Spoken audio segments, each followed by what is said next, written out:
Introduction.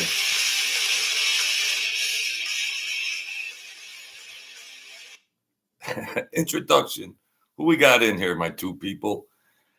The Truth Serum. It says reaction to Bush. Bush is a music group, okay? First and foremost, for the Jesus Mafia. First and foremost, thank you, Jesus. Thank you, Father God, that we have this day. Thank you for the blessings. Thank you, Jesus. Thank you. Thank you. Thank you. Thank you. So let's check this group out called Bush. Who do we got in here? Who do we got in here? The show must go on. The show must go on. We got a real big show. We got a real big show. So I haven't been on Sunday nights, so I kept prolonging the time of the video 7:15, 7:30, 7:45. Well, I was busy. I was talking to somebody, and I don't get a lot of interaction, so I got to take advantage of them when I do. Who do we got in here tonight? There was a group I saw in concert years ago called Bush. I don't know if this is a religious show, spiritual show, or music, but it is whatever the heck it is, it is. So get a coffee, get a drink, get a water, boom, boom, boom. Mr. Quantum, how's it going? Juju, what the heck? Whoa. Yeah, look at that rack, huh? Is that what you're talking about?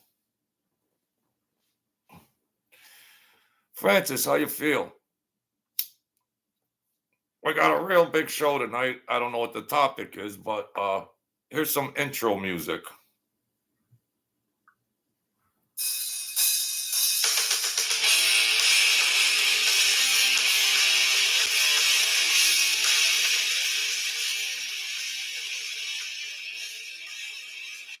How many copyright infringements can one channel get?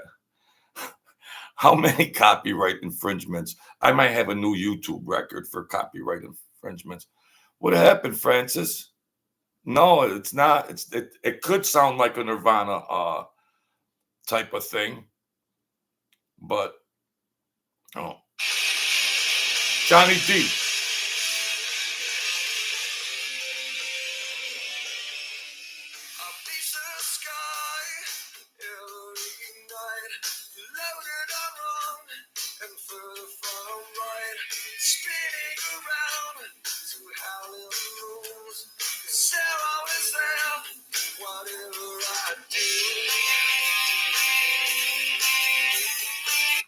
Sorry about that, Francis. Well, God bless and God rest. Sorry about that, Francis. Johnny D, don't be a wise guy. You're way ahead of me, Johnny D. Sorry, Francis. Sorry about the bad news. Yeah. Sorry. Trust in God, trust in Jesus. I saw Bush in concert. My video title is Reaction to Bush.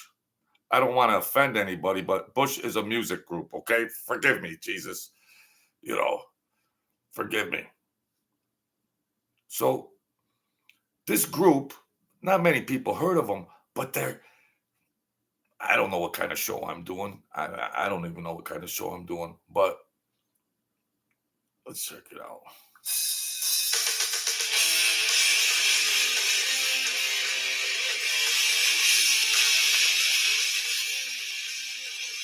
Nice intro. Nice intro. That's a good intro for a show. If I had a real show, that would be my intro.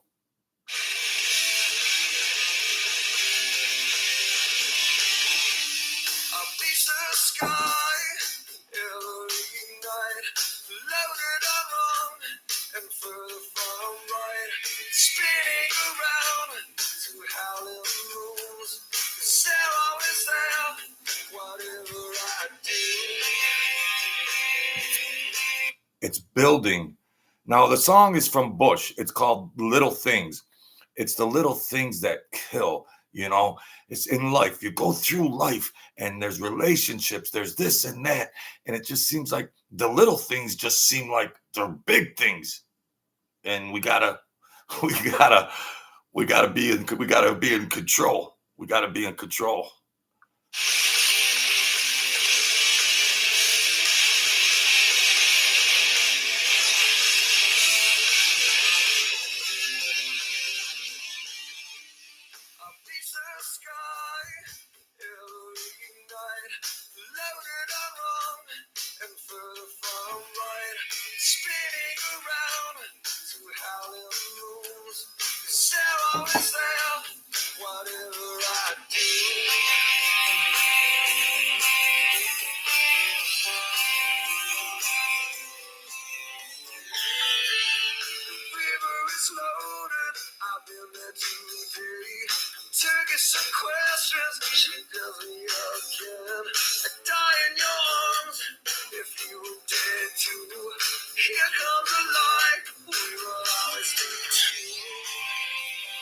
Thank you, Quantum Effects Residue.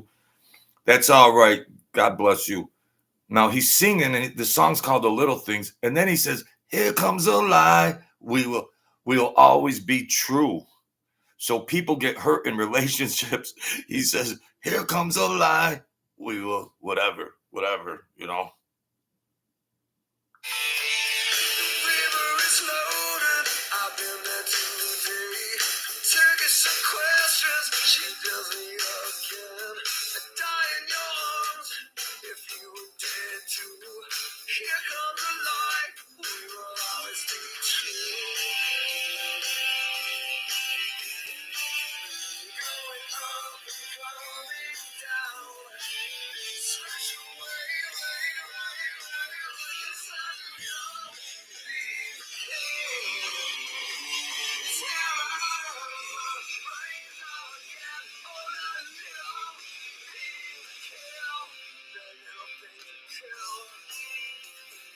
The little things.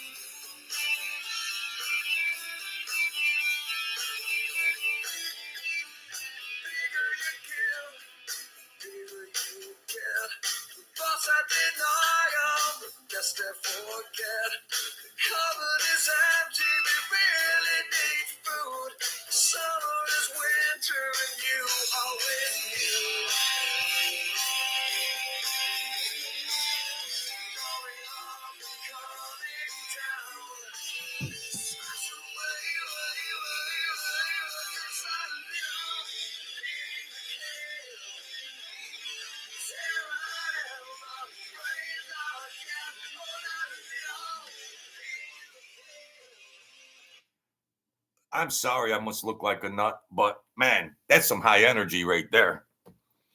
The cupboard is empty, we really need food. Summer is winter, and you always knew. Very philosophical underlying lyrics. But man, what high energy they do have. I never thought about that. That Nirvana-ish type of flavor. That voice. But the little things. The little things. So alternative. Yeah, it was good music. There was a lot of good music. A lot of good music. Mm. Here comes another one. Here comes another Bush. We're taking a look at the group Bush. This You talk about high energy. This could be an intro to a show right here. I guess I need a real show with some introduction music. Is that what I'm trying to say? I got smoke in my eye. When smoke gets in your eye, quit smoking.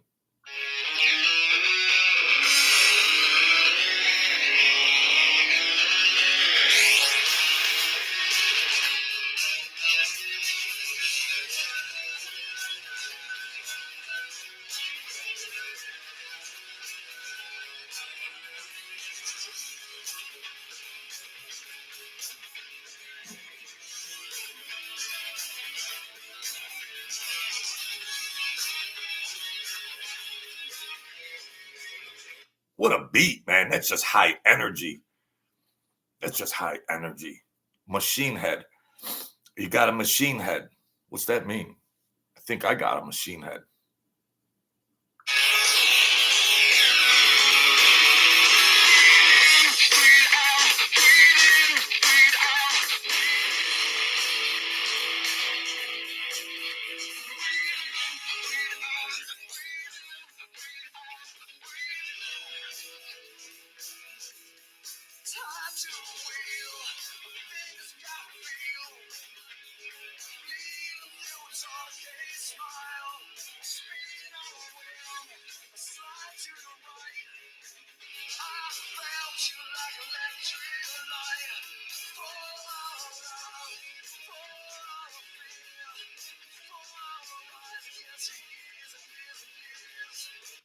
He's always talking about don't be afraid of fear. Don't be afraid of fear. If you're gonna live, live. Gonna live, live. Take a shot. Johnny D, Jacob's Pavilion. I seen them. I was in my 20s. And what blacks? Wow, Johnny D's in the house. You know what I'm talking about. I seen the lead singer of this band started dating the other singer, Gwen Stefani. He started dating Gwen Stefani, this guy. Gavin Rossdale, yeah. Wow. Yeah. They are high energy. They are high energy, man.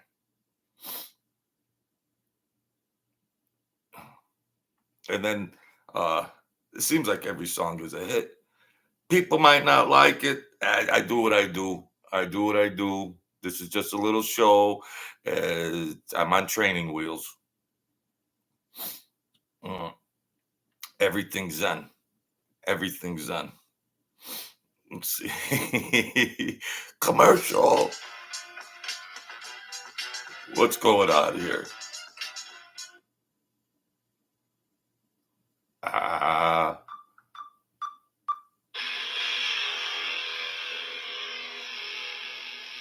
It's always a rise. It always rises. Boom. Boom.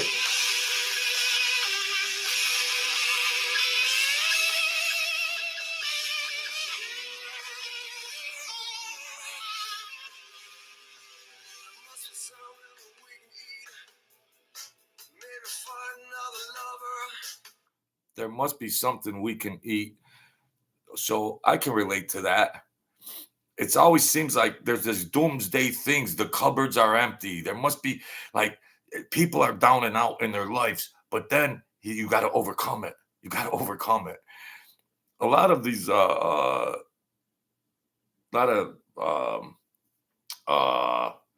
messages. A lot of messages are pretty cool in here, but they just rock.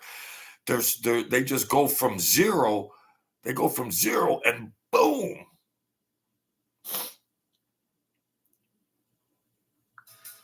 Should I fly to Los Angeles?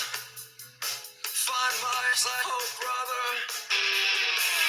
Mickey Mouse screwed on the cow. James on sail again. Kiss a kiss in the rear view. So for your blame. Trust you once my wife.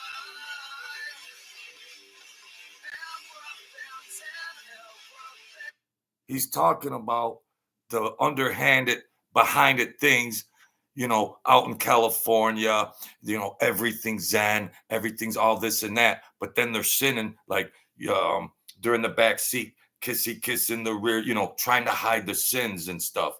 Yeah, and it's like try to see it once my way, and then they're going everything's Zen, everything's Zen. Yes, there's a karmatic way of life, karma, good vibes, good this and that. But some of them portray that, and then they're still some of the people that portray that are the nastiest and dirtiest sinners out there that will try to mount up on anything that's got a pulse. Forgive me for putting it that way, but it's the truth, sir. So behind Zen and karmatic unity, these people, they're still dogs in the background. You know, let me fly to Los Angeles and see his family, and then he could experience the Zen out in California.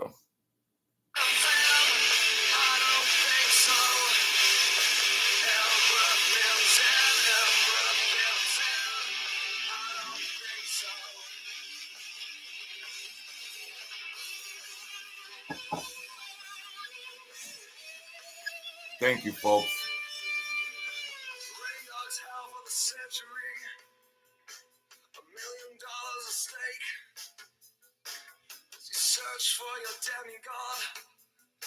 Now times have changed. It's like apocalyptic time, and it's $1 million for a steak, so to speak. And then he says, "Go search for your demigod," because people have their gods.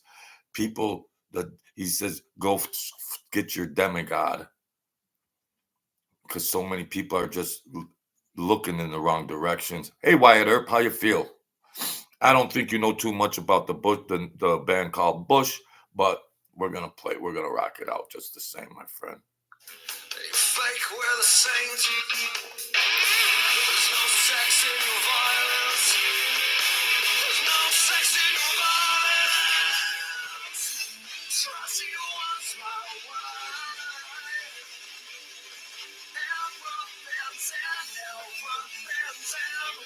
I don't think so. So that's everything Zen. He says, I don't think so. I don't think so, he says. Enough of that. Enough of that. Enough of that gibberish. Enough of that. What about glycerin? Someone told me back in the night, they stumbled to a room. They weren't supposed to go into the house of blues in New Orleans. They saw an altar with a pentagram. Yeah, they're satanic. You see that pentagram quantum effect. You see that pentagram, run for the hills. Yeah. Well, that's where in there that's the New Orleans in that geographical area. That's where a lot of witchcraft and all that type of the occult and Satanists and witchcraft and all that. That was a fertile soil down there in New Orleans. They're into all that stuff down there. Run for the hills. Run for the hills. That's all I could tell you. Here's an oldie. Nah, nah, I don't know.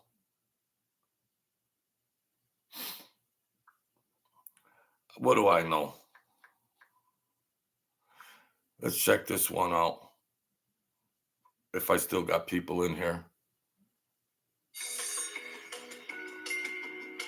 Yeah, get out of there. This is slower. This is slower. Might be about a relationship he had. Kind of slower.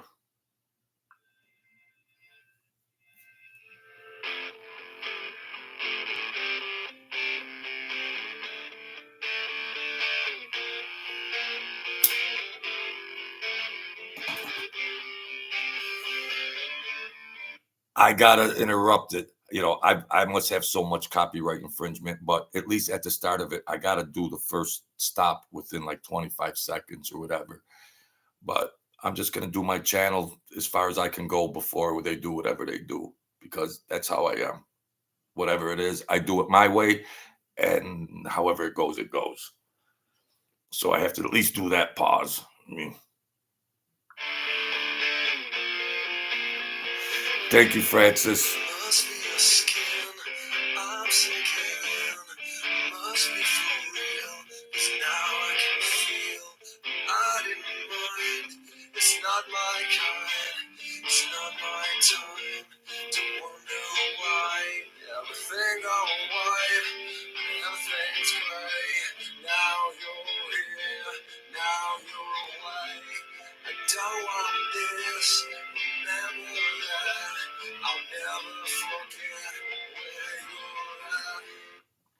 I guess they broke up.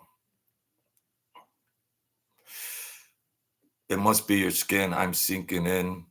I'll never forget where you're at. Wow. Don't let the days go by. Glycerine, glycerine.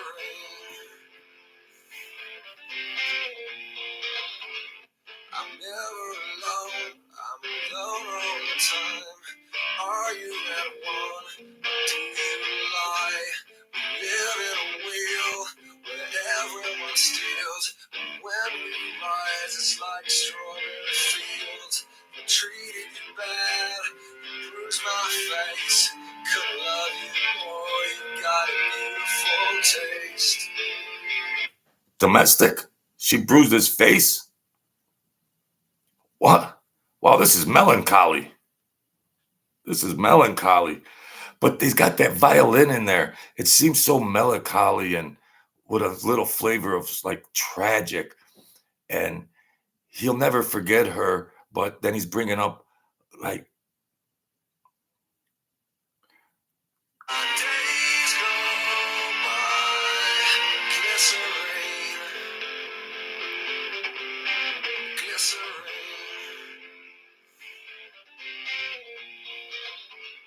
I'm never alone, I'm alone all the time. Are you at one? Do you lie? We live in a wheel where everyone steals. But when we rise, it's like strawberry fields. I treated you bad, you bruised my face. Could love you more, you got a beautiful taste. she beat him up, but she still got a beautiful taste. What's going on here?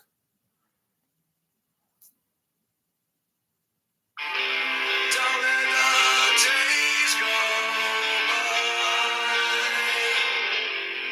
Could have been easier on you. I could have changed, no, I wanted to. Should have been easier on three. Our old friend fearing you. He said he could have changed it, but if he wanted to, then he says it could have been easier on three. Our old friend Fear and you and me. Fear is one, you and me, that equals three. So there's you and your spouse and Fear. And then things get turned upside down. Things get turned upside down. So this looks like a bad relationship that there might have been some domestic violence in there too, but it's glycerin. The title glycerine is just like sad, somewhat tragic, uh, sad glycerine, you know.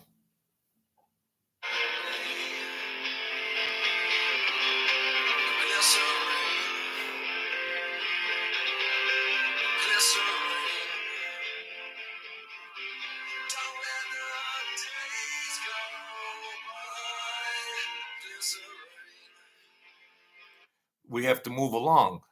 Don't let the days go by and be stuck in past failed things. You know, don't get stuck in it. Everybody's got to go through what they go through. Thank you, Francis. I really appreciate it. And we got to stay strong because don't let them scars don't don't keep if you're in a bad relationship and you separate from a relationship and you're still, of course it takes time, but until you get over it, the other person still has power over you. You might not have seen that person for 6 months, a year, or whatever, but until you let it go, they still have control. If you were in a bad relationship, well, I separated, I got divorced, I did this, I did that, but legally you can do it, but emotionally don't let it don't let it linger. So your days are glycerine, like this song, Glycerine. They're just nostalgic of stress and sadness and their fear that was involved, abuse, things like that. So pretty. I like the way this guy puts this stuff into these songs, messages. That's all. Emotions, the keeper of the records. Yeah, I mean, people hold on. Yes, things happen. Tragic things happen to people. Yes, but you have to let go. Let go. Let God. Let go. Well, that's easier said than done. Yes, but the answer still remains let go, whether it takes a month or a year or whatever. Of course, it's easier said than done, but you gotta, you gotta, there might be scar tissue. Yes, there might be scar tissue, but you gotta let it, you gotta turn it loose. You have to turn it loose because life is short. We're all trying to, we're just trying to make our way through the world. But, and I heard a lot when I was doing therapy for people, this and that, and I heard some rogue sketched out stuff in couples counseling. I heard some rogue stuff. I wasn't no little angel or stuff like that, but whew, men could be evil and women could be evil just the same in relationships. It's not one sided. There's evil does not discriminate gender. Evil, it, you can't discriminate. It's not. It doesn't discriminate. Evil will accept anybody, man or woman. Yeah. So yeah. What else we got? Here's a high energy. I don't think people will know this one. Here's a high energy. Athletes don't take days off. Neither does DraftKings. We never stop working to bring you the best bet.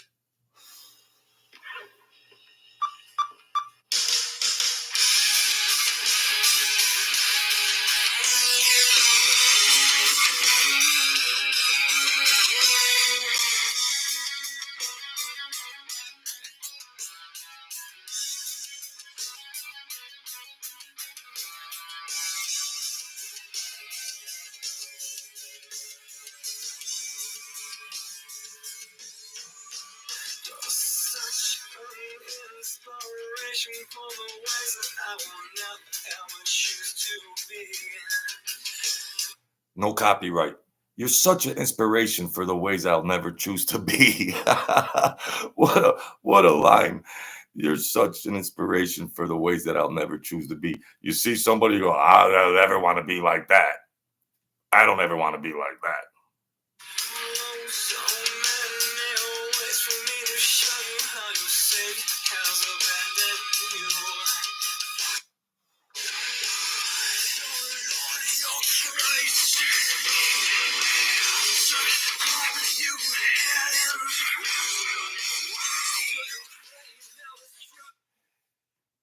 Judith. Now, this is a perfect circle. Judith, the singer's mother, got died young, and she was very, very devout Christian. She was very, very devout. She was a very, very devout Christian, and he's angry that God let her die. You know, because he's hollering in these lyrics to God and Jesus, and that's why he says, You're such an inspiration for the ways I would never want to be. He never wants to be a devout Christian because God didn't save his mother and it broke his heart. And then he come up with this song.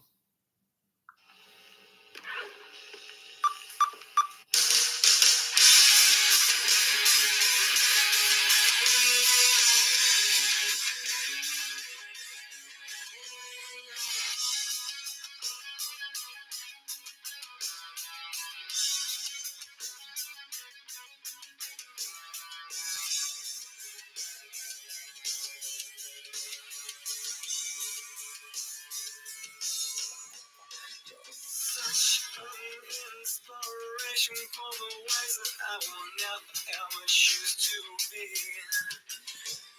Oh, so many ways for me to show you how your Satan has abandoned you. He says, F your God. How your saints abandoned you. He screams, F your God. Forgive me, Jesus, that I'm playing this. Forgive me. Your Christ.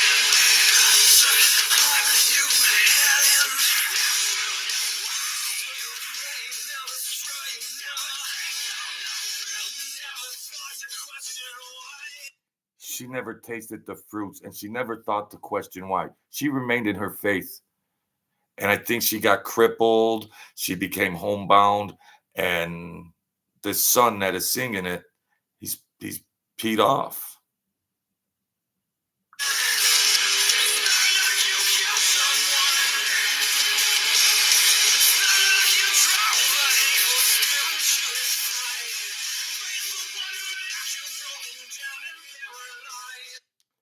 She was paralyzed. He said, it's not like you killed someone. You know, she didn't do any sins, and she never tasted of the fruit. And she never thought to question why. That's faith. That's faith.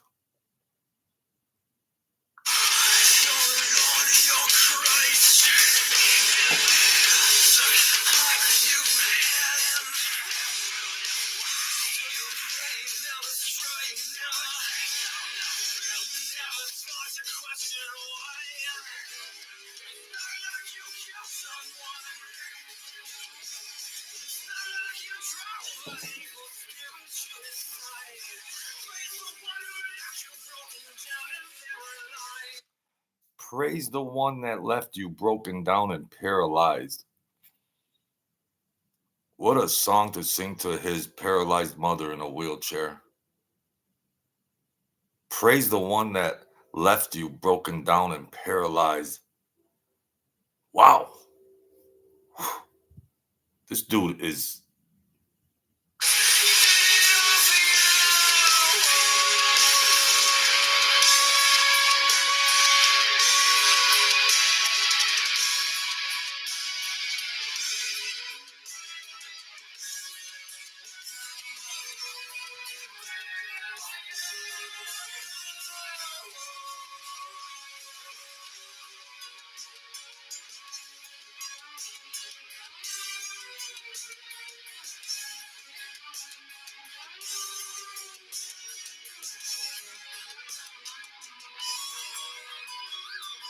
Here we go.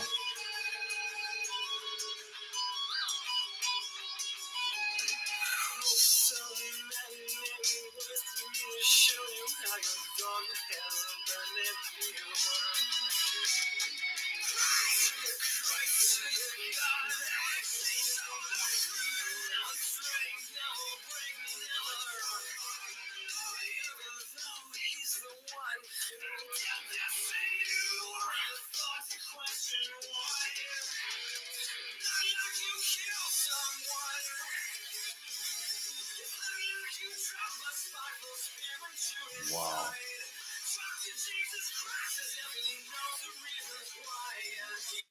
The thought that Jesus Christ doesn't know the reasons why. Life isn't fair. However you want it. Life's just not fair.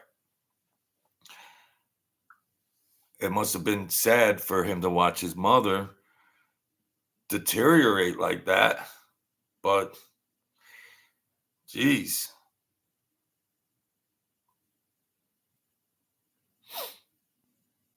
Crazy.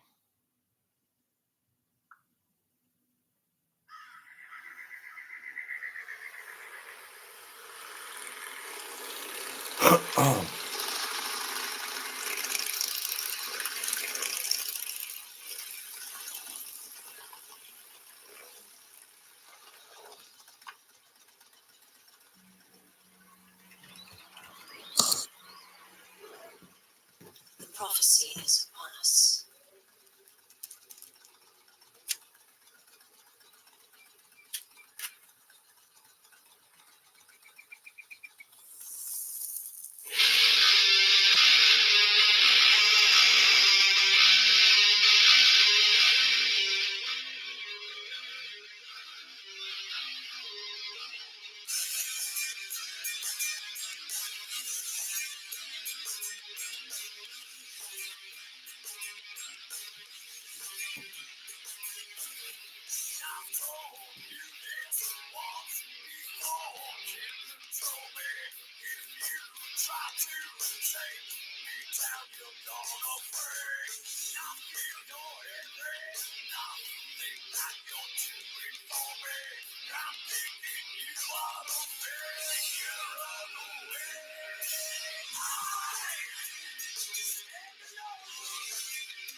Godsmack, I stand alone. Godsmack, Godsmack came out. Godsmack came out, and man, they were not messing around. Godsmack came around. It's disturbing. There's no better place to parlay than Caesar Sports. It's very disturbing. Quick fix, you can tap right into pre-built, ready to bet.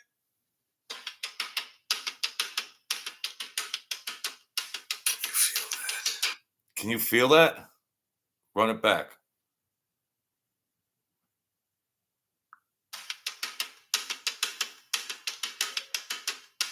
You feel that?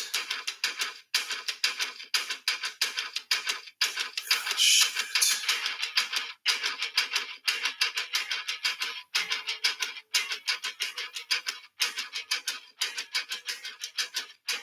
Oh,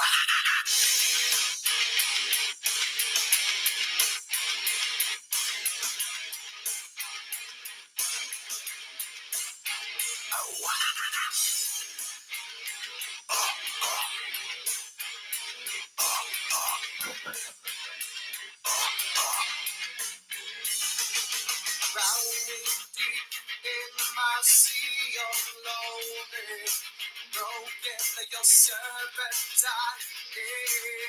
Will you give it to me? It seems what's left of my human side. It's slowly. This guy is losing his mind, and it's is this like Pitmash Francis? Oh, and he's losing it. It's just deeper, and he's feeling it, and it's like, are you down with the sickness?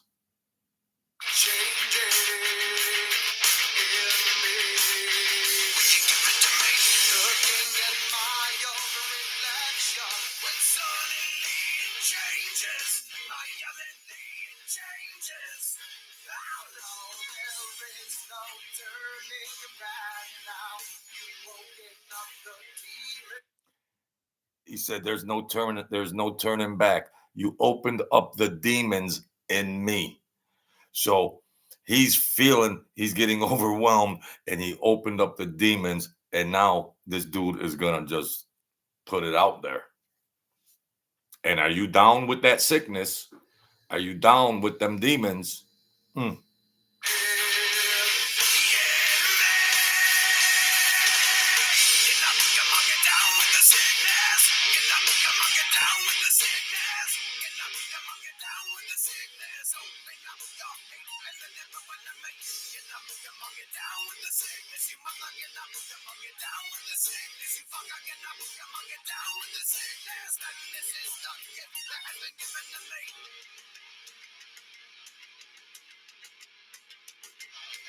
I can see inside you, the sickness is rising. Don't try to deny what you feel. Will you give it to me? It seems that all that. He sees the hate, and he says, can you give it to me? Give me that hate. Give me it. I see that you opened up the door to give me that hate. Give me those demons. Can you give it to me? Because I want to destroy. Are you down with the sickness? Come on. Your mother, get up. Are you down with the sickness? You effer, get up. He says, you mother, get up. And then he says, you effer, get up. I don't want to swear.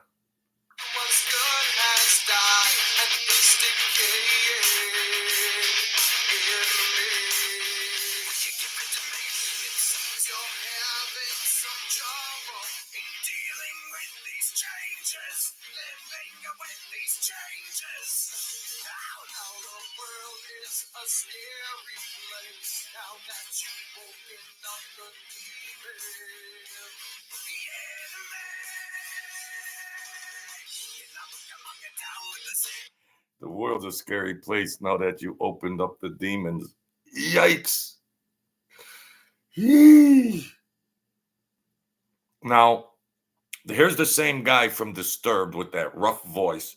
Here's the same guy. The lead singer of Disturbed is a very accomplished opera singer. Opera singer. That voice, you know, you rock it down with it like this. Now, check this range out. The same singer. Same singer.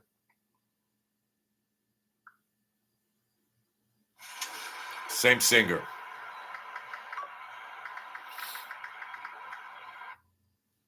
Okay. What a contrast.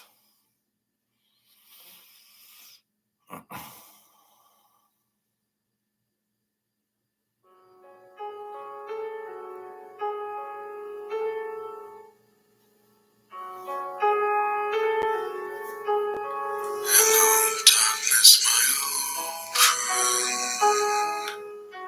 I've come to talk with you again.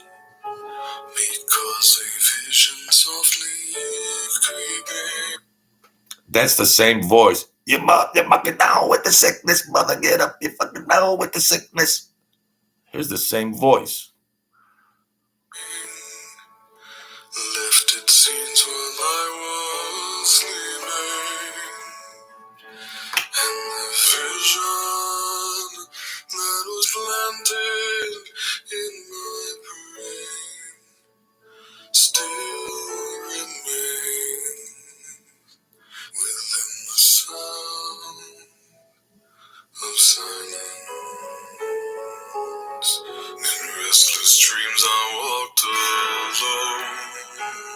Mellow. Narrow streets of cobblestone.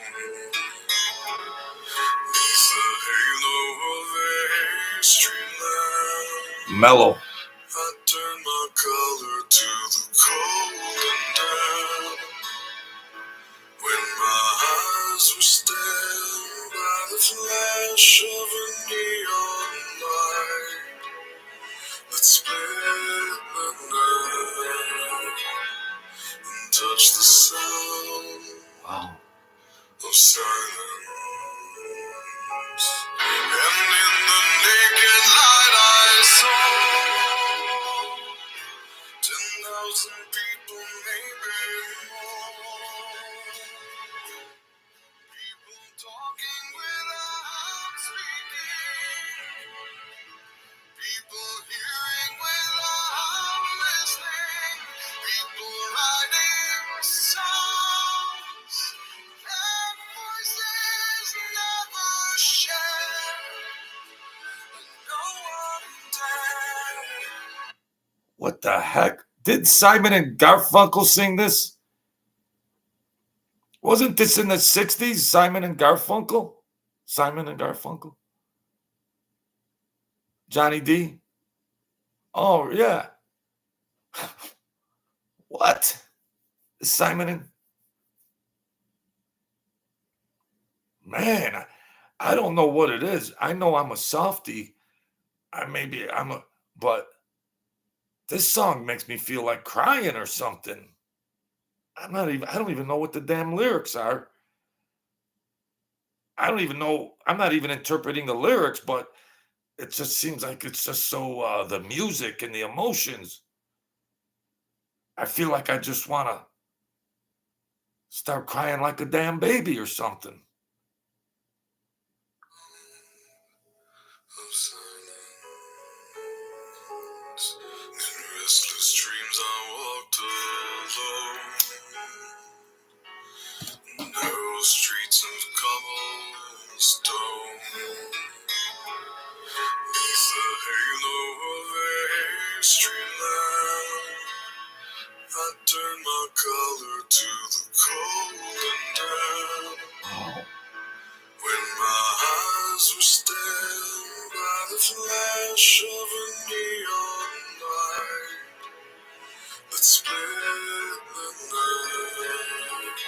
Oh. and touch the sound of silence. Oh, okay. And in the naked light I saw 10,000 people, maybe more. People talking without speaking. People hearing without listening. People writing songs and voices never shared. That'll give you the damn chills.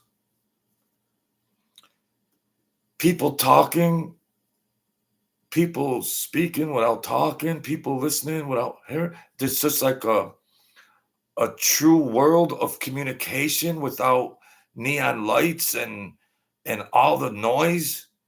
The sound of silence is could speak volumes than all the interference out there in the world. Just silence without all communicate with some other type of essence or something. But this is a Disturbed, or this is the same guy that's the lead singer for Disturbed. He's a trained man in opera. This guy, I know his name, but I got brain damage. But David Draymond, the lead singer, he was trained in opera. He was a nurse. He worked at a healthcare center. On the weekends, he would screw around with friends, musicians, and then they got the group Disturbed. He's got to be pushing around 50 or so right now. But at his concerts, he sings a lot of songs, emotional songs. Not I played some crazy songs and all that, but uh, he's for the underdogs, and he brings the people that have hard luck stories up from the audience. He brings them right up onto stage, and he makes them feel better. People dealing with suicide and other stressful behaviors, he brings them up there. Drug addicts, people in recovery, people having problems. David Draymond brings them up on stage in the concert and gives his love to them. He's a bad mamma jamma. But that voice, how he could change the range of his voice. How he could change the range of his voice. As we stand by the flash of a neon light that split the night and touch the sound of silence.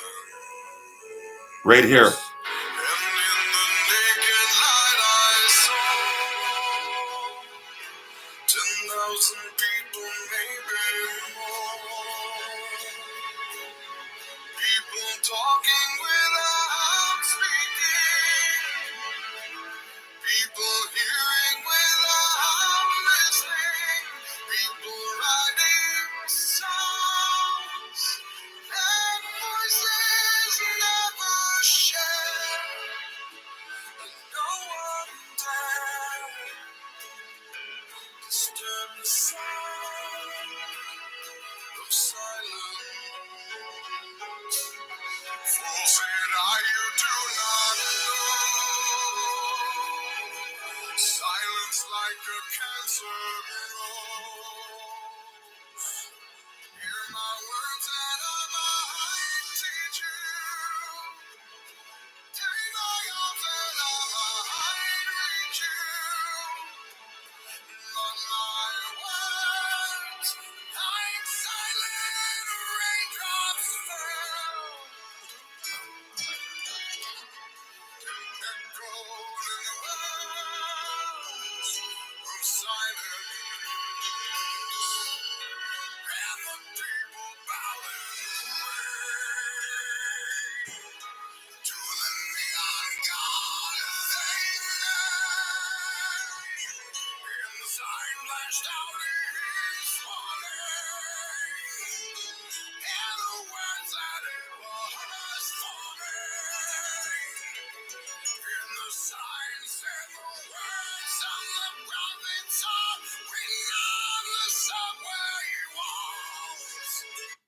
Damn. He puts it. Yeah, he did a lot of Francis.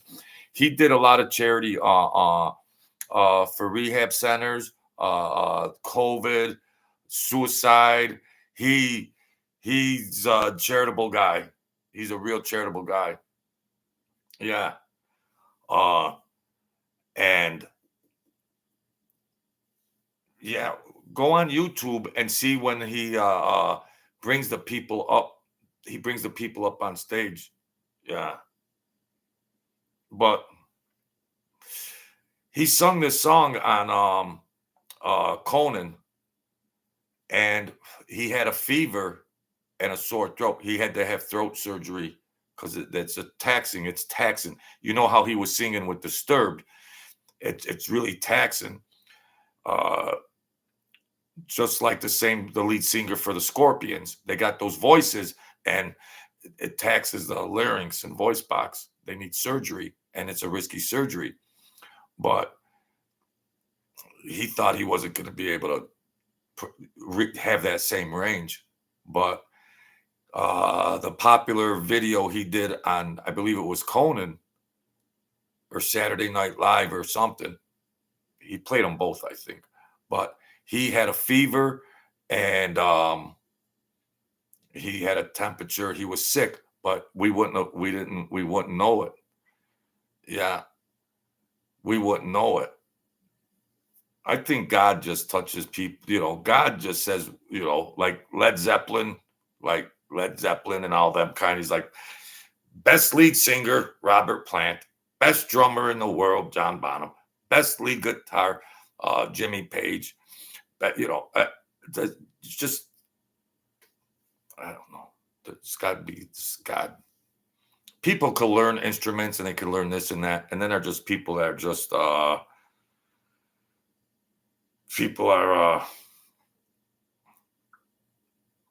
beyond.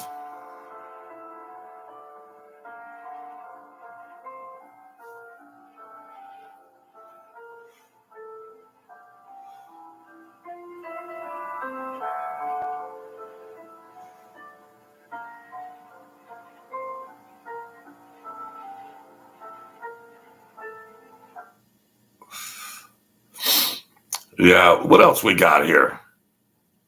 What else?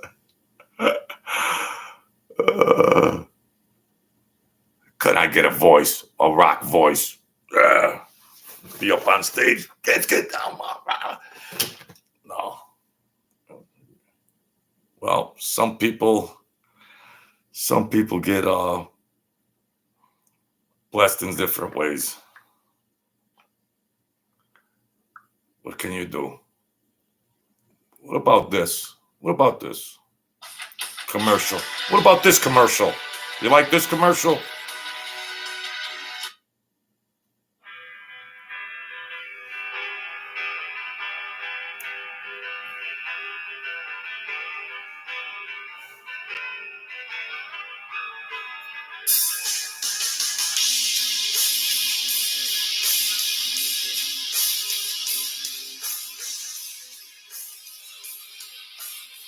Classic.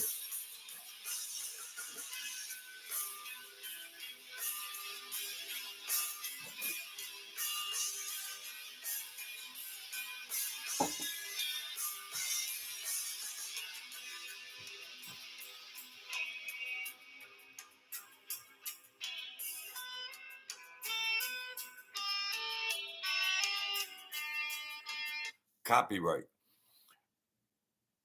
This song, the lady is singing, but we need a karaoke show.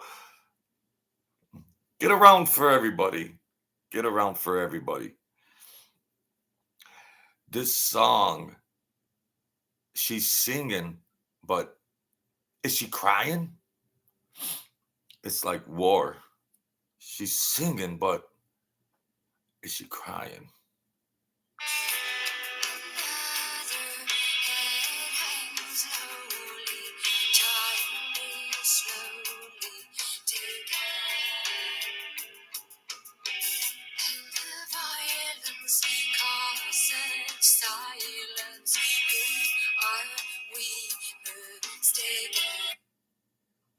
We just did the sound of silence, and now she says the violence is the cause of silence because when people are dead, that's silent. But she's crying. This is Ireland and those wars over there in Ireland and all that, I believe. Northern Ireland, Belfast, those wars were going on. They were just all killing each other.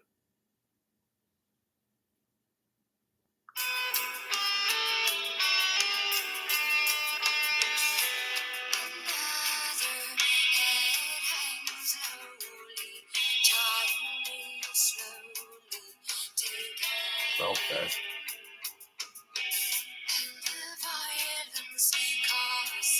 Silence. Who are we mistaken? But you see, it's not me, it's not my family. In your head, they are fighting with their tanks and their bombs and their bombs and their guns. In your head, they are crying. Talk about PTSD. All that war was a while back, but they're still fighting in your head. All that violence and killing, people can't get over it. It's still in your head. They're still fighting in your head. Wow. We've had it pretty easy in America.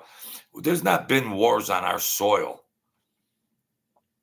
I mean, these countries have had civil wars, invasions, and all that stuff.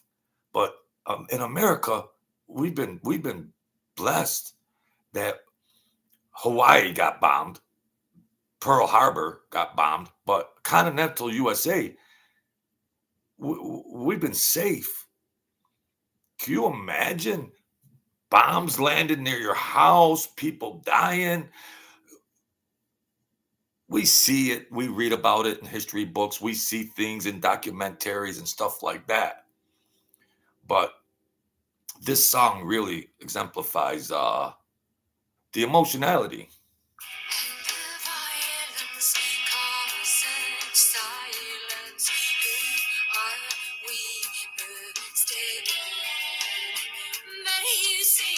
It's not me, it's not my family. In your head, they are fighting with their tanks and their bombs and their bombs and their guns. In your head, they are crying. In your head, zombie, zombie, zombie. What's in your head? She's singing and crying. Francis, you shaved your head during that time. You shaved your like Sinead O'Connor. Man, what a holy cow.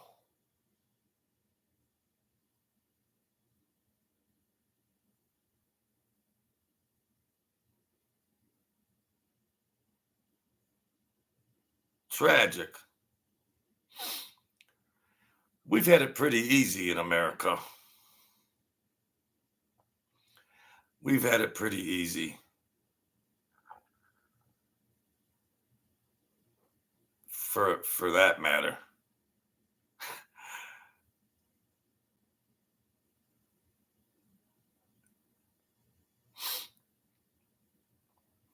Then she had, did you have to let it linger? Let's check that one out. Somebody broke her heart. Per Dolores, she passed away young, I believe.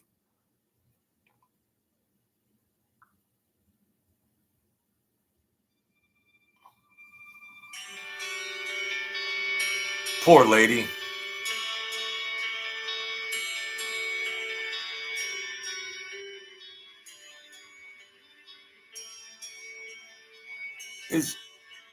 Is love the concept and the emotion of love.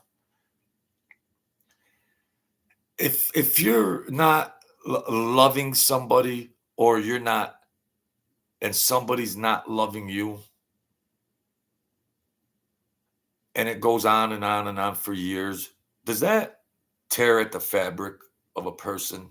Or some people are just have no feelings at all? But is it better to be with love or without love in a loving relationship, mutual love, or just going through life without love? Is it healthier to be in love? Is it medically proven, or what? Is there an intangible thing about love and loving people, or being in love with a partner, mutual love? You wonder why I'm crazy, folks? Because I got too much time on my hands. Okay. Where's Socrates? I need to find Socrates. Socrates, I got to ask you some questions. Ah.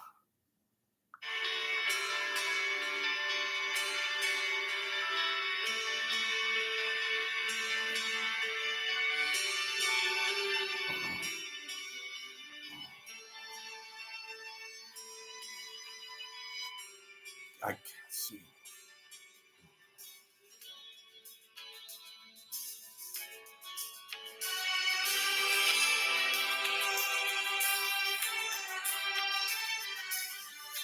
Air violin.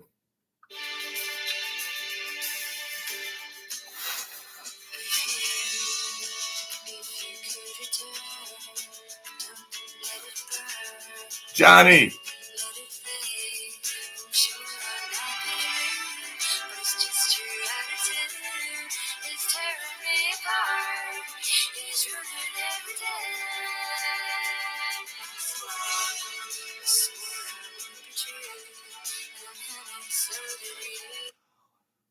These women just come along, these smooth talking players,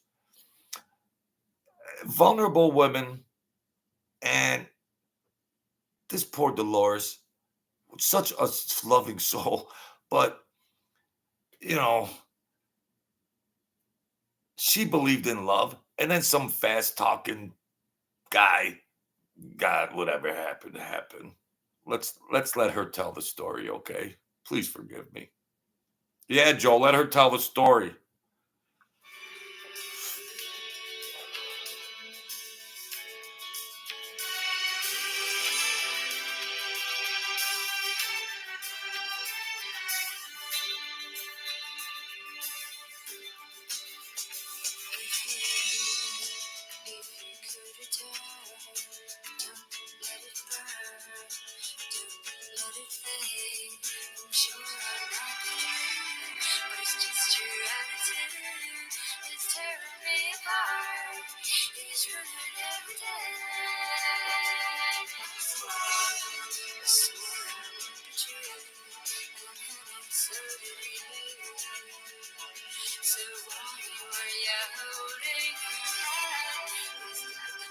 He said he would be true. She said she would too. But why were you holding her hand? I'm not a saint or anything, but if you want to play the field, don't fool somebody. Men and women, if you want to play the field, just play the field. Don't drag somebody else's along. Jeez. Wow. And it seems like it's always the women that would love that man to the end of time.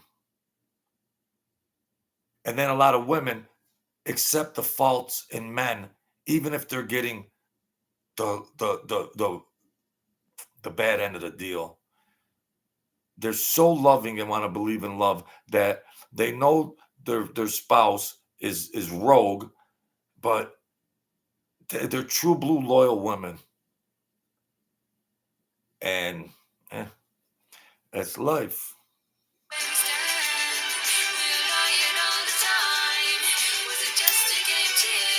It was a game.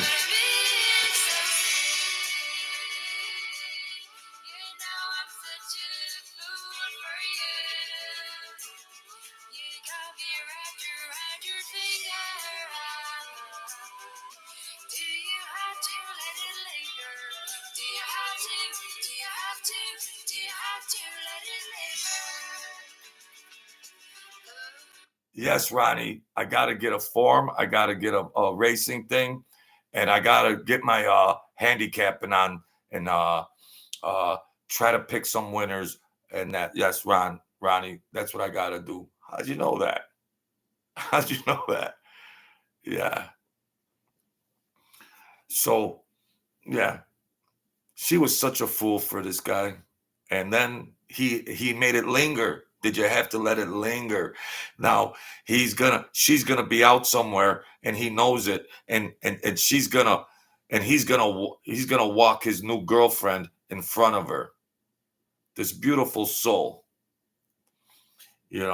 evil, such a loving woman that would have been the best wife in the world, and then you're gonna uh, stroll out. You're gonna walk your Jezebel. You're gonna walk your Jezebel out to somewhere and show her off in her face.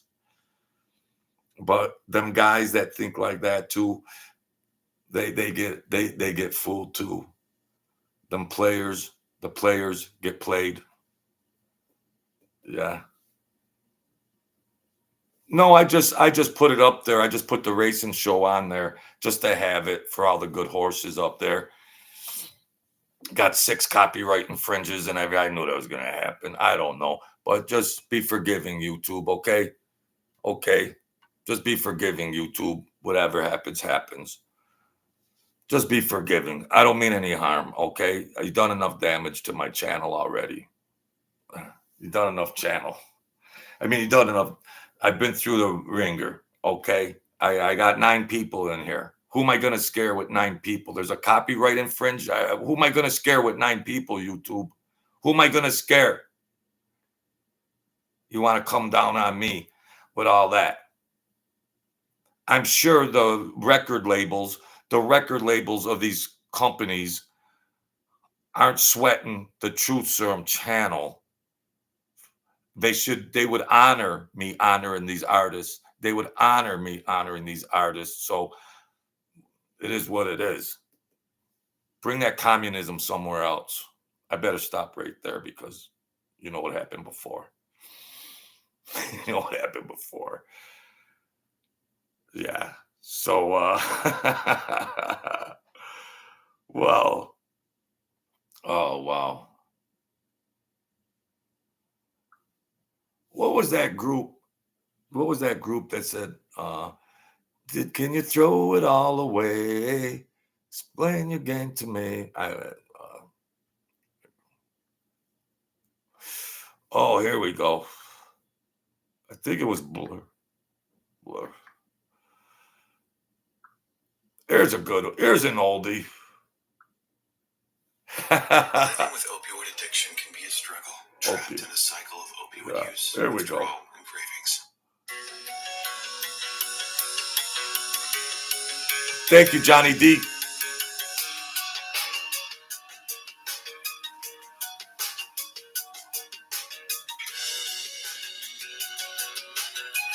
See, people get depressed and stuff, but we got to fight on. We got to fight on. People get depressed. I want to serve. I want to serve. I want to serve, do whatever, and then try to serve and have some fun and inspire people to stay strong. And life is crazy, but stay strong. Stay strong. We're on the winning team. We're on the winning team, all right? So stay strong in your faith. So here's a depressing song.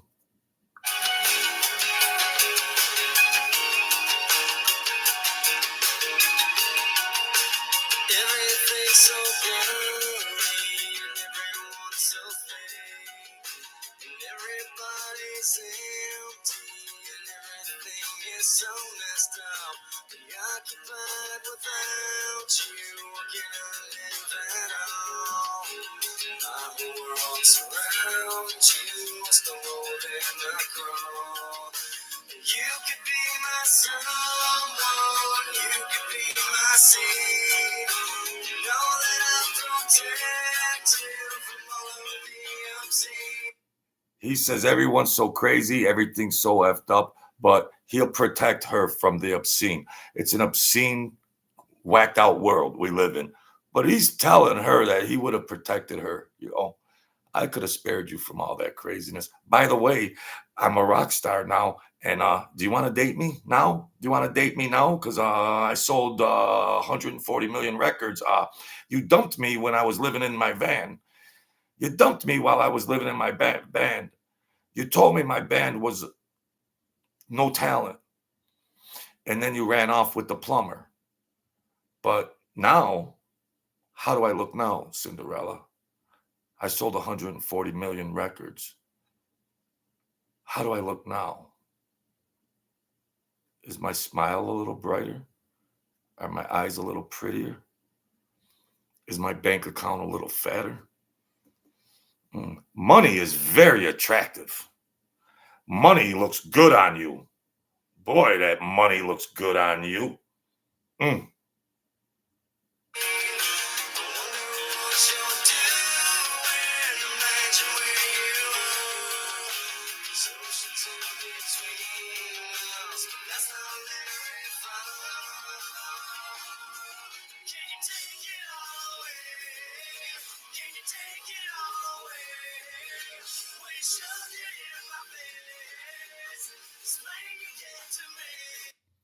Explain your game to me.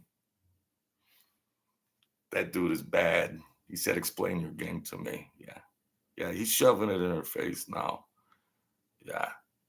How do you like me now? So when people discourage you, when people put you down and they say you can't do this, you can't do that, don't sweat it. That's motivation. That's motivation to make you strive harder. To strive harder.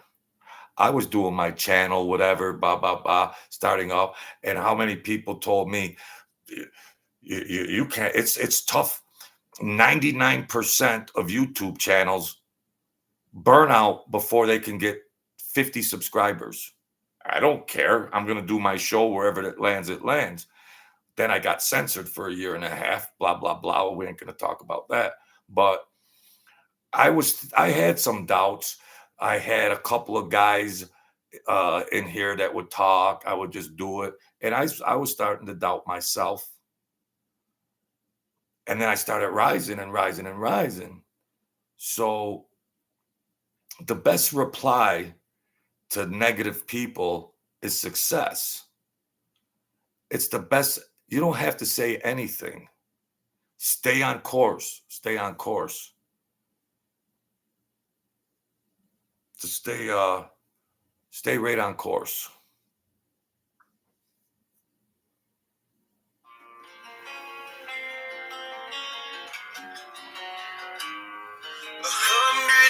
Have made me older since the last time that I saw your pretty face. Love is a mofo. 1,000 lives have made me colder, and I don't think I can look at this the same.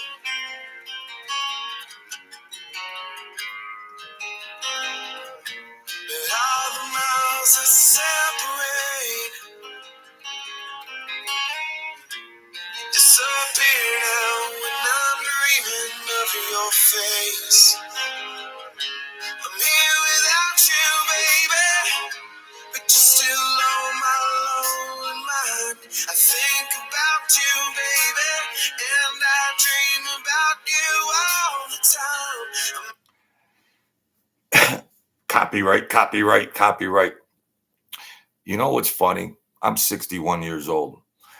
Coming up, friends and buddies and relationships, who's breaking up, who's getting divorced, who's life happens. And I was with a friend of mine. There was some kind of gathering or mutual friends or a wedding reception or something. And my friend, he wasn't he didn't treat his girlfriend that well. And that was his business. He didn't treat his girlfriend that well. And we're at this ceremony, banquet, reception, and all that. And I says, "Hey, there's Karen. There's Karen over there. She's got a new boyfriend." I said, "Wow, she looks beautiful." When you break up with your spouse, they look better. You don't recognize. You take their beauty and stuff or whatever. You take it for granted, and then you realize, damn, she looks beautiful and fine. Well, now that she's with another guy, holding another guy's hand, now you recognize. Now you recognize how beautiful she is. Yeah, it's too late. It's too late. You should have recognized it when you had her. I don't know what the dynamics were or whatever, but mm, they look a lot better when they're on somebody else's arm. I don't know. Some might say you can have that pig. Some, I don't know. That's what I would say. You can have that Jezebel. God forgive me. God forgive me. God forgive me. Oh man.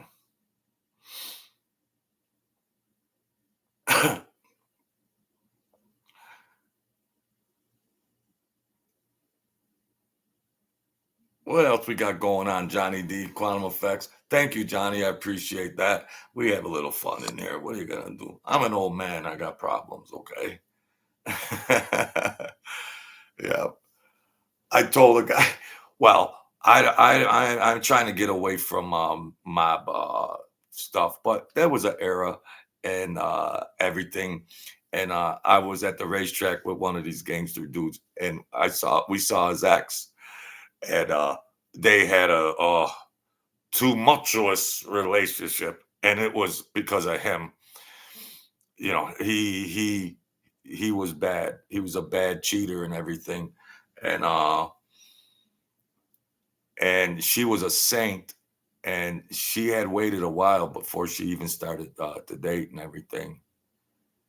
And I was like, "Hey, look," and I said, "Don't get crazy in anything to cause trouble, because don't cause trouble. Just leave it alone." But and I was rubbing it in. She looked like Sophia Loren. She was very beautiful and very classy, and he ruined it. And I was going, wow, she don't look that bad, because you still got to be respectful. Even if it's his ex, I can't say, wow, she's sexy and all that, because you'll get smashed across the face. Anybody will. That's just disrespectful. But I says, wow, she's really recovered. And the look on his face, he was like, lead the racing for her. Yeah, yeah. Joe, hey, there's the captain. There's my captain, Joe Ruffino. Yeah, the grace of God. Yeah. Thank you. Thank you. Thank you, Joe. We made it, Joe. We made it. We made it. And when you came in and you gave them good words, that was inspirational. The best thing there is to give inspiration and serve. What did Jesus do? Jesus served. He wanted to serve everybody. They said, Jesus, what are you washing our feet for? Get up, Jesus, get up. What are you washing our feet for? He said, I'm here to serve. Wow. Serve. A faithful servant. So when I grow up, I want to be like Jesus. So try to serve. And that's a gift. That's a gift, and it's free. And it's free. Yeah. That's all right, Johnny. That's all right, Johnny. Thank you. That's all right. That's all right, bro. Don't worry about it. It's all right, my man. That's all right. We do what we do. I'm blessed. I'm blessed. I am totally blessed. I'm content. I'm blessed. I like to have fun. We like to rock and roll and share some good words in here or there. I'm not your classic speaker. I'm not a traditional communicator. I'm not that I try to, be confident, and if we are God's children, no, just think about it. We got power, and we were created in the image of God. We were created. That sounds good to me. Empower yourselves. Maybe some good things might start happening. Empower, investigate, have faith. Have faith. That's all. Have faith. Yeah, what else we got going on here? Yeah, Joe, I spoke in front of a big place, and I was trying to speak some radical, not radical, but in the recovery system, a lot recovery systems and addiction stuff like that. And I was laying it out to this assembly, and one of the coordinators didn't like it because they were just rehabs that are by the book, no success rates. Keep that keep that rehab merry-go-round, keep them full. Success rates are 3%. Just keep that money train going. They just built another one over there on 33, another multi-million dollar rehab. It's an economy of jobs, and they just keep that they just keep it oiled. They keep the wheel well oiled, and they keep these rehabs filled. They're not interested in recovery. They're interested in clients. They're interested in 200,000 a year salaries. They're interested in to just keep that going. You would recovery numbers. Success rates at rehabs are 3 to 5%.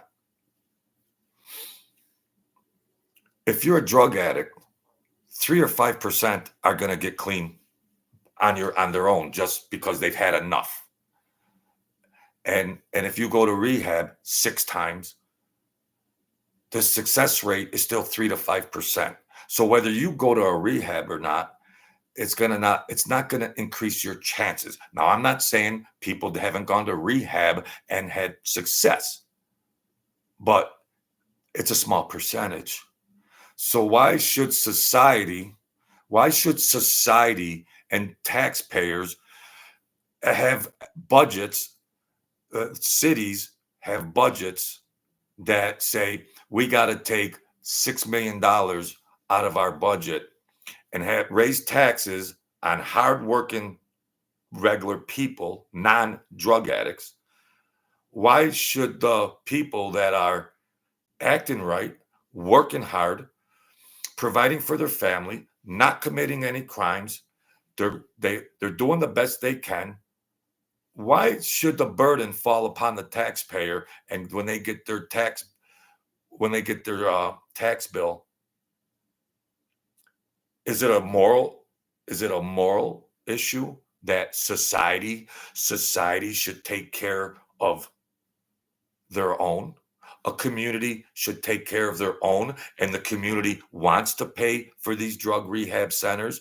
Does the society say, I don't mind paying these extra taxes to get these people? It sounds moralistically good if they want to have that argument, but maybe some don't. Maybe some citizens are just trying to make ends meet on their own. How come a grown man can't why isn't that just his independent battle? It shouldn't be society's battle. It should be his independent battle. And if he has to go to rehab, it should come out of his pocket or his insurance. So where do you stand on that?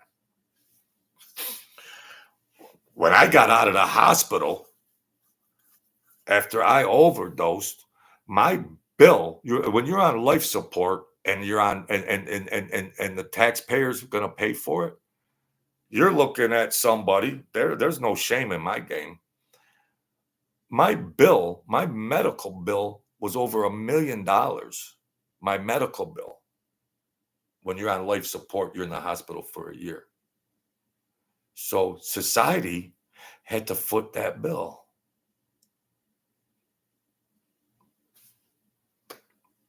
That's crazy. I'm my own man. I made my wrong decisions. I made bad decisions. Why does some guy try to support his family over there with 4 kids paying higher taxes? Paying higher taxes. How did we get on that subject? Look what you did, Captain.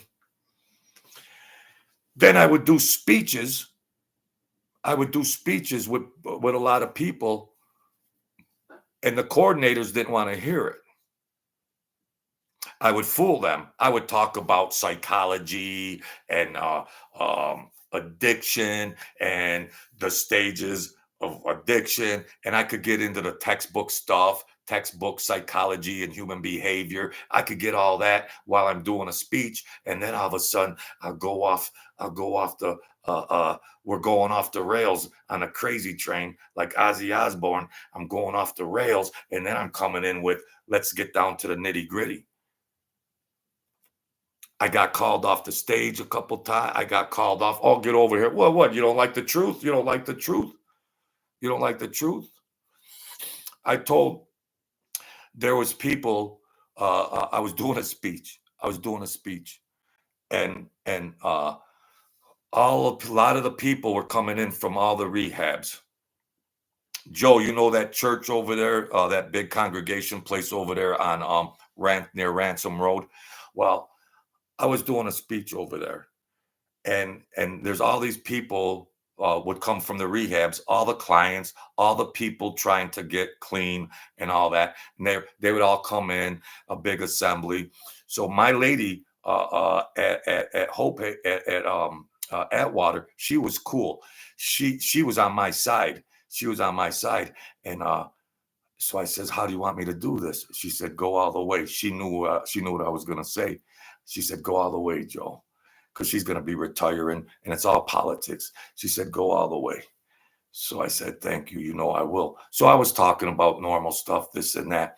And then I was like, yeah, so you people, you get charged with crimes because you get charged. Now, all you drug addicts out there, you get charged with a crime. And then the judge says, well, then you tell the judge, Your Honor, I got a drug problem. Please don't send me to jail. Send me to rehab. Okay? So they play that game. The revolving door. Like, I'm a drug addict and I'm doing crimes. So please don't put me in jail. I'll go to jail and get clean. Now, the rehab places, they're like, the rehab places are like country clubs. They're like country clubs. There's refrigerators. You eat, you get your weight back on. You could go to the Y. You can have membership, free membership. You can rock and roll. The rehabs are like a country club. So I'm telling this crowd, who are you kidding? Who are you kidding? Who are you kidding? You folks ain't trying to get clean. You want to hear a speech from me like I'm going to get you clean. I'm not going to get you clean. You're going to get yourself clean. And it's like you would rather, you got wife and children. So you're going to choose this sick life of drugs and rehab over your life and children, and you're punks. You're straight up punks. And now the audience, they're hollering at me, "Oh, homeboy, wait till we get outside, white boy, homeboy." They're hollering. The crowd's hollering at me. I'm going, you don't want to get clean. Stay on the merry-go-round. Go to the country club rehabs. Then when you relapse, you go to the judge, and the judge tells you, go back to rehab and this and that. You should be going to do time in prison. You should be going to prison. And I said, yeah. And it was a diverse crowd, white, black, Italian, Puerto Rican. They're hollering up at stage, "I'm going to kick your butt, honky." Yeah, you white boy. I said, you could kick it from here to freaking Mars, but you're still a punk to addiction. You rather be in prison with men. You'd rather go to prison and hang around with men than be with your wife? Who are you punks? And then I caused a big disturbance. And, so they called for a break. And there was one guy in the audience and he was threatening me. This big Mike Tyson dude, he was threatening me. I said, "You're a punk. You'd rather be with men in prison. You'd rather be with men in prison than be out of here with your wife and children." Blah blah blah. So I wanted to go outside and smoke a cigarette, and I seen that dude go out that way, and I was thinking, I don't want to have to put up with him. So I went around the side, and I was kind of by myself, and here this dude come around the corner. And he's like, homeboy, homeboy, homeboy, blah, blah, blah. I said, bro, I don't want no trouble. Just get, He said, nah, you know what? I gotta talk to you. I gotta talk to you. He said, you got some big gayuns and everything. He says, but you know what? You're right. I was like, I don't want no trouble, bro. You're trying to trick me. You're gonna smash me out. And he said, yeah, you're right. He said, I gotta get my act together. I said, he said, it felt like you were talking right to me because everything you were saying was true. I got children. I got out of prison 6 months ago. And then I went to rehab. And he said, everything you said, that's exactly me. It felt like you were talking to me. That's why I was hollering up on the stage to you. And I said, bro, I'm just calling it like I see it. The coordinators, they didn't want me to go that far. The coordinators just wanted me to just talk about psychology and addiction, but I go hard to the hole. I ain't pulling no punches because I want to try to change somebody's life. This isn't like, excuse me, pardon me. Drug addiction is even demonic. You can't tiptoe around drug addiction and be scared to speak. It's life or death. Drug addiction is life or death. And but when he came out and everything, I thought it was going to be trouble, but he was really cool. He was really, really cool. And I seen him about a year later or 9 months later at another place. And I didn't even recognize, I don't know, people change. Some of the homeboys, they get braids, and they look different. And and I saw him, and then I knew it was him. And I said, he said, yeah, I'm off paper. Like when you're in the legal system, they say you're on paper. If you got probation or parole, you're on paper. So he said, I'm off paper, I'm off paper and everything. He said, yeah, man. He said, I wanted to whoop your butt. He said, but I went home and I started thinking. He said, yeah, that Italian mother grabber, he was right. He said, that guy, I wanted to whoop his butt. He said, but he was right. And I had said, you're a punk. Whatever what I was communicating. But you can't tiptoe around it. You can't tiptoe around that kind of stuff. And the rehab centers, they want to stay in a nice little secure lane, and they tiptoe and play pity patty with their agenda and all that. Rehab centers ain't getting anybody clean. You could throw $1 trillion at rehab centers. It's going to be 3 to 5% success. And that's it. That's it. What's going on in that chat? I've seen it all from A to Z. I've seen it all from A to Z. And the Bible, that'll get you clean. Spirituality, it can conquer the physical sick world we live in. You could suffer from alcoholism. You could have really crazy maladaptive behaviors. You can suffer from all types of things of this world, maladaptive behaviors and addictions and crazy behaviors of this physical world. But one thing, rehabs don't believe in spirituality. Rehabs just believe it and doing things their way. Don't talk about any spirituality.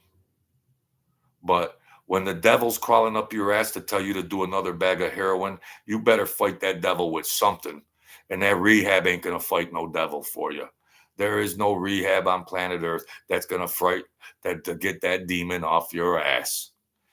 Rehabs or armies or tanks or anything else ain't going to get that demon off your ass. Because when he crawls up your ass and strangles you by the throat, he's got you. And there's only one thing that's going to save your ass. There's only one thing that's going to save your ass. A real soldier. A real soldier. Put the faith and belief and the protection that you need onto the guy that paid the tab for it. Jesus paid the tab for that. So that's what I really, when I got out of the hospital and all that, I really wasn't craving to do drugs after that. I don't know why. I didn't go to the meetings. I went into the recovery system as part of getting out of the hospital and then getting social services and shit like that, just to be in the system, and so I could have a roof over my head. But I wasn't craving to do that. I mean, I caused so much stress for my family.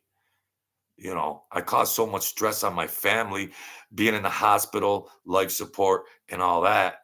I shook that demon off of me while I was in a coma on life support. I shook that off of me. I haven't had one craving for a drug in 11 years. Thank you, Jesus. Well, Joe, that's good that you've been clean for 5 years. Nah, it ain't good that I've been clean for 5 years. It shouldn't be a chore. You either want to be clean or not. I appreciate your compliment, but who cares? You appreciate me being a normal person in society, not hooked on drugs. I don't need a badge. I don't need a ribbon for that. I don't need a trophy for that. To be normal. It's goodwill. Oh, that's good. It's been 5 years, 6 years. Well, that's good, but I don't need any compliments to just have my mind together and get the demons off my ass. So I don't need 40 meetings in 40 days at groups and group support meetings and all that gibberish and all that counterproductive recovery stuff. You either want to be clean or you don't. You either want to be clean or you don't. If you divorce your wife and you've had enough of your wife and you've had enough, you don't need to go have coffee with her 3 times a week, okay? When you eliminate and remove yourself from something, you don't need to entertain it and say, oh, honey, you want to have coffee? When you divorce something, you can divorce pies, you could divorce and separate yourself from many things. So why do you want to revisit the scene of the crime? I'm clean. I don't want to know nothing about drugs. Why do I want to go to some place and talk about drugs? Why do I want to go someplace and talk about drugs and when the devil was on my ass? Is that supposed to make you stronger? Is that supposed to make you stronger? When you divorce something, leave it over there. I don't want to entertain it. I don't need 3 meetings a week. And yeah, I did 4 bags. My name's Billy. I did 4 bags of heroin a day. My name's John. I did 6 bags of heroin a day. Hello, John. Hello, Billy. Yeah, let's kumbaya, my lord. Let's build a campfire and let's talk about all our crazy drug days. Really? Geez, that would make me want to go do drugs. That make me want to go do drugs. While we're on the subject of drugs at these meetings, I want to go cop a bag of dope after I leave this meeting. No, divorce it, leave it over there. Go on and live your life. Go on and live your life. The theories and bullcrap that these rehab centers hang their hat on. How did we get on this subject, Johnny D? How did we get on this subject? Oh, wow. Glory be to God. But I'll tell you one thing, those demons come up, mm, you better have some protection. Mm. They brung me down. Yeah. Yep. Thank you, Johnny D. God bless all the good, well intended people here. Good, compassionate, love, compassionate people are here. You know, sometimes we don't recognize stuff until different. Sometimes it's delayed reaction, but you know, we have the spiritual power in us. That is why I'm talking smack about this rehab crap. We have the power. If we're God's children, we were created in God's image. Doesn't that speak volumes? Take over your own empowerment and be confident. And everybody in rehab, it's like, yeah, this is the fourth time I've been through rehab. Really, Billy? It's your fourth time? Really? Is that a badge of honor? Is that a badge of honor? It's your fourth time at being in rehab, you idiot. Is it your fourth time? And that's a badge of honor. Yeah, okay. My name's John. I drink 18 beers a day. My name's Tony. I did 3 bundles of dope a day. Really? And now what? Now what? Now what? It's a badge of honor. Now, I tell you, uh, say there's 6 guys in a circle at a rehab meeting, okay, folks? Let's set the table. Now, God forgive me. I know that there's well-intended people in these buildings. I know that. God forgive me. I know there's well-intended workers and stuff like that. I understand that. I understand that. Say there's 6 guys in a circle. The first guy says, yeah, my name's John. I'm a drug addict. I'm an alcoholic, blah, blah, blah, and all this and that. And then you go, hello, John, like he's 6 years old. Yeah, when you're at a drug meeting or an alcohol meeting, you sit and then they say, my name's John. I'm an alcoholic. It's been 6 months since my last drink. Hello, John. What are you, a kindergarten? What are you, in first grade? So you have to identify yourself, say how long you've been clean, and then they say hello back and all that.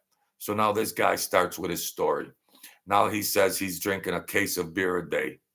Now when it comes to the next guy, his story is going to be worse than the first guy. He'll dramatize his story. The first guy drank a case of beer a day. Now the second guy drinks a case and a half of beer a day. Or the first guy did 2 bags of dope a day. And now the second guy tells his story and he does 4 bags of dope a day. Now the third guy tells his story and he does 6 bags of dope. And it's just like, what's going on here? It's like, who can be the worst addict in this circle jerk? Who can express themselves as being the worst addict? I'm like, I got to get out of here. I got to get out of here.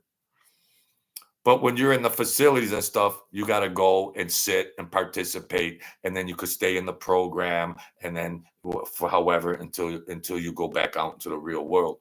But what a circle jerk of bull crap! What a straight up circle jerk of wasted taxpayers' money! Wasted taxpayers' money. Elon Musk would say, "Cut that right now." Elon Musk would say, that's the first thing off the list. Get rid of it. Get rid of it. You got to get clean by yourself. You got to get clean by yourself. A rehab can't get you clean. If you got clean while you were at a rehab, you were going to get clean anyways. You were going to get clean down the road somewhere anyways. A rehab is a secondary variable. That's a secondary failed variable. So in statistics and all that mathematics and logic, it's just secondary. It ain't in the immediate equation. It's you. You're responsible for you, and your decision is your decision. Your behavior is your behavior. Yes, there's therapeutic things out there, but it's you can have therapy and not get clean, and you could get clean without therapy. So it's you. Well, I went to Hope Haven and I got clean. No, you got clean whether you went to Hope Haven or not. The result is the result. There ain't rehabs can't get people clean. They can make them try to think better and get their shit together, but mm-mm. And it's not a badge of honor or something to be applauded for to get clean. I look at things differently. Well, yes, Sally got clean. She's been clean for 2 years. She got her job back. Well, everything's back to normal. There's no other words that need to be uttered. There's nothing else that needs to be added. Oh, go back and do a speech for being 10 years clean. I'm done with the speeches, especially at that place over there. You don't want me to do any speeches because there's new administrators and stuff over there. They don't know me that well. There's some people lingering around. You don't want me doing any speeches over there. They'll get the hook. And the hook when they hook you off a stage? You don't want me doing any speeches. You don't want me doing any speeches. They'll turn the microphone off. They'll turn the microphone.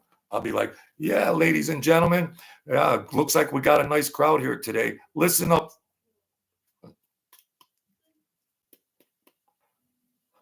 They turn my mic off. They'll turn my microphone off. You don't want me doing any speeches. Francis, they don't want me doing any of that. No. It's the truth, sir. Mm-mm. Mm-mm. You can't. I was at the rehab, and I didn't know you couldn't speak about spirituality. On Sunday, you could walk down the street and go to church if you want, but when you're in the groups, when you're in the groups and all that, you can't talk about spirituality. Why? If you talk about spirituality and you're at a government rehab, the rehab will lose its funding. If you're at a government rehab center and they preach spirituality, that facility will lose its government funds. Why? Spirituality is the only thing that's going to get you clean. So why would the government rehabs can't talk about spirituality in government rehabs, or they lose the government funding? Really? Maybe they want to keep that merry-go-round of that economy of jobs. Maybe they want to keep their salaries. Maybe they want to keep that big money. Maybe they want to keep their houses. You can't speak. I was in a group. I didn't know the rules about anything and this and that. And I said something about spirituality or something like that. And the lady looked like she saw a ghost. Oh, no, Joe, no. I said, what happened? What happened? Oh, no, you go. Whoa, what am I in here? What's going on here? Then I got hip to what the hell was going on. What are they running here?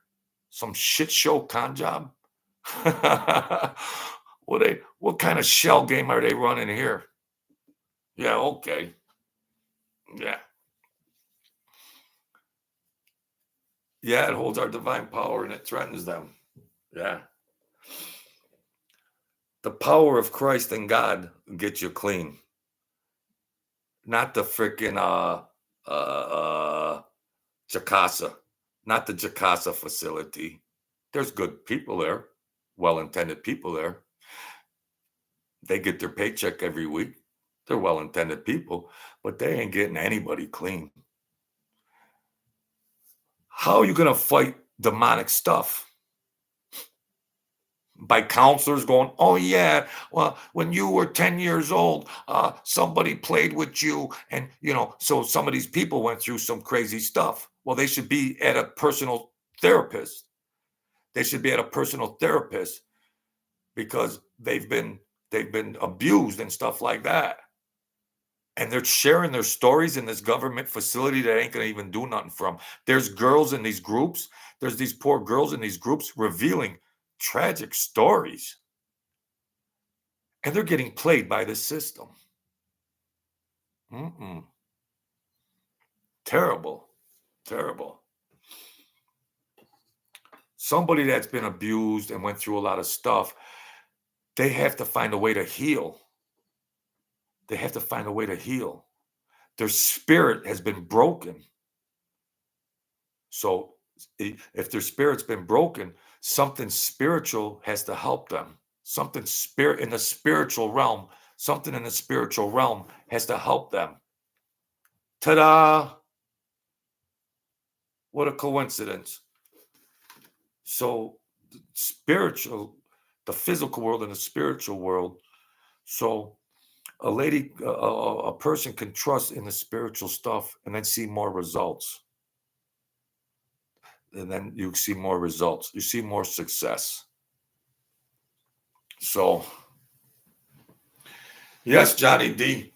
So, I don't know how we got on that. Captain Ruffino, you started it. Captain. He's a hit and runner. He's a hit and runner, the old captain. But you hear it all here, folks. You hear it all here. But I get crazy, I get animated because those people are lost. They're still stuck in all that addiction. They're still stuck. Their lives are shattered, and they're just on a merry-go-round. They're just on a government merry-go-round, and they're going to stay lost. They're just going to stay lost. I could judge them and say, well, you're no good. You're just playing the system. You're doing all this and that. You could look at it a million different ways, but they're just on a merry-go-round, whether they're legitimately trying to get clean or whether they're not. Some just play the system, but they're just spinning their wheels over there. They're just spinning their wheels. There are true, legitimate people that struggle, and there's a better way to overcome it. There's a better way to overcome it. Someone else paid the price for all this evil, fallen world. Someone paid that tab. You already got that victory. You already got that victory. Tap into the victory. Get your spiritual weight up. Get your weight up. Get your spiritual weight up. Because when you try to get clean out of these,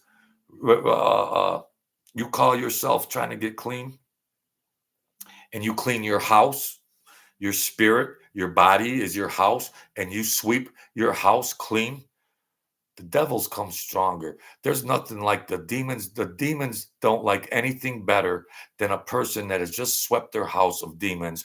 And if you swept your house of 4 demons and your house is clean, tomorrow there's going to be 40 demons coming for you when you sweep your house.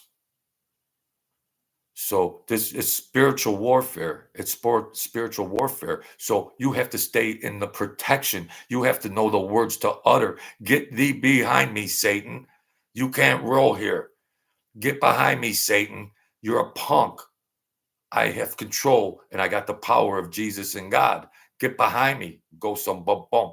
And the spiritual law is Lucifer will run like a punk. No vacancy here, Lucifer. Get thee behind me, Satan. You're a punk. I'm rolling with Jesus. I'm rolling with Jesus. He punked you 3 times. Go rock and roll somewhere else. Take your spiritual power back. It's free. It's free. And there's no rehab in the world that is going to do that for you. It's free. Newsflash, it's free.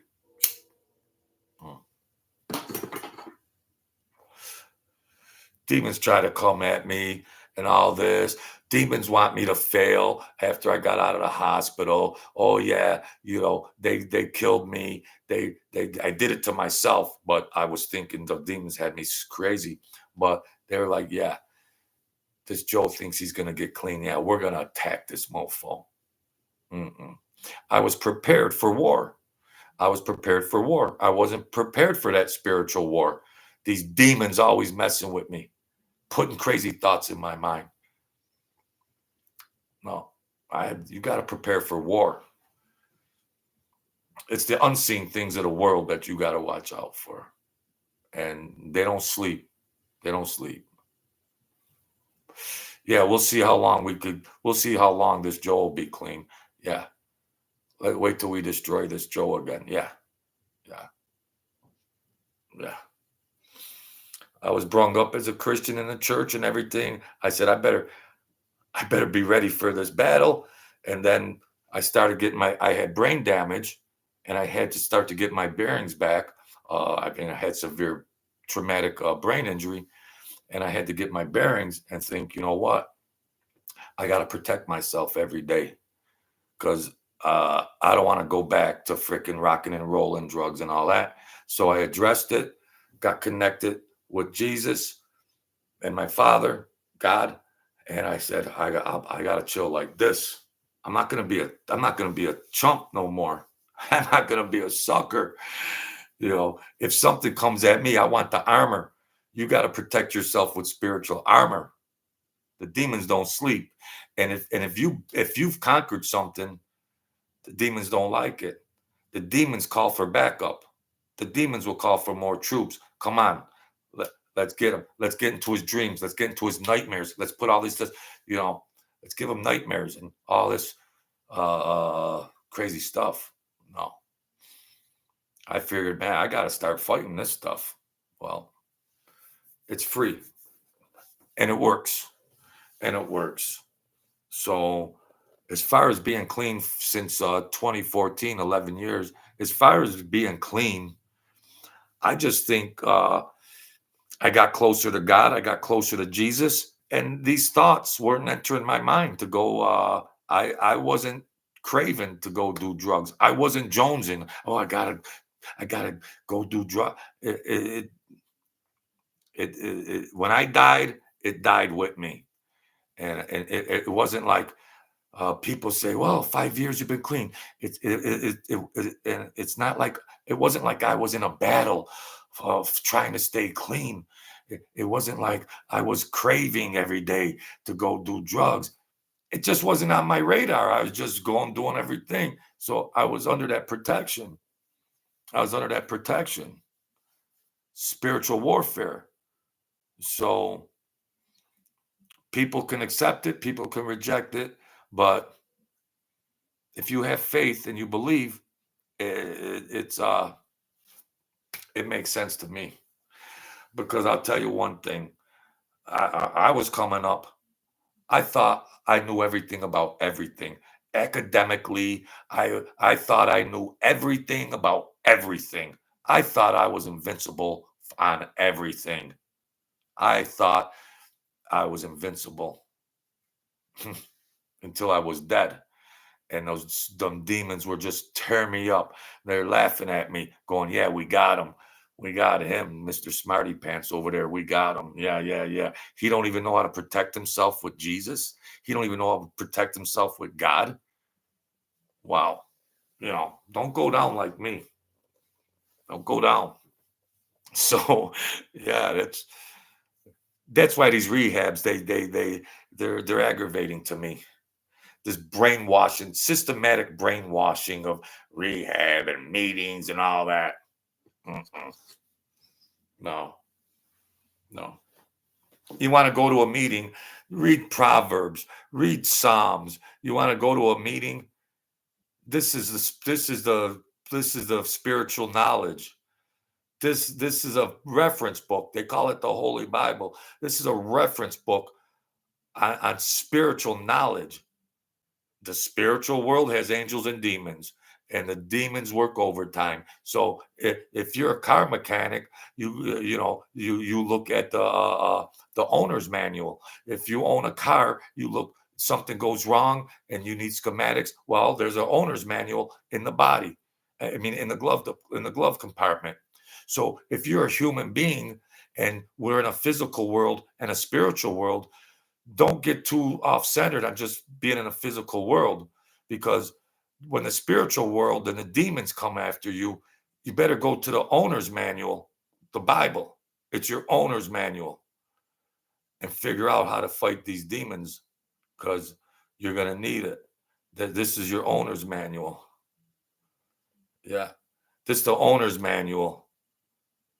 Because why do people relax? Why do people why do people do crazy things? They had a thought come into their mind.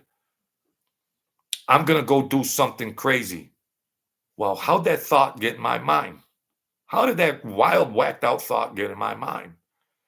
Those demons put these thoughts in your mind. You better put some armor on and get some protection. You know, well, I heard voices, and then I took out 6 people. So, and they just got possessed, and they regular people, regular people, and then all of a sudden they get these thoughts, and then there's devastation and violence. Here's the owner's manual. I need all the help I can get. James Rockford. Yeah, I want to go to meetings and talk about my addiction behavior. Let's go revisit James Rockford. Let's go to the meetings. Let's go to 40 meetings. Then they got this thing called 40 meetings in 40 nights. 40 meetings in 40 days. Every night you go to a meeting. That's like divorcing your wife and going to her house every day for 40 days. Revisit the scene of the crime. Is that healthy? Misery. Oh, wow. Yeah. Thank you, Francis. Yeah, so I wish I would have snapped out of it a long time ago. Man, I wish I snapped out of it a long time ago. How stupid I was. Gosh, I wasted a lot of time. And caused my family so much stress. Wow. Mafia, drugs. What am I, freaking insane? And to be, wow, man. But it's never too late. We can stop the bleeding, and we can still rock and roll. Now, if I could try to live to 80, maybe I could have fun for another 20 years. God willing, if it's in God's plan. You know, I know, Francis. I know. Yeah. Yeah. Wow, James. You know what I'm talking about, Rockford Files. Boom, boom, boom. That demon, I'll tell you, used to have to go cop drugs in another city, 35 miles away. And there would be blizzards and storms and everything. And you got to get your drugs every day. And when you're getting ready to Jones and withdrawal off drugs, and the roads are closed, and there's travel bans, you will travel on unplowed roads to go get your drugs. You become very motivated to go cop your drugs, whether there's a hurricane or blizzards or anything else. When you start jonesing, and that devil creeps up on your body and you withdraw, you'd rather be dead. When you're jonesing, you don't care if you live or die. You don't care when you're jonesing. And you could be motivated to. I was with a friend, and in a blizzard, and the vents, the heater vents went off, and he was scraping the windshield. He was scraping the windshield from putting his arm outside the car, so I could get a little corner to see through the ice that was building up, because the defroster thing wasn't working. Because when you're doing drugs, you don't have money to fix your car. You will go on 4 bald tires, no oil change. You don't care. That money's for drugs. You don't care about new tires. You don't care about oil changes. You don't care about none of that. But you will go through, wow. You get motivated to do that. And then better things, you will go through, you'll go through so many obstacles and changes to go after something that's bad. But then we don't even want to go after something that's good. And it's very easy to go after something good. It would be so more comfortable and easier to go after something good. But I will go through a hurricane and a blizzard in a broken down car to go get my drugs. And the dealer will be open. The dealer will be open. Yeah. Business is open. Yeah. But it's never too late. It's never too late. Clean your house, get yourself straight, and enjoy. And laugh. And laugh. James, what was it, 30 year? Oh, yeah, the demons start sending the dealers with free samples to me after I quit. Turn them all down. Yeah. Well, the fentanyl came in, and I knew fentanyl wasn't heroin.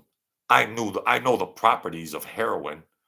Then the fentanyl come in, and I'm like, what kind of grungy stuff was this? I know what a good opiate high is, a good heroin high is. And then this grungy fentanyl started coming around. I was like, what is this grunged out stuff? It is weird. It's a horse tranquilizer. Fentanyl is a horse tranquilizer. Veterinarians would use fentanyl on horses to tranquilize them before surgery. And I knew it wasn't heroin. I knew what it was, and I knew what it wasn't. And a lot of people died that I knew. The same day I went up, my friend went up at the car wash, and I saw him. And then we went back home to different houses, and he died on that same day. I go to the cemetery, I visit his grave, a good kid, and he did too much fentanyl. This was in 2014. The first influx of that fentanyl was coming in. And so I knew the dealer. So when I was in the hospital, and I started to get, after a year, I was in there so long, I started to get my bearings back, severe brain damage. And then I had this idea that when I get out of here, I'm gonna go take this drug dealer out. My mission was to take this guy out. That was my sole mission, was to take him out. And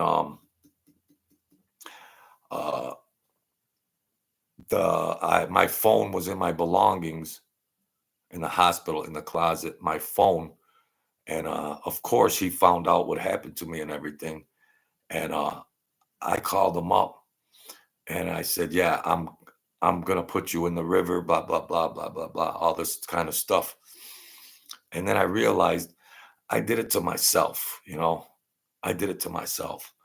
I was on this crazy mission to seek him out because he served me, he dealt me this fentanyl.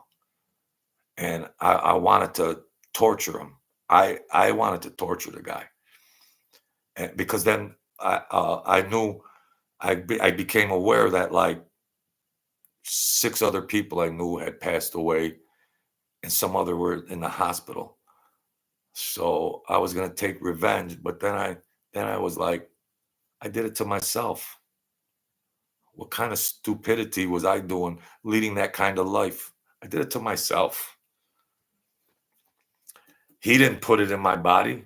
He didn't put it in my body. You know. I put it in my own body. I put it in my own body. I caused my body damage. Just like people get fat and obese, what are you going to do? Go after Kraft and food manufacturers because you got a heart attack or you got hypertension or you got diabetes? Well, you do it to yourself. I did it to myself. People get obese. They do it to themselves. What are you going to go after the food people? What are you going to go? Uh, you're going to go after Hostess because they make Twinkies and what are you going to do? Go at, you do it to yourself. Whatever we introduce into our body, that's our own responsibility. That's your own, yes, that's my own responsibility. Yeah, because I was plotting something. I was plotting something. And I knew he was going to the casinos. I knew he was going to the casinos and everything. And I was plotting something. And he thought that I was going to tell the law. He thought I was going to tell the law because they were holding the dealers responsible for negligent homicide for the people that were dying. They started having these laws where if you're a drug dealer and somebody dies off of your dope, that there could be criminally negligent homicide. And he thought that what happened to me and my buddy and some other people, he thought that I might try to get the law after him. And then I was crazy, and I was thinking to myself, forget about the law. I'm going to get him and torture him myself. And then I could plot. I can plot to try to not to get away with, to try to not get caught. And I was thinking up I was trying to think up these perfect crimes. And then it was ruling my mind and everything. And I just thought I was on my way up there to perpetrate something. And I says, what am I, stupid? I did this shit to myself. I did it to myself. He's gonna deal drugs to anybody who wants them. I did it to myself. And it took a weight off of me. It took a real weight off me because I still wasn't in the right frame of mind. And a couple years later, I seen him at the casino, and he had his hair all different and everything. And he said, boy, you look good, Joe, blah, blah. And I realized it was him, the enemy drug dealer. And I got my bearings, and I said, oh, yeah. He said, well, he was told that I had died. He was told in the gossip arena, he was told, yeah, the Italian dude from yeah, he passed away. He seen me at the casino a couple years later. He thought he saw a ghost. And I said, bro, I was going to kill you. I said, I was going to kill you. I was on a mission. I was plotting to kill you, but I did it to myself, and he was real cool. And I, then, there was a new law. The bags of dope were on my dresser, but there was a new law that I couldn't be charged with the dope. If you overdose and you got dope in your presence, when you come out of the hospital, they can't charge you with possession. I thought I was going to be charged with possession for 13 bags of dope when I got out of the hospital. I started getting my bearings, and I'm thinking, when I get out of the hospital, I'm going to go to jail. Then I got my phone out of the closet, in the hospital closet, and there was a message on there from the sheriff that read me the new law that says you can't be charged, because I remembered I had a ton of bags of dope on my dresser. So, but they wanted to know where I got it from. They wanted to know where I got the dope from. I said, I can't remember. I've got brain damage. I can't remember. But the dealer knew. And he says, yeah, they were asking. I says, yeah. I says, I didn't tell on you. I might have wanted to kill you, but I didn't want to rat on you. I didn't want to rat on you. I took responsibility. And then, and I told him another dude died too. I told him, yo, this other kid died too, man, and all that. And he actually gave me money. Blood money. He gave me money. I was on a slot machine playing 18 cents a machine, just killing time. I was just on a slot machine killing time and everything. He's like, good looking out. He said he had stopped dealing. He had stopped dealing. He had stopped dealing. And I saw his nephew, and yeah, he had an awakening. He had an awakening. The dude, cool black dude, but he seen he couldn't be dealing that, and people are dropping dead. Yeah, he was like, "Good looking out, home." I said, "Nah, I ain't gonna tell the sheriff. I mean, I did it to myself. I might have wanted to kill you, but I didn't want to rat on you. I didn't want to rat on you. Want to kill you, but I did it to myself." But he had accumulated so much money. Then he retired. Well, because it was, people were dropping every day. At that time, 200 people were dying a day across New York State every day. Overdose. This many overdoses every day. They don't report it anymore on the news, but this was when it first started in its infancy, and how people started overdosing. But he made enough money, and he used to play the high limit slot machines. $10 a machine with all that drug. $10 a spin with all that drug money. Yeah, $10 a spin, all that drug money. So once in a while, I'd go up there and say, "Well, how you doing?" He'd say, "How you doing?" And I said, "I play 18 cents a spin." And he'd peel me off a $100 bill. He'd say, "Well, go ahead, Joe, have fun in there and stuff." He was cool. He knew I went through it, but I did it to myself. But he was cool. He was cool. And he was generous. He was generous after that. So everybody can get better. Everybody could get better. Whatever we do in life, we can conquer that. He felt guilty about the people that passed away. Hmm. And my buddy that passed away, they were friends, like closer friends. I mean, this was my buddy, but he had liked that kid, and I know he felt bad about dealing that stuff to him that he died. I know he felt bad about it. But you can always heal. You can always put things in the rearview mirror, and don't look back. Look straight ahead, and then you'll be able to conquer things. You'll have clarity. You can make a better game plan, because you keep looking back where there's a lot of devastation. You got to go forward. It's tough. It's tough. The frog that keeps looking at the lily pad behind him, he can't leap to the lily pad in front of him. Confucius say, the frog that looks at the lily pad behind him will not be able to leap and land. He might leap and try to land on the lily pad in front of him, but he's going to miss. So stay focused. Don't look behind you. Stay focused. When you leap, you land on the target you want to land on. It could be an inch of progress. It could be a foot of progress. Make progress. Stay focused. There's enough crazy stuff we can revisit. The devil wants you to revisit all that garbage so you can, well, how am I going to forget about all that devastation? Lucifer, how am I going to forget about all this tragedy? How am I going to forget about all this devastation? I got an idea, Joe. Well, what is it, Lucifer? Go do some drugs and go drink some whiskey. You'll forget about it by midnight. But when I wake up, that devastation will still be in my mind. Well, then you drink some more. Mm-mm. No, look forward. Look forward. That'll heal you.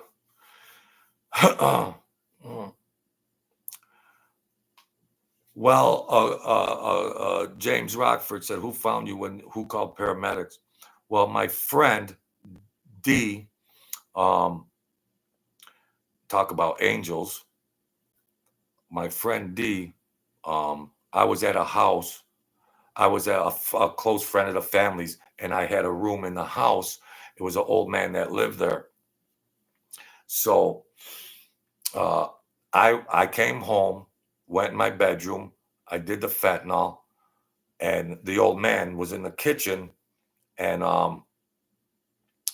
he had left. I was overdosed, and he had left like the old men, they go to McDonald's and they have coffee. Um, an old man, a landline phone, no cell phone, no nothing. And um, I was overdosed in my bedroom on the floor, and he left the house. He saw my car in the driveway. He left the house to go to McDonald's across town. Halfway to McDonald's, you know, the old men, they go every day, they talk. The old men, they go to McDonald's, they have their coffee, they sit in there for hours. He was on his way on Main Street to go to McDonald's. Something told him to turn around and go back home. He went back, he turned around, went back home, walked in the door, the phone rang, and my friend D said, "Is Joe home?" And he said, "Yeah." He was getting older. This guy, he's getting older. Might have started losing his bearings a little bit. He said, "Yeah." Well, at first he said like no, whatever, and he said, "Check if his car." He should have saw my car was in the driveway. He said, "Oh yeah." He said, "Well, go put him on the phone." She was dialing my phone, and I wasn't answering. She was dialing my cell phone, and I wasn't answering. So she called the landline in the house. She called the landline in the house so she could ask the old man, "What the hell's Joe doing? Is Joe in there?" You know, so he turns around, goes back home. The phone was ringing, and he picked up the landline, and she said, "Well, is Joe around? He's not answering his phone." He said, "Yeah, his car's in the driveway. Well, go see if he's in his bedroom."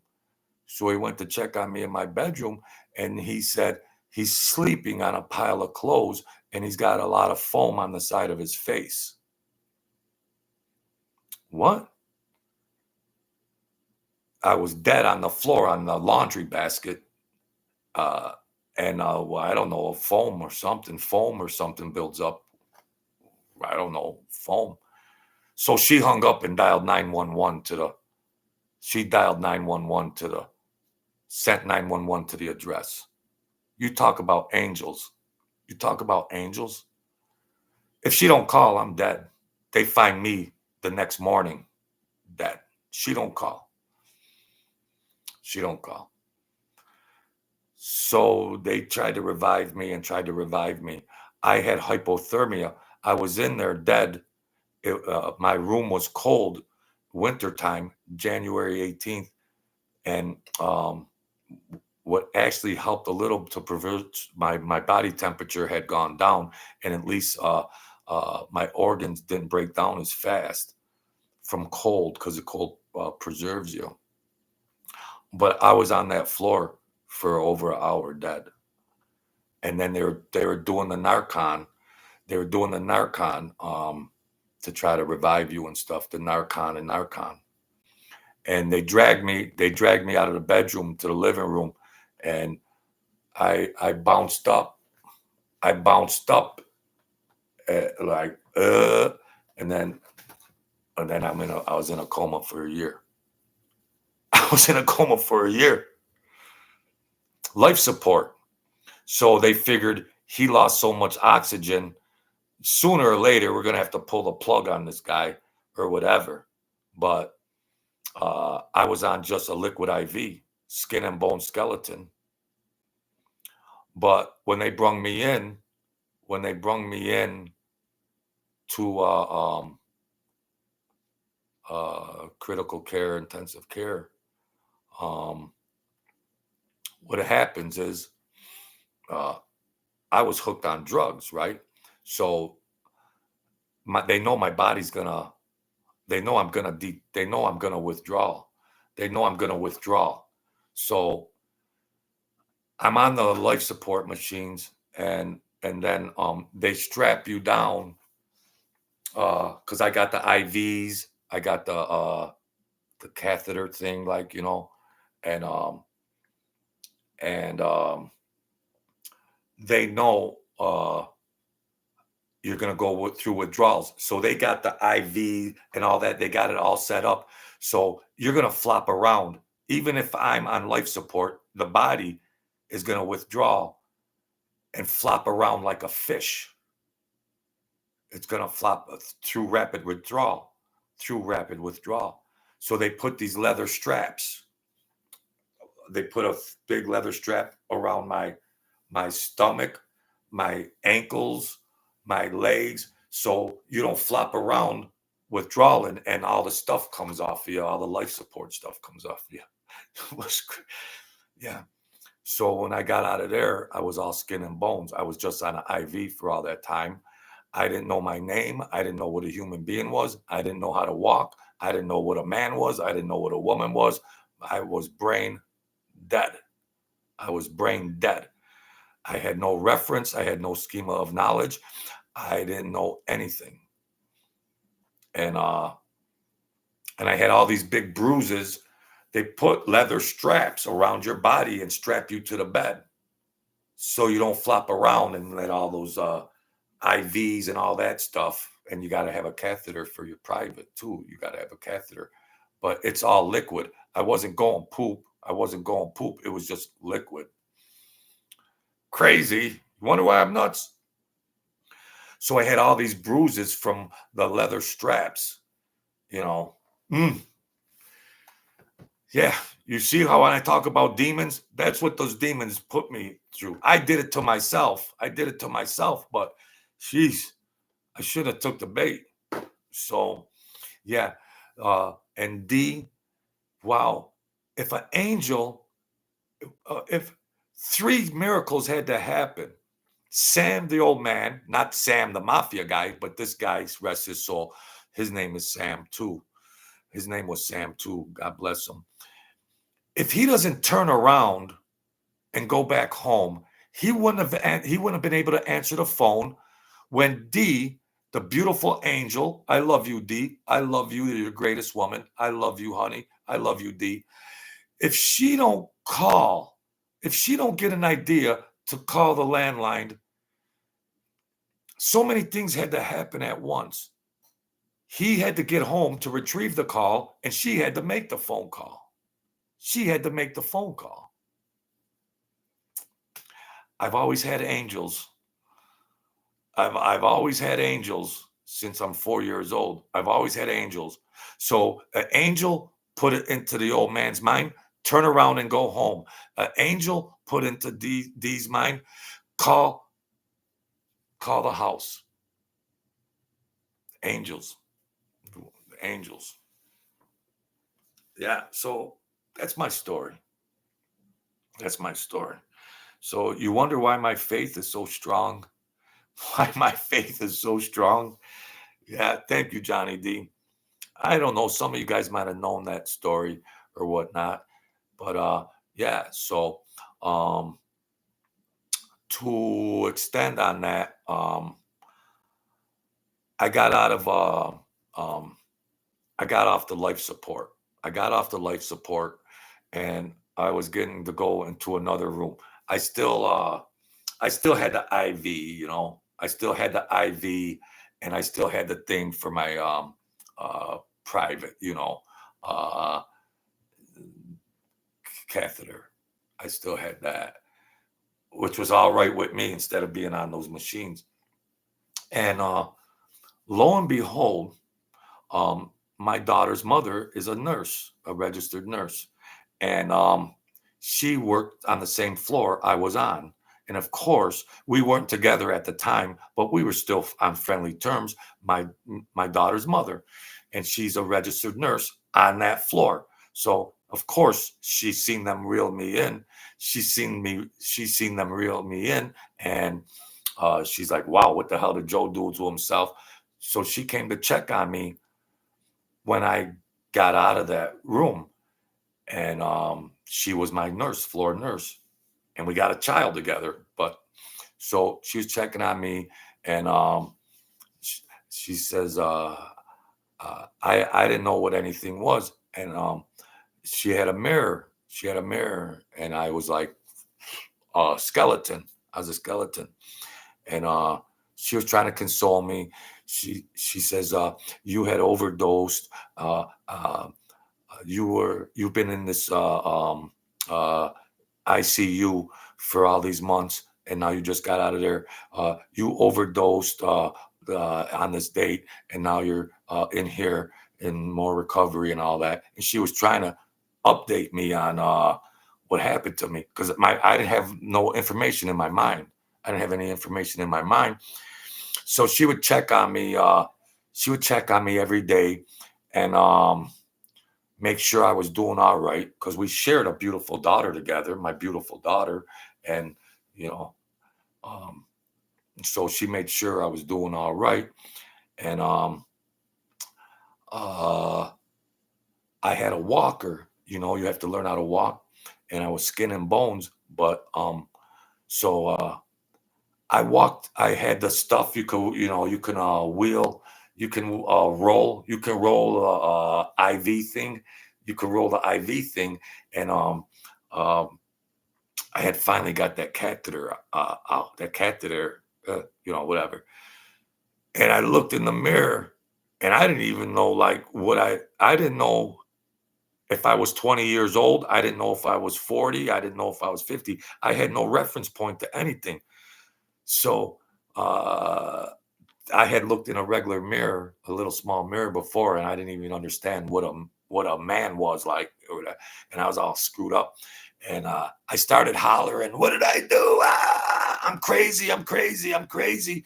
Put me in a nut house!" I went psycho. I went psycho, and little by little, uh, so my daughter's mother come in, and then I says, "Well, how old am I? Like, how old am I?"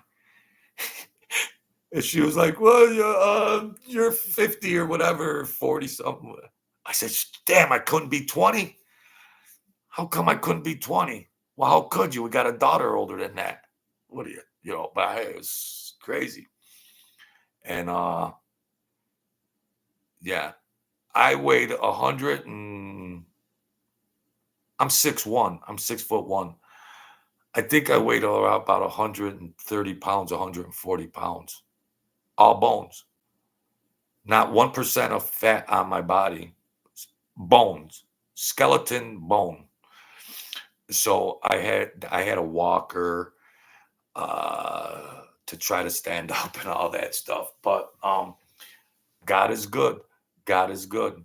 I really couldn't remember anything for a long time, and I withdrew. I withdrew to try to hide it because I was embarrassed. I was embarrassed and ashamed that I had ruined my life, and I withdrew to not communicate because people would have just thought, "What are you crazy? You should know this. You should know that."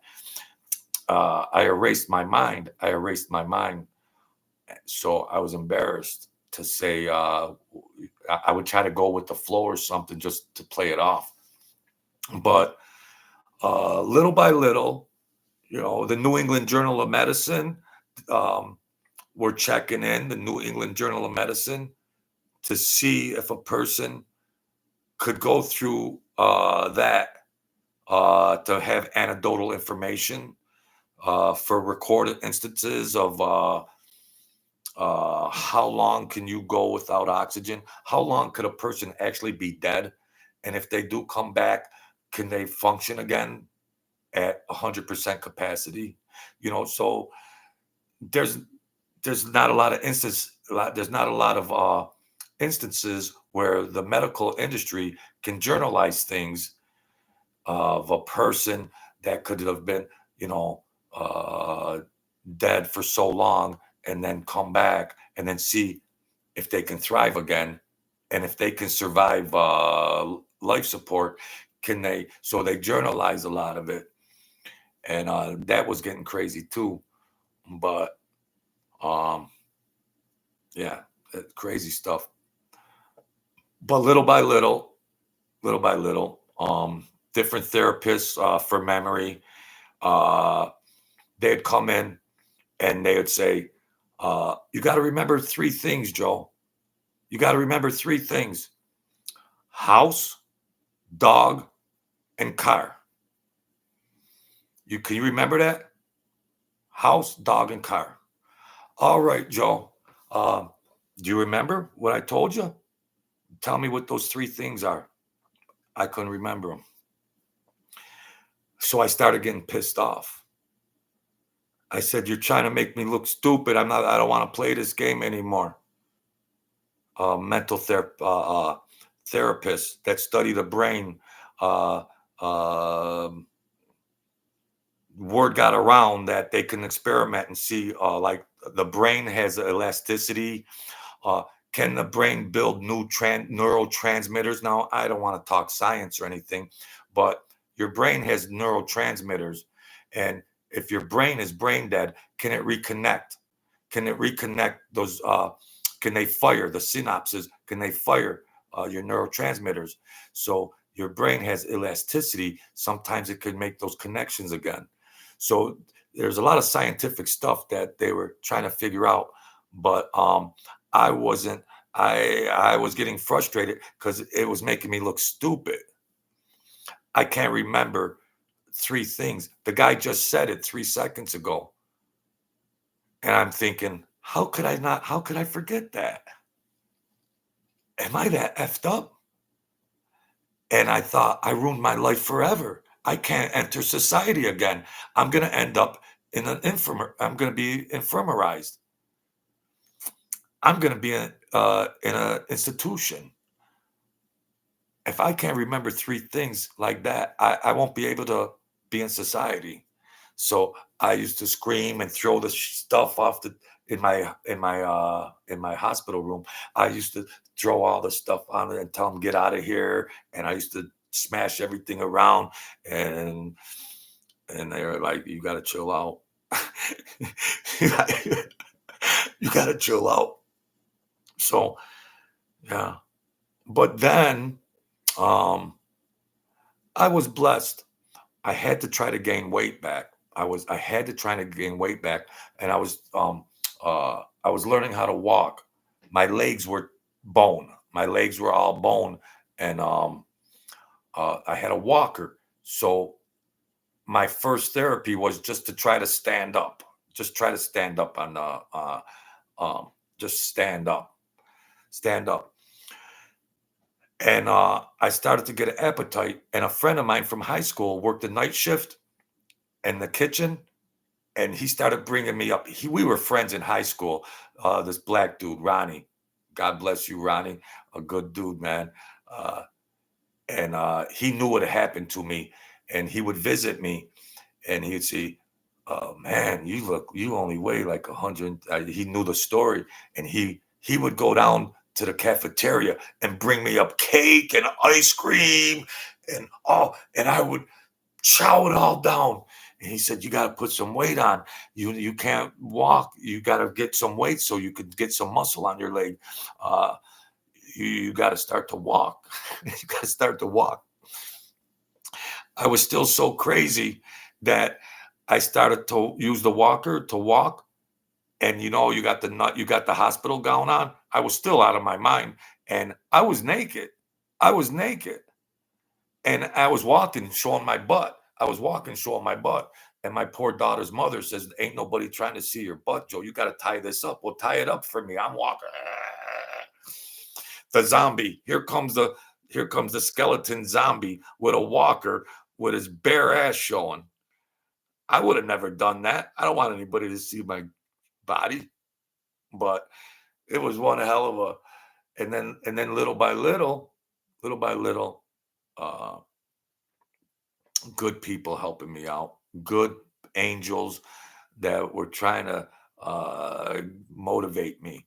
But what I did to myself, holy cow, uh, you know, and um, I actually have to go back and I have to have a status test for that because when they want to keep updated on medical information to journalize medical information of like I'm the guy that happened to, and with oxygen deprivation, and the medical industry, they want to follow up. What happened to this guy Joe that went through that? Did he lose his mind? Is he you know, or is he still going? So they try to journalize that stuff.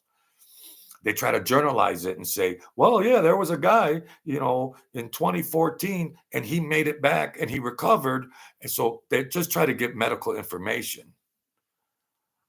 So, they can say, well, this happened and that happened. You can make a comeback. But I didn't want to recognize the medical industry as much as I wanted to recognize my angels. I want to recognize the angels that brought me back and helped me, and the medical industry don't want to recognize the great healer, the great physician. God is the great physician. God is the. Uh, I had less than a 1% chance of coming out of that. I had less than a 1% chance to survive the life support, and I had a billion to one chance to get any conscious mind. So, the great physician, I believe in the great physician. So, yeah. Yes, I knew I had the superpowers in me, Francis. Yeah. Yeah. God in us, God with us. God in us, God with us. Yeah. I was freaking out and going nuts in there for a spell, and I was causing a lot of trouble on that hospital floor because uh, I was nuts. I was nuts. And they'd come in there, they're like, you can't keep doing this. You can't keep doing this. And I said, and I had enough consciousness or logic to think, I'm never gonna get better. I'm stuck. They're gonna say, there's that freaking burnout. There's that freaking doper. There's that Joe. Yeah, he burned out on that fat. Yeah, he was in the hospital. Yeah, there's that burnout, whacked out Joe coming down the street. He lost his mind. He's not. I didn't think I was gonna get out of that craziness. So I just thought I was gonna be like, uh, like the reject, the drug reject that you know. I didn't know my name. I didn't know anything. I didn't know anything. And my daughter's mother was helping me, saying, this is that, and trying to rebuild these memories, trying to give me some type of history, some starting point, some reference points. Do you remember this? You have your brothers and sisters. Do you know this or that? And she didn't even tell me who she was until further along the way. And then she said, um, we have a daughter. We have a daughter. How old am I? We have a how old am I? Well, you're 50. I want to be 20. Now I'm 50. She said, we have a daughter. Do you remember that you have a daughter? You're the nurse on my floor. She says, yes, and I've been checking on you, making sure you're all right. We have a beautiful daughter. She knows about this? Well, yeah. Well, wow. Well, what's her name? And she started filling me in. Do you remember this when this happened? Like a monumental event. Do you remember when this? So it could spur, try to like start jumper cable my brain, try to activate my brain to have a known memory. Try to start with a known memory. Oh yeah, I remember well, a birthday party, and try to build on remembering the memories, activate the mind, get the transmitters firing, but the neurologists and all that, it's foreign territory to them because there's not a lot of cases where there's people that have been revived after 2 hours of being dead. So it's all new ground to them. There's not a lot of anecdotal information they can research and go, oh yeah, here's Pete from Kansas. He was dead for 2 hours. There's not a lot of reference on that. So there was a lot of different people from different fields trying to research me. And I scared a lot of them away out of frustration because they're researching me and it's all bad. I don't have my mind. I don't have my mind. But they were taking samples of my organ. They were trying to figure out how much organ damage I had because I shouldn't have had my eyesight. When you're dead, your organs fail. Your organs produce bacteria and other types of stuff, science and all that. But your eyes and soft tissue, your eyes will go and burn out with no oxygen. But I could see. My vision was worse, but I could still see. You know, but like my liver and other things and whatever. Yeah. Yeah, Johnny D.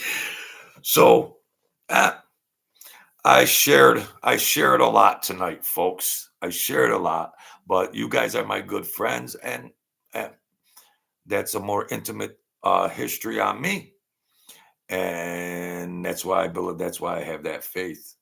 I have that faith. I have that faith, and I was having dreams.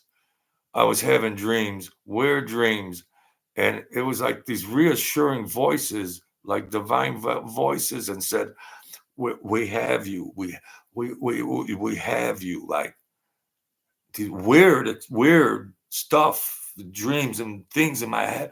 We had. Don't worry. We'll bring you back. Bring you back. Don't be a crazy man in here throwing things around. We got. Don't worry. Don't worry. So that's faith. That's faith. I caused a lot of trouble up there. They were going to isolate me to some, not, they got a button. They got a button on your bed that rings the desk. When you're in a hospital bed, they got that button. I would leave my finger on it all day. I'm crazy. F everybody. Screw everybody. It felt like they wanted to call the police on me. So they took that button. They put the button somewhere else, whatever. They got a button you could ring, like for an emergency or something or whatever. Or change your bedpan. People have bedpans and all that kind of stuff. Change this or do whatever. But yeah, at least I had a lot of experience in my lifetime. But I got healed by God. I got healed by God. I defied the medical. I defied medical science. That's why my faith is strong. People have to get uh like taught to have faith. People have to like get prompted to have faith. You know, hit. That you got to get prompted to have faith. I don't need to get prompted to have faith because uh, uh that's not necessary here. No. So hit button where the nurses. They shoved me. James Rockford, I got shoved. I was hollering, F everybody, F everybody. And on the TV, that actor had just passed away. He OD too. There was an actor from Rochester, New York, and he had passed away at the same time. Francis or something, I can't. But yeah, people were dropping like flies. But that's why I went through such a experience, and that's why uh, I got taken down by demonic thinking, and I went through a spiritual warfare. I went full circle through spiritual warfare. So, yeah, thanks for listening, everybody. Thanks for listening and being in here. But I went the whole full circle with all of that stuff. And I learned my lesson. I learned my lesson. Mm-mm. I'm not going back to that crazy shit. That's why I don't need all those meetings. I don't need all that rehab garbage. You better have something in your toolbox a lot bigger than rehabs. That's all. Once you know, you know. Yep, Francis. You better not have a little frickin' squirt gun because those demons are coming with frickin' bazookas. Mm-mm. If you're gonna go to war, you better have some weapons. I learned the hard way. Mm. I was Mr. Know-It-All. Yeah, disgraced myself, disgraced my family, scared the hell out of them all, scared the hell out of them all. None of them even know what the hell I was doing with my life. They didn't. I was doing all this shit in secretive. Addiction, you go into isolation and secret. You can get away with things in secret and all this until it all blows up in your face. What? What? Joe? What? Overdose? Joe overdose? What the hell was Joe on? What? Overdose? Yeah, he's in a hospital on life support. What? Overdose? You become a secret withdrawn drug addict. What? Disgraced. Disgrace. Disgrace. Disgrace. you know but they understand their love, and I mean we're all loving and everything. I did what I did, it all happened, but it's behind us now. And but I felt sorry for my daughter because it scared the crap out of her. And later on she was like, Daddy, you gonna stop? She was an adult, like in her late teens and everything. And I said, yeah, I'm done, honey. I'm done. Yeah, I'm done. You don't have to worry about daddy. Dad, I'm done with that. Don't go to bed. Don't worry about nothing. I'm done, honey. I'm done. I learned my lesson. I learned my lesson. I learned my lesson. So, don't worry about it. And my family, and they were like, what the hell? No, I'm good. I'm not doing nothing else. No. Uh-uh. Uh-uh. I was the last person they thought would ever do drugs. I didn't smoke cigarettes. I didn't drink. I, I you start going down the wrong road. You go down the wrong road, man. It's bad, bad. I wasn't a saint or anything, but it wasn't like, well, JoJo's on drugs. I used to holler when somebody smoked a cigarette around me. So don't you get caught up in stuff, boy. It's your ass. But life is life.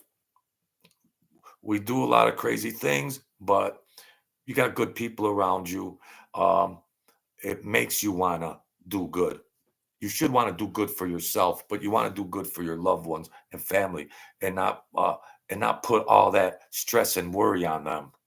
Stress and worry and shame. So my poor daughter, so she's got friends her age and everything. She's got friends that she talks to, and they know, oh, her daddy overdosed. My poor daughter has to think about, and I told, like, oh, she goes, Daddy, don't worry about that.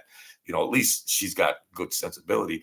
But, I shame me, and then I got a beautiful daughter that, well, her daddy overdosed, and like, her friends, well, well, honey, if they're your friends, they understand. If they're not, they ain't worth crap anyways.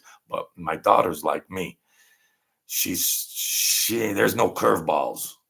She's a very loving girl and everything, but she's not a little wimpy submissive person. She's a loving angel, but she's not playing no bull crap. But I don't want them to worry. I don't want them to worry. So I was like, I'll take a drug test every month. I'll go to the county building and I'll take a drug test every month. I'll piss in a cup every month, show you that I'm clean every month. If anybody's going to be worried about it, I'm not taking a Excedrin. I ain't taking nothing. I'm not putting nothing in my nothing. So, and it's been 11 years. 11 years. So, yeah, quantum effects. So, yeah, it's a crazy story, but you guys are good. You guys are understanding, folks. You know, there's no there's no shame in my game. Uh, Somebody might see my video by accident. Uh, and somebody might say, go on YouTube. Somebody might go on YouTube and go, who's this truth serum? He's playing songs. Now he's talking about rehab or something. But you never know. Somebody could be struggling with something. And by the grace of God or coincidence or whatever, there's no coincidence, but somebody could see that and you could catch something. You can you could get into you can impact something. You can impact somebody before they go do something crazy. So that's why I put it out there. There is no shame in my game at all. There's no I did what I did, you know, I did what I did. We have life experience. We have to learn from experience. What good is experience? There's good and bad things, but we have to learn. We have to gain knowledge. I want to laugh and have fun. I want to laugh and have fun. I don't want to be stuck in shit doing stupid, crazy things. So, if you could get a good message, I want to be a servant. I want to be a servant. I don't care about the numbers. I don't care about whatever. I want to talk to good people, goodwill people, and wherever it gets subscribers. Well, they froze my subscribe. I'm not tripping on all that. My people are here. That's what counts. That my goal is accomplished. That's all. If something if something gets out there that can impact somebody, my mother that passed away would say, "That's a good job, Jojo. That's a good job. You try to inspire somebody." I want to be like my mommy. I want my mother to be proud. I want my father, God, to be proud. I want them to say, "Yeah, that's right. Don't have fear. Share your story, share your experience. Maybe somebody can benefit from that and not step in shit like you did." So it makes me have a silver lining in it, you know. Didn't like to put all that on my family and everything, but thank you, Johnny. Yeah. So, I'm not perfect. But I can't be a crazy man anymore. I can't be a crazy man. I can't be crazy. Uh, you know, the sinful world, but I don't want to be crazy and all that. I did enough of it. I'm 61 years old. I did everything 5 times already. Stuff I didn't want to do 5 times. I ain't no, what the hell? If I can live to 80 and just have 19 years of just all right, comfort, content, and calm. That's all. And maybe Sophia Loren. Okay, am I asking for too much? Sophia Loren, a beautiful. Uh, that's lust. How can you go through the world without lust? Hmm. It's one of the 7 deadly sins. How can we go through a world without lusting for stuff? Not only lusting for physical things like sexy women, lusting for drugs, lusting for food, lusting for bad videos, lusting. How the heck can a human being go through life not lusting, having lustful thoughts? How? Well, they know it's a bad equation. So we have a chance to ask for forgiveness. So if we sin, just go to bed and pray and say, "Well, God, please forgive me through the life by the blood of Jesus. Please forgive me. I'll try not to sin anymore. I'll try not to sin anymore." But you know, because if Marilyn Monroe came in the door right now, I'd want to kiss her. Okay. Holy cow. 3 hours. 3 hours this video is.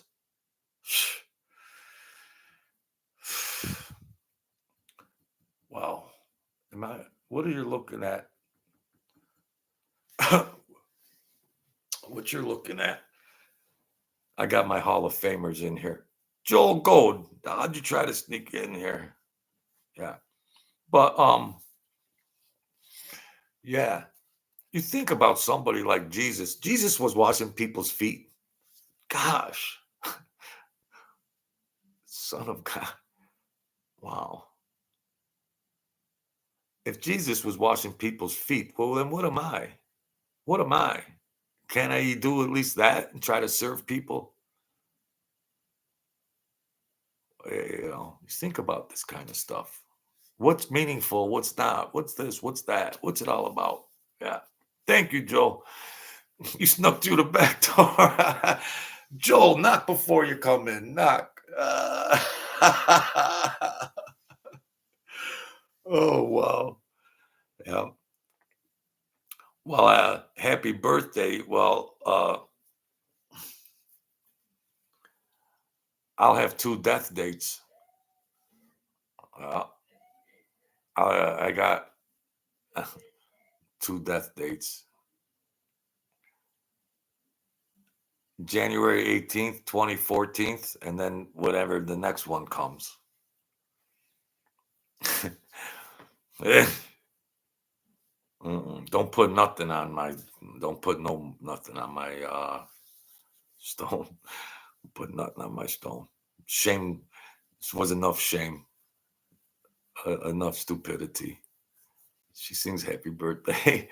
Marilyn Monroe, happy birthday. Like she sung to John Kennedy. I got that. I got a little brain damage. Johnny D. 3 hours. Man, I like hanging out with. In case you haven't noticed, I like hanging out with you people. I sit here in my apartment by myself. The heck? I need socialization. What you're looking at, folks, is a man that's really in need of socialization. Exhibit A, ladies and gentlemen of the jury. This man is in extreme need of socialization. Thus, the 3 hour long video. But I love my people. You know, it seems like goodwill and love and compassion is more exciting than uh people wanting to do evil stuff, like, uh, it's just a dark cloud, a dark cloud, a dark feeling in your body. Even with them crazy guys in organized crime, it is always is a feeling, uh, well, just but a good feeling is a better feeling in your body. There's a better feeling in your body when it's love and compassion. Just a better feeling, a biological, physiological feeling. You know, you do a good deed and you drive home, you feel good about it. Or if you're in your car and you flip somebody off with road rage, there's a bad feeling on you. The other person isn't feeling that feeling when you flip them off. You're feeling the stress and the rage that you want the other person to feel, but they already drove by in your car. So it's a self-imposed stress, self-imposed. But if you do something good love and compassion, you feel good about it. You're driving home, you feel good about it. You might even be whistling. It's a good feeling about it. A healthier feeling than violence and stress and craziness, craziness. And even the gangsters, they like to laugh and have fun too. But a lot of times they would be Jekyll and Hyde, and then they would switch. But they're just regular human beings that like to laugh and have fun, and it was a good feeling They're just regular. Whether you're a janitor or a school teacher or a gangster, you still have the same emotions and stuff, But it was a good feeling, laughing. You wouldn't even know this was a violent guy or whatever like that. It's just a good, nice feeling. Nice, you know, good for your blood pressure. No ulcers, just, But there was a lot of bad feelings with them, and then things got bad, and then you you're not healthy. You don't get healthy. You don't get a. Hi, I'm John, and I'm a drunk. Nice to meet you, John. My name is John, and I'm a drunk. Welcome to the meeting, John. How long have you been a drunk? Well, there's only one answer. Jesus, get you on the right track. Uh-huh. The wine, the blood. Yeah, my cousin Sal got this friend that Gina did ecstasy once. It was made him doing. Guess what he said? That he saw 3 Gina's. She's quantum effects. I can't read that out loud. Mm-hmm. Mm. Get that vino out, Johnny D. I think Francis might be having a nice little glass or something. The classy Francis. I don't mean to get wishy washy, but I'd like to shake your hands and give you a hug. I ain't no damn tough guy. I'd like to shake your hands. If I ever hit the lotto, I don't even play the lotto, but if I ever came into wealth, I would search you people out and frickin' whatever, whatever, whatever. But I appreciate it. I appreciate it. You know, I got the Hall of Famer here. What am I gonna do this video to tomorrow morning? We played music. We played music. Yeah, but that rehab system got me all disjointed. That rehab system and all that crazy stuff because there's no doing. I feel that there's better answers and don't make the same mistakes. Like uh, you know, for the struggles that people go through, come up with better stuff. Yeah, Deb. Yeah, I've been on here for 3 hours. Been on here for 3 hours. So I talked about everything under the sun. Yeah. And I talked about when I was in the hospital and what I put you all through and all that crazy stuff. Yeah. Yeah. Yeah. 3 hours, Deb. 3 hours. So seems like every time you come in, I'm about to sign off. It's past my bedtime. Past my bedtime. Oh, wow. So, yeah, I played songs and music. I talked about Sam when I was with Sam and when he called, and then D and how the ambulance got to the place. I told that story, Deb, on how all that had to take place and everything. And D, she's a saint. Oh, all right. You were watching earlier, then you fell asleep. Yeah, my videos will put you to sleep. Yeah, that might happen. You watch me, I might put you to sleep. Yeah, but I know you work out and you do all that stuff. So keep up the good work. Keep up the good work. So yeah, yeah, I was revisiting through the hospital and all that, and the lights apart and all that. I don't really know if my viewers kind of knew the real intimate story behind what that looked like, the hospital and Hope Haven, Atwater House, and all that. So they're good, friendly people. So uh, I shared all that. I shared all that stuff. That's why I have faith. That's why I got 100% faith. So um, it's a no brainer for me to have faith. So, because you saw what I looked like, that you saw what I looked like on those machines, and I'm sorry. I apologize that everybody had to go through that. But yeah, you know. But that's in the rear view. We're looking straight ahead. We're rocking and rolling. Mhm. You read the book, Joel? Yeah, yeah. So there's stuff that you could say, oh yeah, that was in the book. That was in the book. Yeah. By the way, I got a book here. The link is in the description. Yeah, but I try to fill in a little more stuff. Thank you, Joel Gold. Thank you, Joel Gold, for supporting this channel. Uh, yeah, yeah. But yeah, Deb, I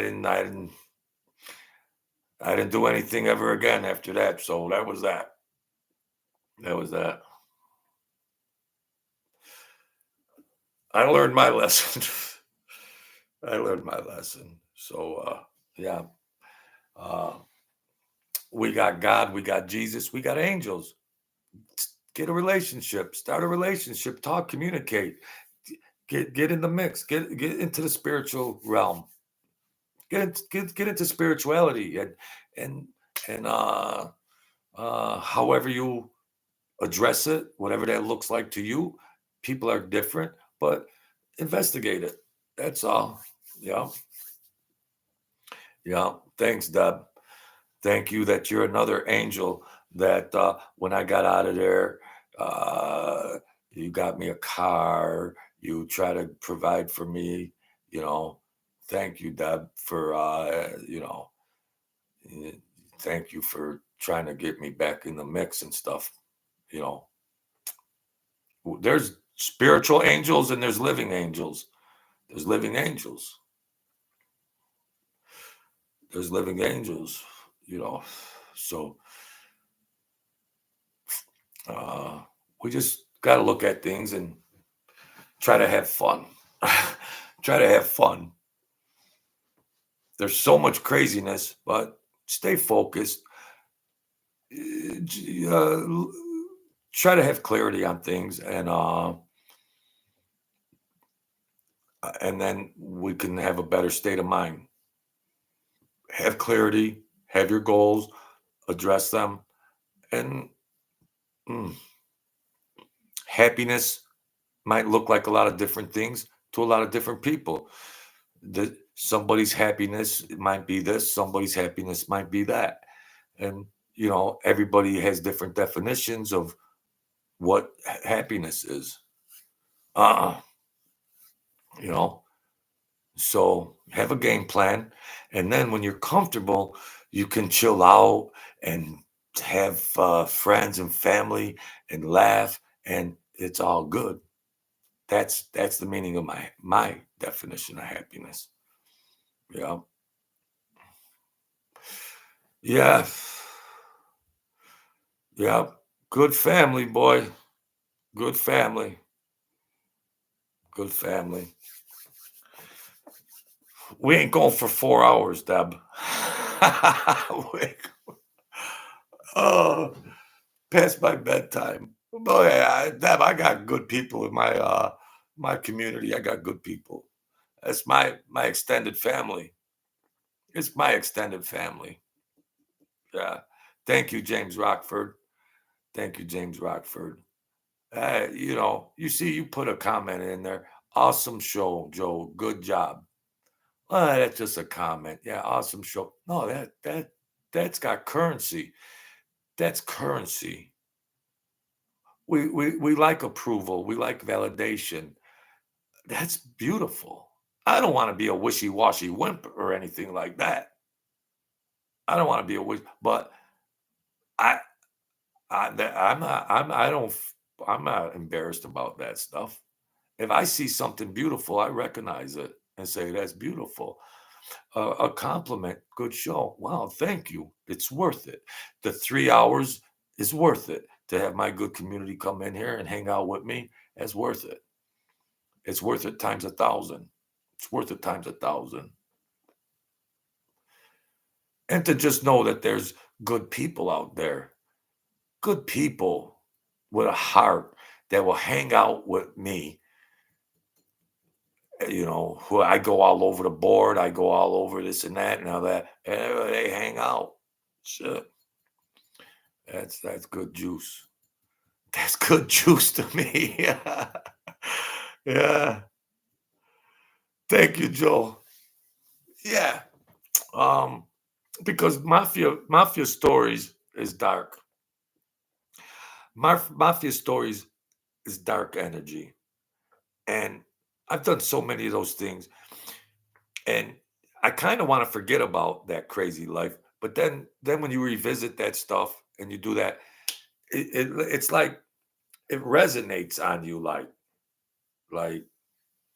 it resonates in your spirit of negative dark stuff. But inspirational good vibe stuff, it makes you feel better after. So took me 1,000 videos to figure that out. If you haven't noticed, it took 1,000 videos for me to figure that out. uh, no, yeah, it might be interesting and entertaining, but all it does is reinforce just how stupid I was. In my eye, it just reinforces how stupid. You're well educated, wasting your time doing that. Yeah, waste your time doing that. Nah, dark, dark. Uh-uh. There's so many great, interesting stories. There's a ton of stories in here. Ton of just stories just for story value. Like there's movies and entertainment and all that. There's a lot of entertaining stories in the Bible, and it helps your spirituality too. So you could kill two birds with one stone. You could kill two birds with one stone.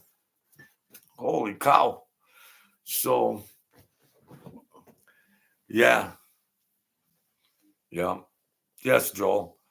Yeah, if so if I could share a good word and try to serve the people, serve them entertainment and maturity, but it's all in fun. It's all in uh uh you know good spirit, all in good spirit.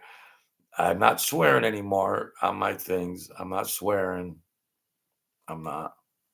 Mm-mm. Thank you, Francis. I'm not gonna be a crazy man. I'm starting to feel that like um in a weird sense that like God or Jesus is watching and going, why are you being a knucklehead? Or my mother, rest her soul, like what would she rather me have me do? Like talk about knucklehead mob stories? No, my mother would not be impressed if I was on here talking about mob stories. No, she didn't raise me to be that person. She would like me to talk about some good spiritual stuff now with a little intellect and a little love and compassion and a little sign of intelligence. She'd be proud of that. That's why there ain't no shame in my game. I want to please God. I want to please Jesus. I want to please God. I want to please Jesus. I want to please my mother and my family and my friends. So there's more. That's better juice. That's better juice than people in my comments on my home thing that's on my channel that are in there. I'm gonna unsubscribe if you don't tell a mob story. Unsubscribe, Billy. Get lost. They're putting all these things on my home thing. I gave you 1,000 mob stories. That's not enough. Go somewhere else, Billy, if you don't like it. These knuckleheads. Yeah. Francis, you'll swear for me. I'm gonna unsubscribe to your channel. Who gives a flying? Get lost. Get lost. Go watch whoever's still in the mob genre. Get lost. Okay, Billy, I'll tell a story tomorrow. Please don't unsubscribe to my channel. Get lost, you bum. Get lost. No, I feel better talking about interesting things. If there's a lesson in there, if there's wisdom in there, then that's all right. But I want, I want, uh, I want uh, other things to be say, job well done, Joe. Job well done. You tried your best to do the show, share a good word. Uh, Job well done. The numbers don't matter. The numbers don't matter. Job well done. Well, they froze your subscriber ticker. I don't care anymore. I don't care about my subscriber ticker number anymore. That ship has sailed. Whatever that is, I still get these same people in here, whatever my subscriber number is. My channel's hacked as we speak. My channel is hacked as we speak. But I don't care. I'm going to just keep doing it. Wherever it goes, it goes. I'm not going to be a little punk to stuff that I don't have any control of. And the mob stories is played out. Played out. Once in a blue moon, I'll come in if it's not violent. If there's no violence and it was some quirky thing that happened at the club or at the track, a quirky thing that something like that. But I am not going to tell a mob story that's got violence in it. Mm-mm. If those people don't like it, then just go whatever. I don't want. I'm not changing diapers. I'm not here to change people's diapers. If if you don't like chocolate ice cream, go find vanilla ice cream. Go find what you desire. I get so many comments on my home thing there that you can't see here on my own thing after a video's done down the road on my home thing. These little wussies uh, are tripping about uh, to the library and read a mob book or something, or go find whatever.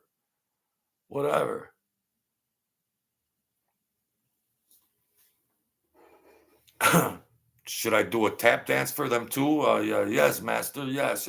Should I do a little tap dance? And yeah, yeah.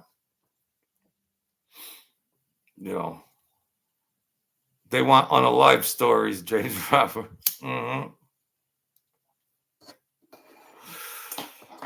Then YouTube tells you can't even say all these words. That you can't say these words and these words. You're supposed to say unalived. I don't even want to get into all that mess with mob stories and all that, because then I'm going to violate those terms too.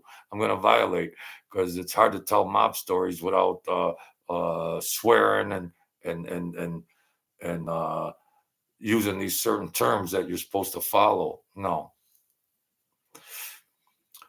there's a better chance of me following the rules if I tell enlightening stories. I'm more. I might slip a little bit, but I'm more likely uh, to behave if I'm telling a more enlightening story. More, you know, than blood and guts on the wall. No, that's no good. There's no good. That ain't no badge of honor. No. Uh, yeah. Well, they censor, Francis. They try to censor and all that. And if you watch other channels, you'll see when they're talking the vernacular that they're using, because they're afraid to use these certain terms. But I don't need to entertain it, because I'm not gonna. If I talk about upbeat stuff and that, I'm not gonna be using those types of words anyway, so it ain't gonna come into my it's not going to come into my circle, you know. So that's fine. That just will work itself. It'll work itself out, you know. So it's all good. Yeah. Yeah, society has changed. Things have changed. And yes, we could look at it. We could look at politics. We could look at everything. And that's the way it is. We have to accept things. You know, there's political things, there's other things. We have to accept it. And we could get really crazy about what goes on. And we could disagree and not, but we have to separate from that. Okay, we're aware of stuff. We're aware, and that, yeah, that's bad. It's evil. It's bad. It's whatever. But we could put 5% energy to that.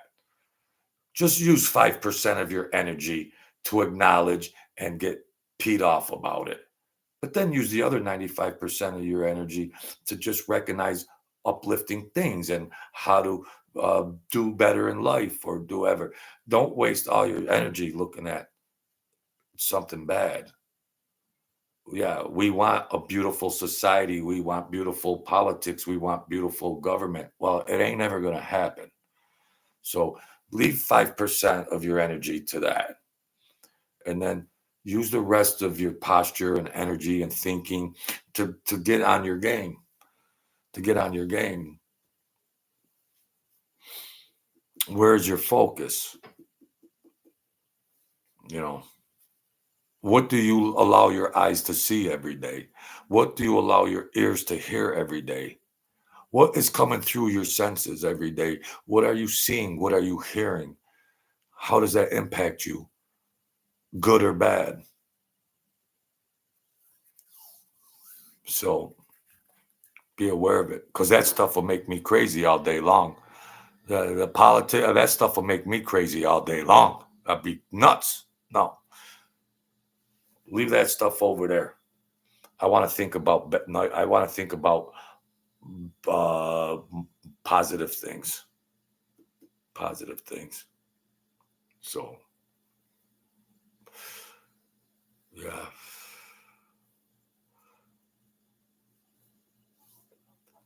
Well, there's a lot of things saying the end times. There's always generations of things that you can reference to say that we're in the end times. Maybe, maybe not. But I'm not going to waste any energy on it. They were supposed to be in the end times at different points in the history of planet Earth, apocalyptic times. No, we're entering an age of enlightenment. We're entering into a golden age. That's a lot better. That's easier to say to me. We're entering into an age of enlightenment. We're entering into a golden age. Put your mind and focus on that. Set the table on that and let the rest follow it. But if the sky is falling, if you're going to have the sky is falling posture, then you're going to fulfill that. Your day is going to be in fear. You're going to fulfill your sky is falling prophecy. No, we're in a golden age of enlightenment, and most people are coming to spirituality. There's more people coming into spirituality and God and Jesus today than ever before. We're entering a golden age of enlightenment. Focus on that, not the sky is falling. No, no, no, no. Don't take those curveballs, bro. Don't fall for that stuff. Mm-mm, mm-mm. No. And if we were entering into the end times, if we were, let's say you're right, we're entering into the end times. What value would you being in fear every day? what value is there to being in fear until the last day came? Bro? Okay, you're right. We're in the end times. Then have cheerful days until that last day. Why would you want to have fearful days until that last day? Then just go crawl in a hole, crawl in a bomb shelter, crawl in a bomb shelter until the bomb falls. Or be out, interacting, and enjoy. Yeah. So there's many times, interpretations, dogma, different beliefs of different stuff, uh, fear mongering, fear mongering, fear mongering. What term is used in the Bible more than anything? Fear not. Fear not. I'm not going to fear the last days until when the last day comes, it comes. Until then, I'm not going to be tripping about if a bomb's going to come through the roof. No, no. You might as well just go crawl in a hole and just shiver. There's no value to that. Trust in God and Lord and Jesus. Put your focus on that, not on that whacked out news and everything. All right, Johnny D. Yeah, put the burdens on Jesus. Jesus taking our burdens. Thank you, Jesus. I'll try not to sin anymore. Put the faith. Put your faith and focus on that. It's a fallen world. It doesn't mean give up and trip.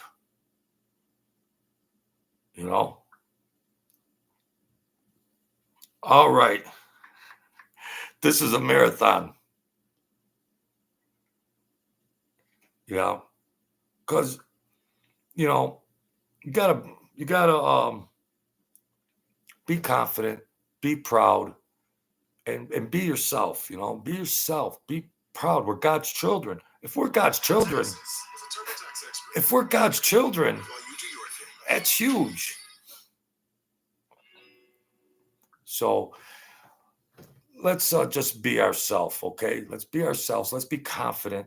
And if we were created in God's image, ain't that something? We're created in God's image. Man, I'll take that. So let's check this out. So just remember, be yourself. Be confident. Don't let people mess with your mind. Just be yourself.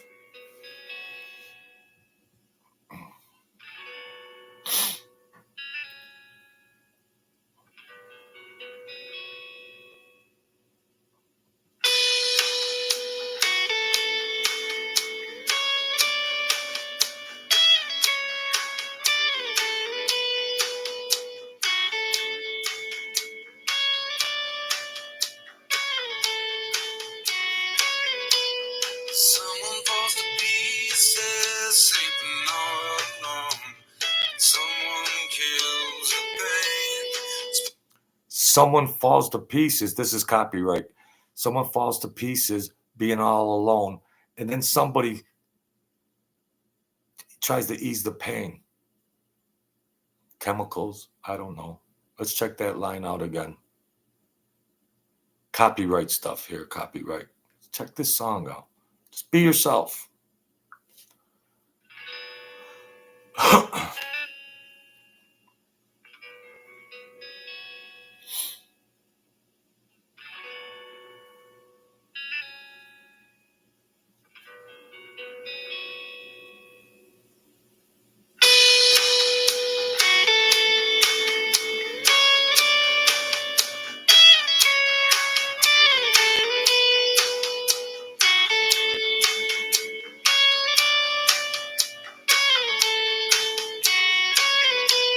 Someone falls to pieces, sleeping all alone. Someone kills the pain, spinning in the silence. Finally drifts away. Someone gets excited in a chapel yard, catches a bouquet, another lays a dozen white roses on the grave. Someone catches the flower in the chapel, a wedding. Someone's throwing flowers in the chapel at the wedding, and then somebody's putting flowers on a grave. What an extreme. What a contrast. That's life. That's life. That is life.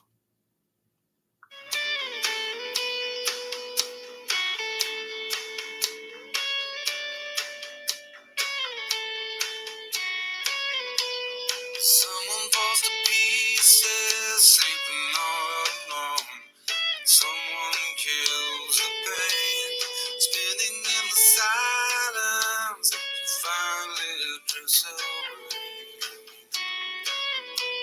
Someone gets excited in a chapel yard, catches a bouquet, another lays a dozen white roses on the grave. Yeah, and be yourself is all that you can do. Yeah. Be yourself.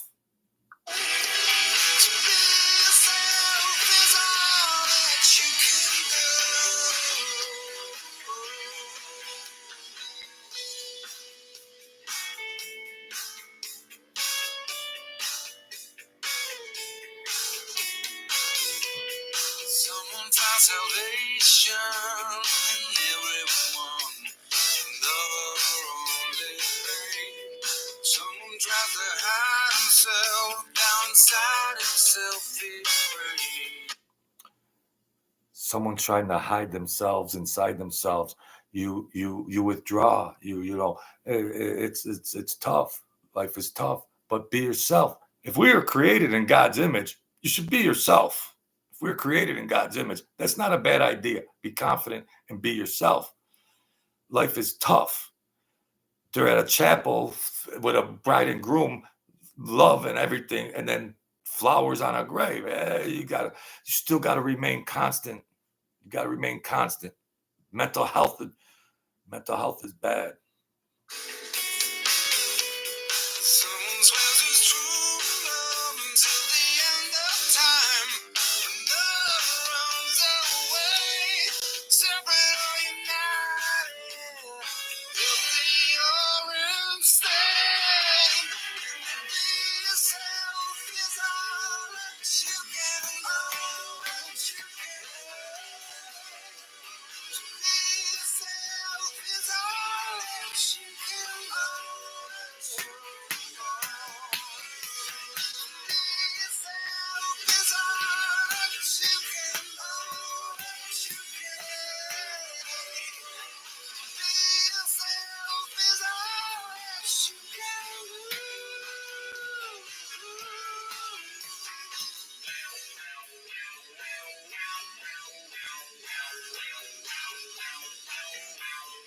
That's the same guitarist from Rage Against the Machine. That dude can shred.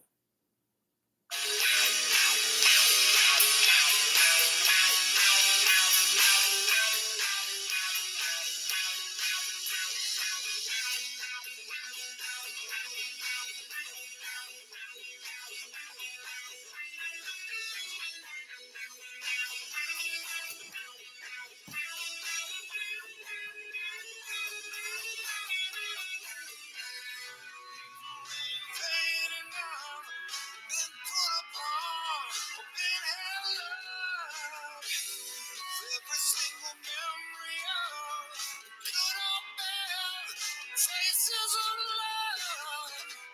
Don't lose any sleep tonight. I'm sure everything will end up alright. You marry love, but to be yourself is all. Let's hear that.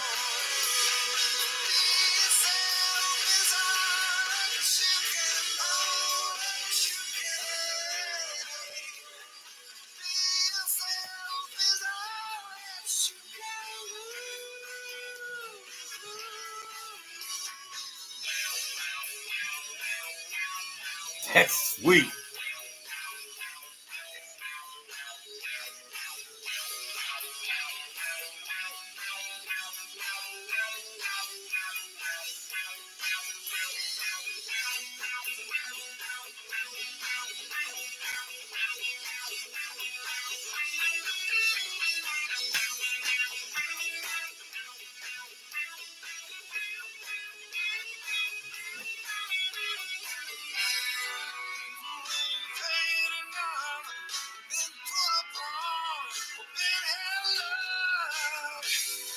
Every single memory of good or bad, traces of love.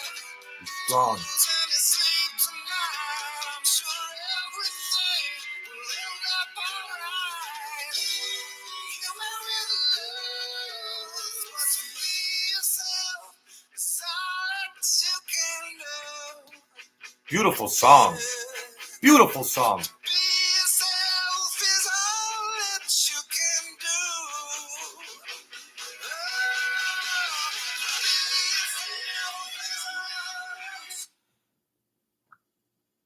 What a voice. God rest his soul.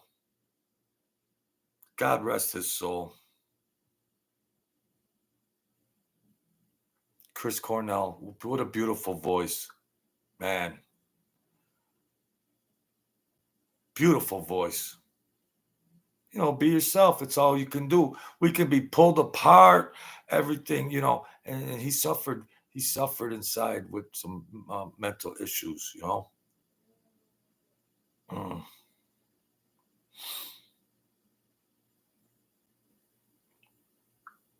Audio Slave. Look what you started, Johnny D. I'm supposed to be in bed right now. This radio station was named Audio Slave in honor of the last American heroes to whom speed means freedom of the soul.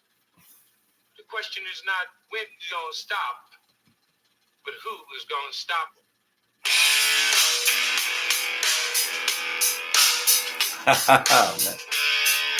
I've lost my mind.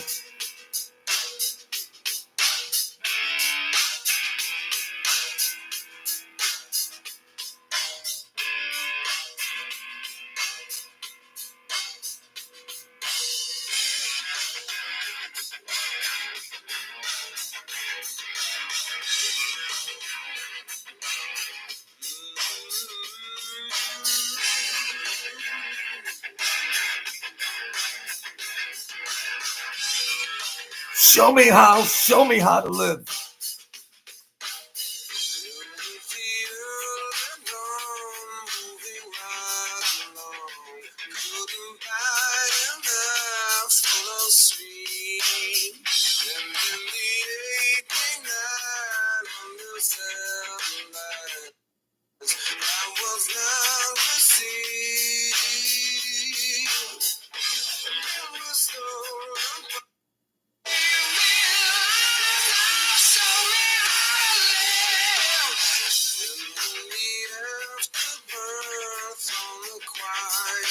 Copyright. They're gonna crush me on that damn.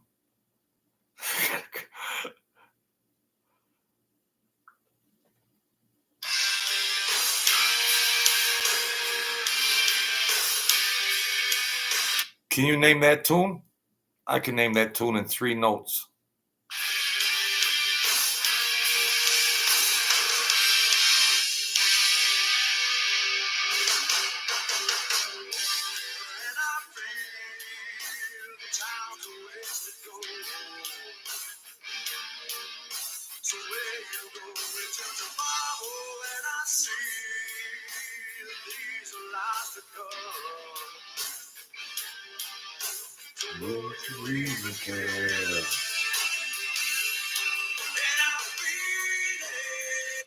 Stone Temple Pilots, they just came in and tore it apart. Stone Temple Pilots, man. And Scott Weiland, he went down to the drugs too, man. You know, I'm looking back at all these artists, and a lot of them died young. Wow.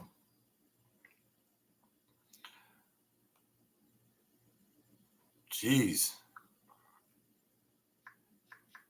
It's crazy.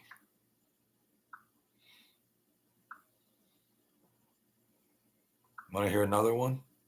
But he's still living. You can tap right into pre-built He's still ready-to-bet living. parlays right from the home screen.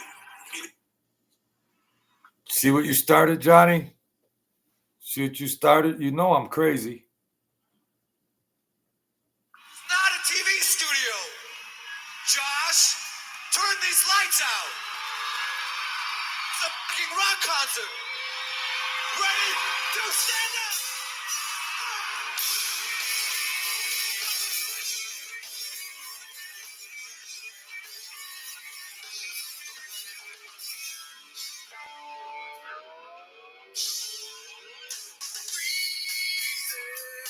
Rest his head on a pillow made of concrete. Okay. Pearl Jam. Even flow. Rests his head on a pillow made of concrete. Sounds like a homeless man to me.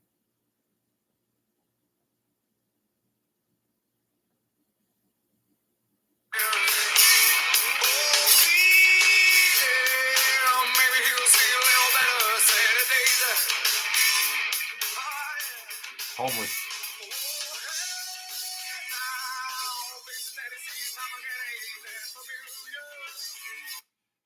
The faces that he sees isn't that familiar.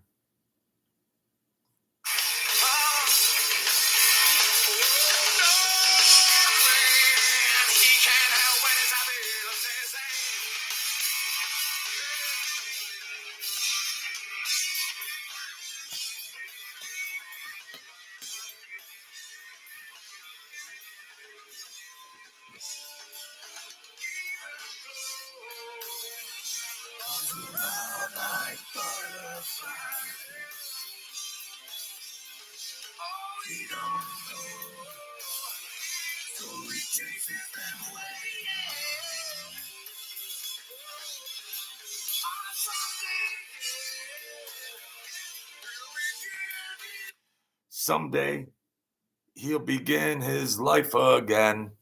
Poor homeless people, you know? Yeah.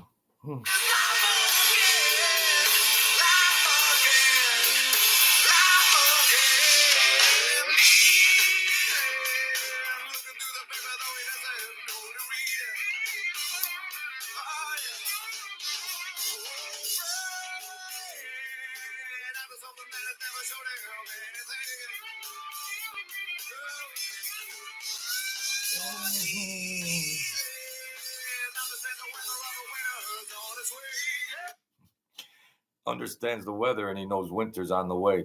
The poor homeless boy, they know that, you know.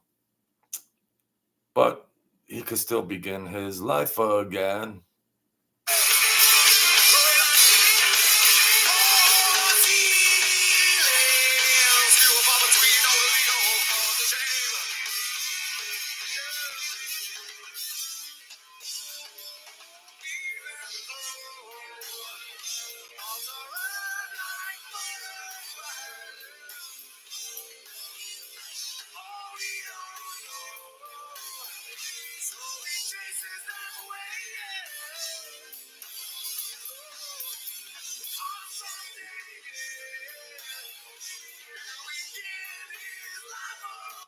Someday, yeah, he'll begin his life again. I hope so.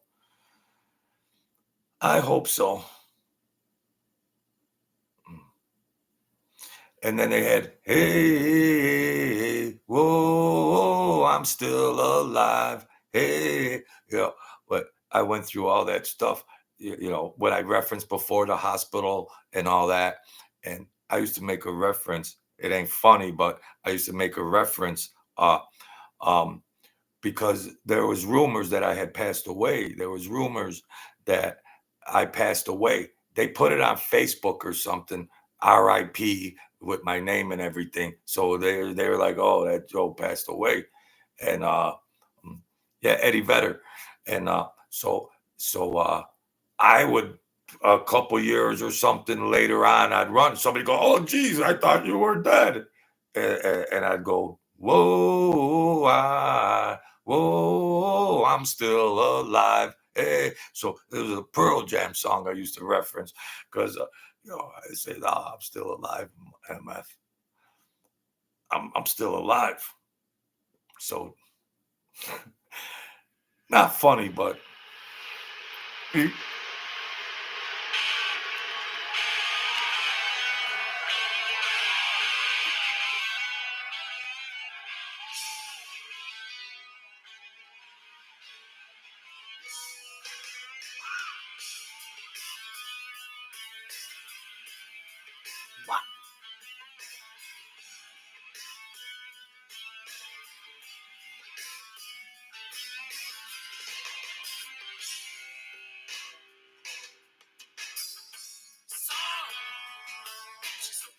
have I got a little story for you? What you thought was your daddy was nothing but a wow. You were sitting home alone at age 13. Your real daddy was dying. Sorry you didn't see him, but I'm glad you told. Oh,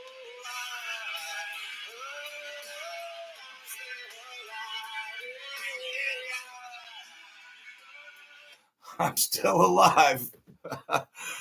Oh, God forgive me. God forgive me.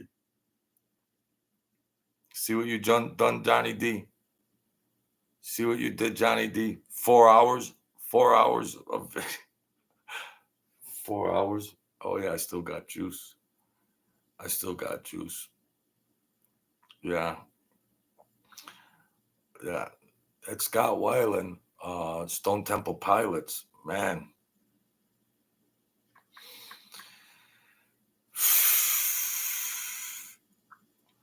Stone Temple Pilots. They got down and dirty.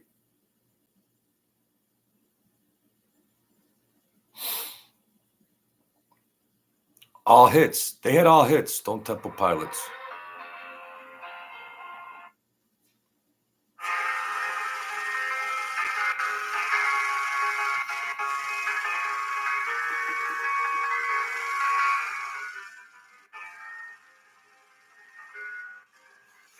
Drugs, him too. The Drogas got him. What is this? What is this?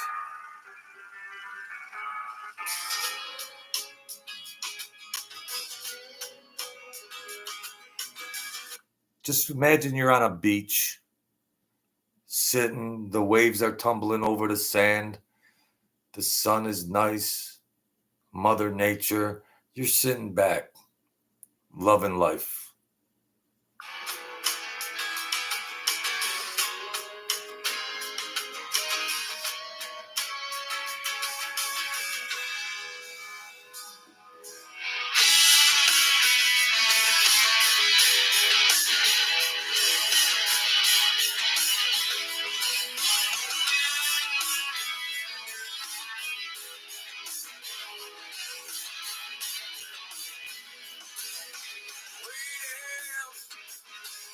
on a Sunday afternoon, oh, what I read between the lines. Copyright. I guess he read between the lines and said, "You lied." Yeah, he read between the lines. I love the lyric. I like the lyrics they used to write, Stone Temple Pilots.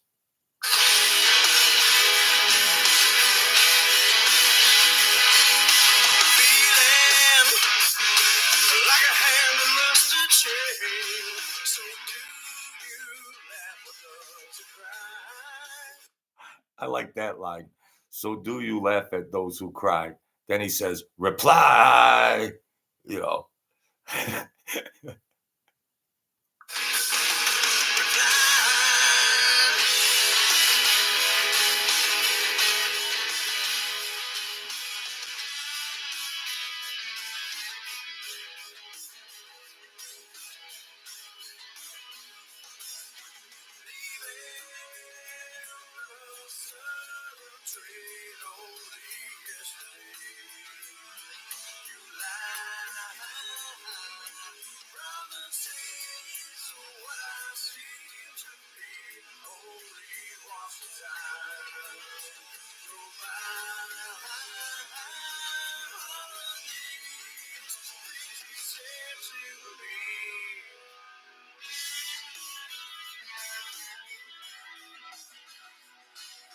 Interstate Love Song.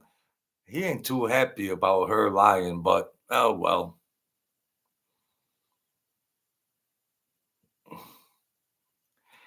He ain't too happy. This is not. This is not. This might be the last. Last song of the night. Not this, but.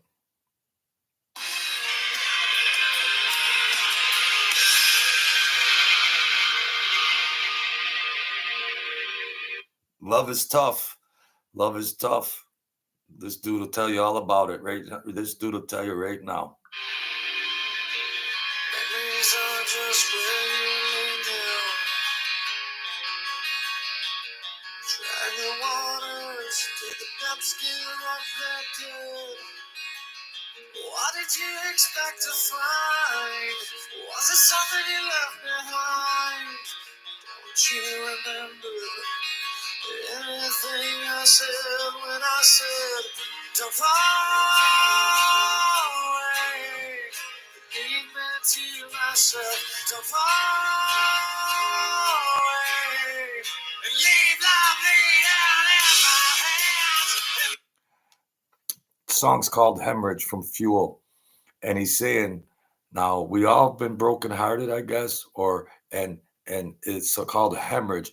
And he says, you leave love bleeding in my hands. You leave love bleeding it like a bleeding heart. And wow. These rock stars should be glad that their women did them wrong because they come up with all these hits. She should get a piece of the. She should get a royalty. These women that these rock stars write about. Give the poor girl a royalty. That wow, what a song you wrote. What inspiration that Jezebel was. Wow, that's nice. You should give her a royalty.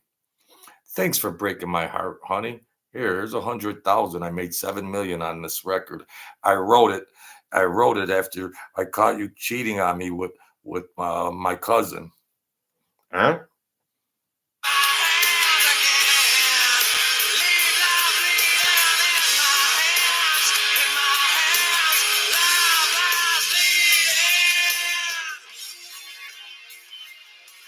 It hurts. It hurt him.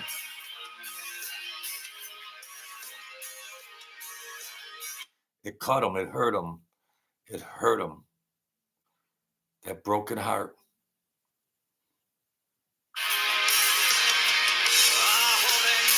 I feel contagious. Am I the only place that you left to go? She cries and life is like some movie black and white. Then I just think at night, over and over and over again she cries. So far away, leave me to myself. Yeah, then she tells him, don't fall away. Just leave you to myself. Yeah. Well, you're happy now? But don't come back after I got that 6 million in the bank because there's something called groupies. And I'm starting to entertain some of these groupies now. So I'm not brokenhearted anymore. Sorry. I'm just saying. God forgive me. God forgive me. God forgive me. Shouldn't make light, Well, that song just said, so do you laugh at those who cry? Reply. I guess that was in that last song, you know?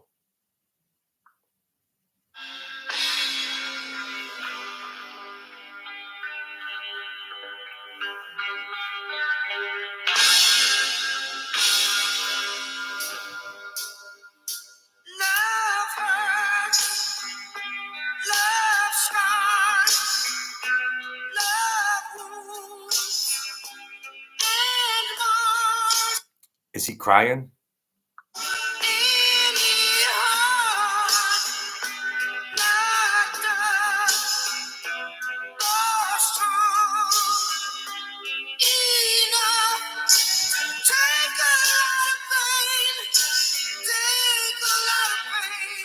Pain.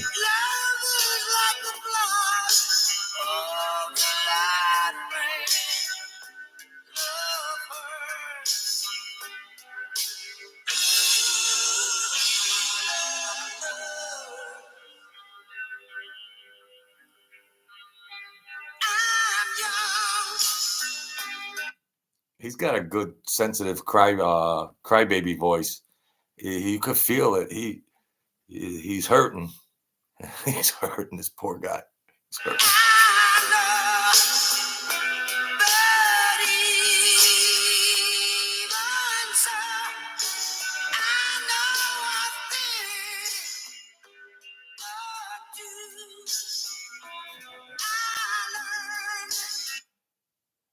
It's he's got a sad, and his voice is haunting. Can you imagine going through a bad divorce and you're still in love with your cheating wife, and or it's the opposite, and a woman is still in love with her cheating husband, and and then you hear this song, and now just put yourself in that place, and now these words, his voice sounds haunting. They're haunting.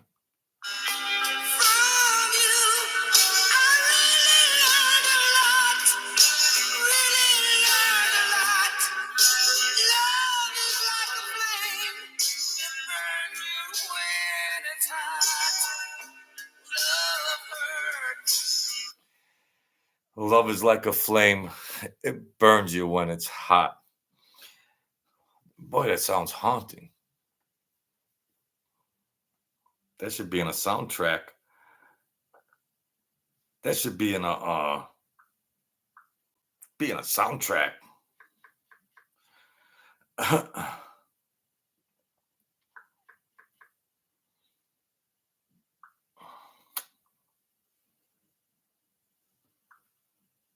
Want to cry some more?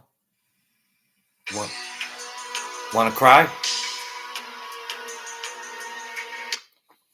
Let's cry. Let's all cry together. Okay?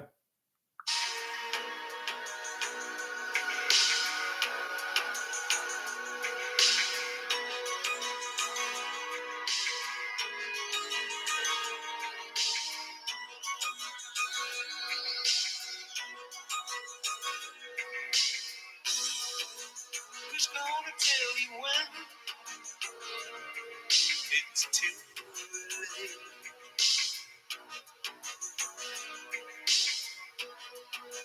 Who's gonna tell you things aren't so great?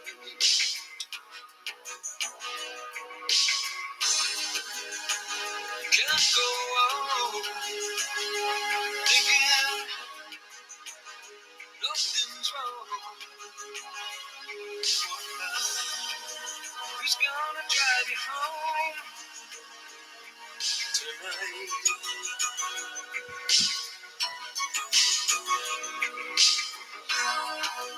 Who's gonna pick you up when you fall?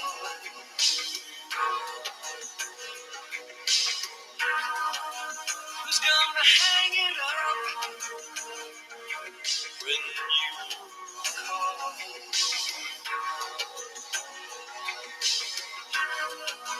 Who's gonna pay attention to your dreams? Who's going to pay attention to your dreams? A confidant. A nice confidant you can share stuff with and all that. But now he's wondering who's going to drive her home tonight. I don't think it's him. And she ain't trying to listen to his dreams. She ain't concerned about his dreams. She ain't included in his dreams. He wants to know who's going to drive you home tonight. Am I losing my mind, folks? Who's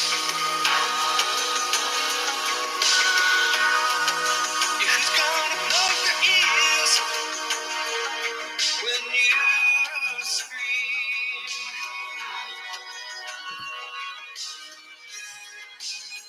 You can't go on thinking nothing's wrong. Who's gonna drive you home tonight? You can't go on thinking nothing's wrong. That denial is a mofo. Yeah, all the evidence is right there. But boy, people don't want to read the writing on the walls. See, it's terrible. It's terrible, I'll tell you, it's terrible.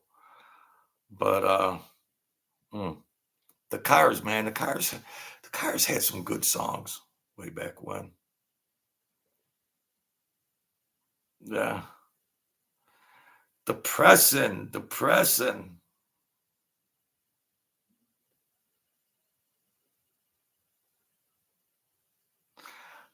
I'll be right back, okay?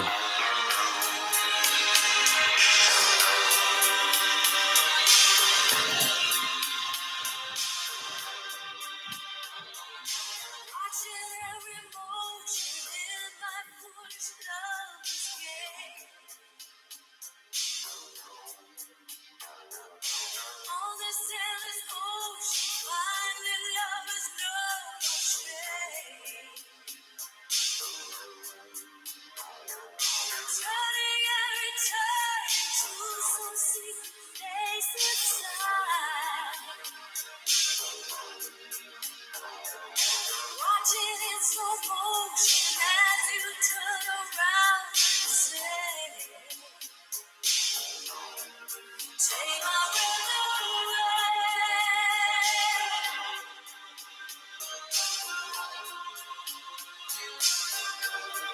Take my breath away.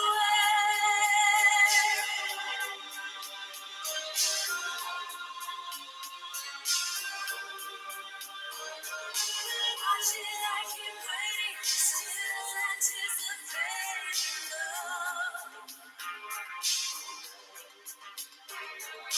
Never hesitate to become the faded one. Turning return to some secret place inside. Watching in slow motion as you turn and say, I love.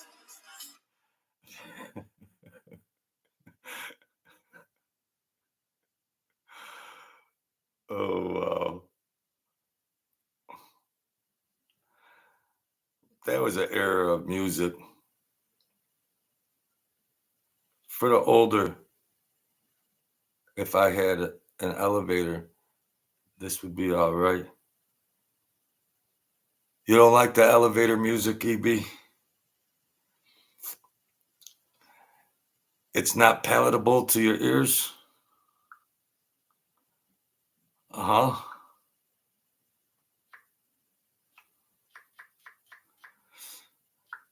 Is it palatable?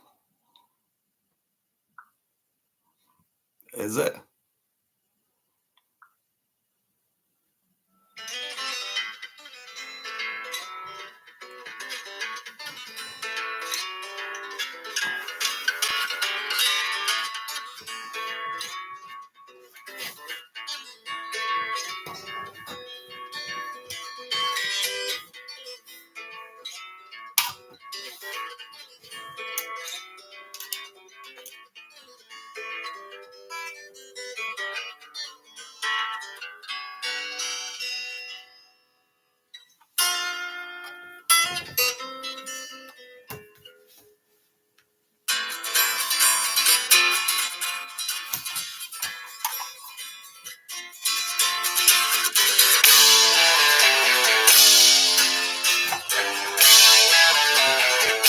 Lou.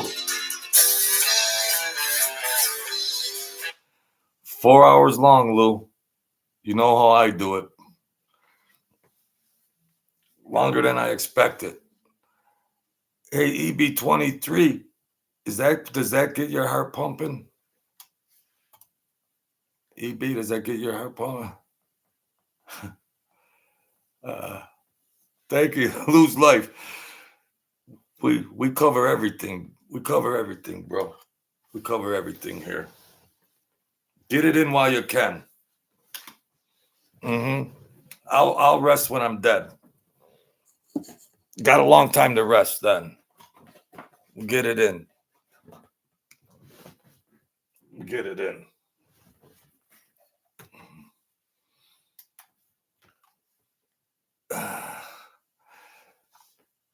EB23 says not in 2025.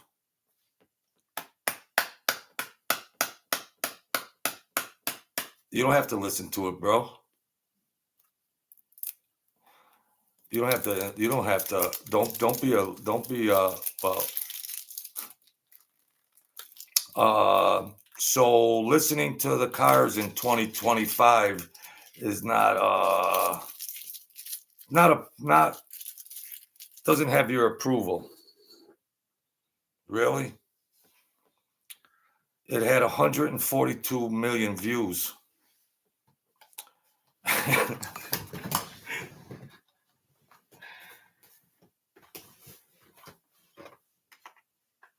Somebody approved. EB23, not in 2025, because you said so. Because you said so, EB23. So should I? So then, what should I do, EB23?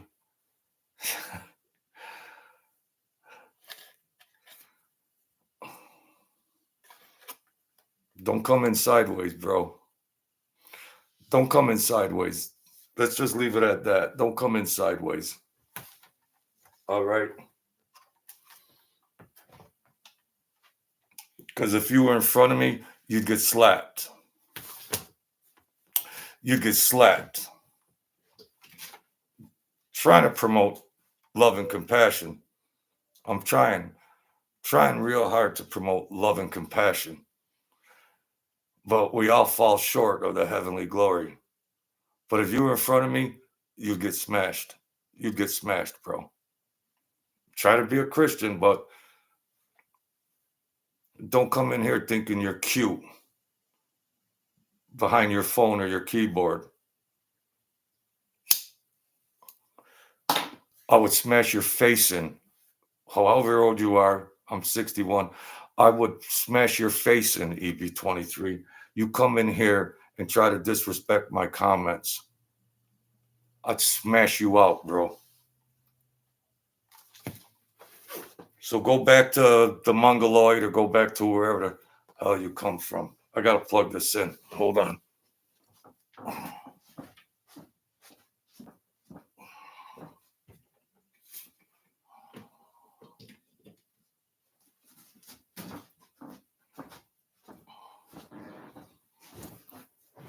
Trying hard to oh, all right, yeah. Oh, yeah, they don't have that kind. Well, then I apologize then. I apologize. If that's what you really meant, then I apologize. If not, I'd smash your face in. Whatever it is, it is. Do what you want. All right, hold on. My power got disconnected. I was on 1%.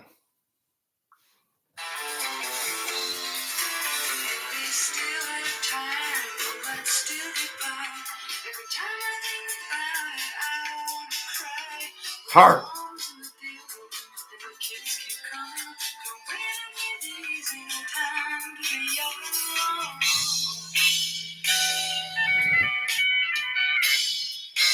This freaking cord.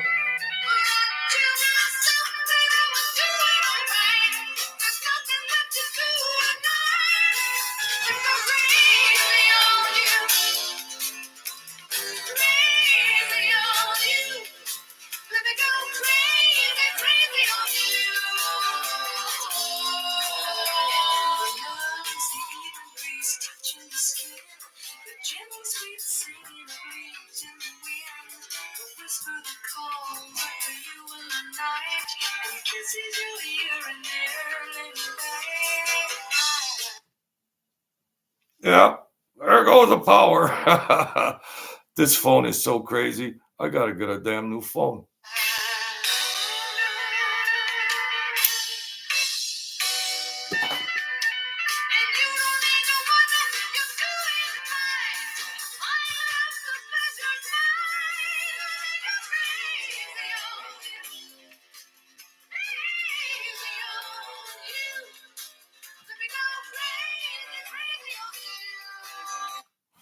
Man, she's got a powerful voice, that lady.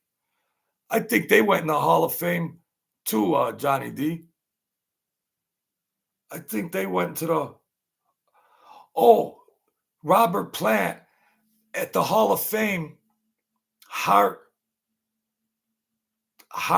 sung with Led Zeppelin at the Hall of Fame induction. Robert Plant. And she was singing Led Zeppelin song. Imagine that. Imagine that. That's cool, EB23. That's cool. That's cool, bro. That's cool. So she went in there and she was singing.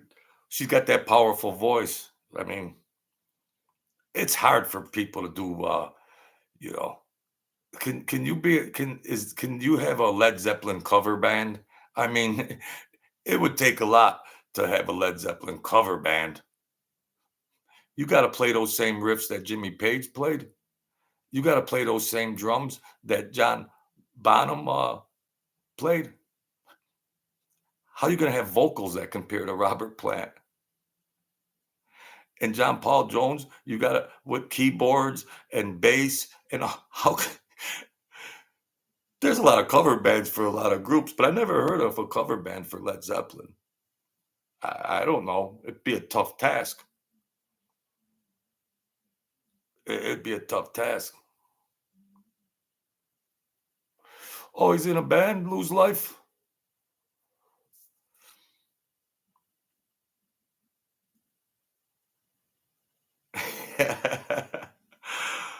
Man. Oh, yeah. Yeah, that was, that Heart did Stairway to Heaven. Jeez.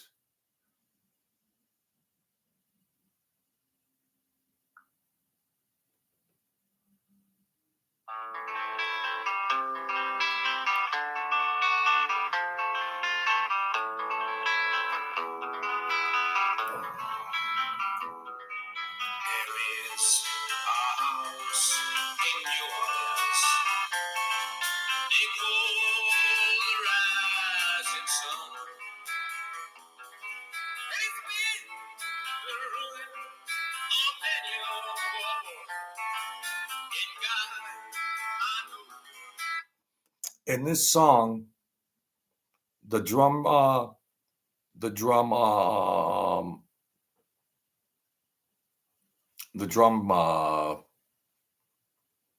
riff, the drum beat stays the same the whole song. The drum beat stays the same in the whole song. The Animals coming up, BTO. Yeah, Watchtower coming up. This guy has got a haunting voice too. You talk about haunting voices. What kind of voice? The Animals.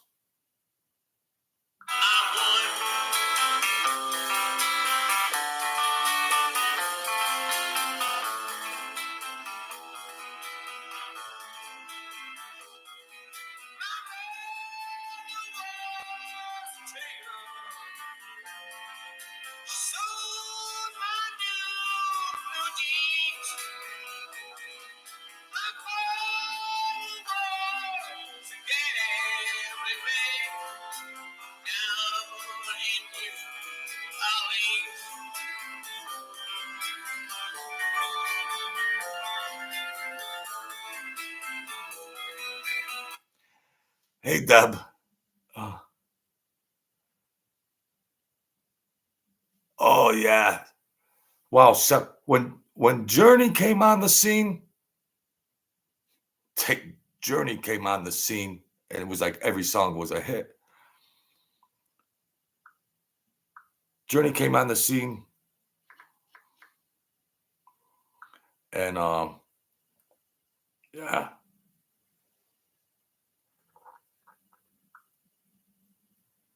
Commercial. There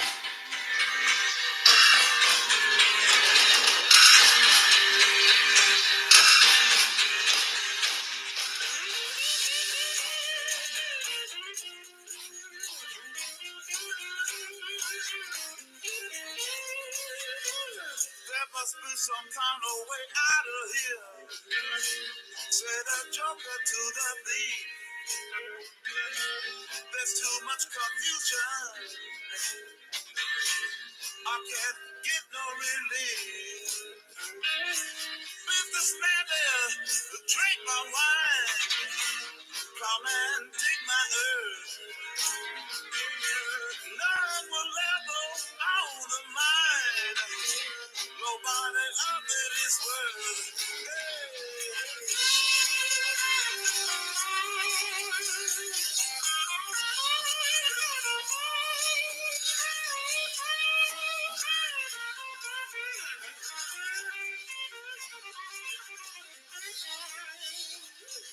No reason to get excited. The thing they kind is cold. There are many here among us who feel that life is but a joke. But you and I, we've been through that. And this is not our fate. So let us start talking falsely now. But I was getting lazy.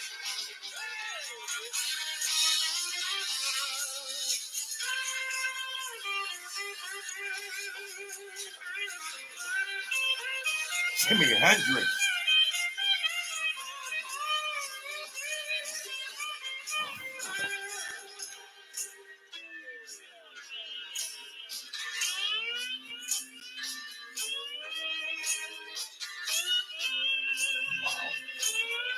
Smooth.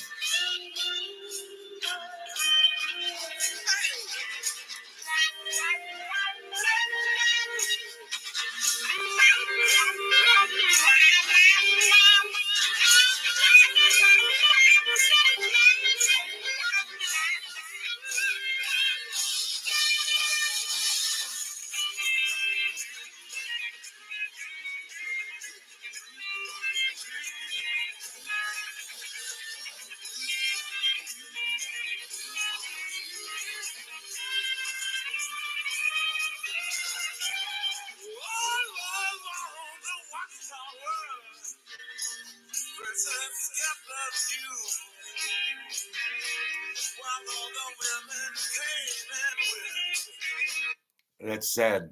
He went too soon too.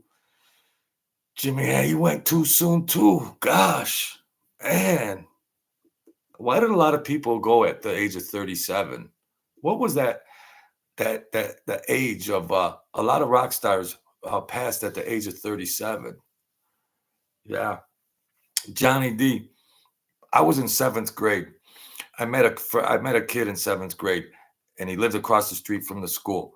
So during lunch, sometimes I'd go over to his house, and they had a real big house, and they had Jimi Hendrix albums, and he was like, "I got one for you, Joe. I got one for you," and he played this, and I was like, I'm 13, and I was going, I've never heard anything like it. That is awesome. The first time, at the same time, he played while on the Watchtower.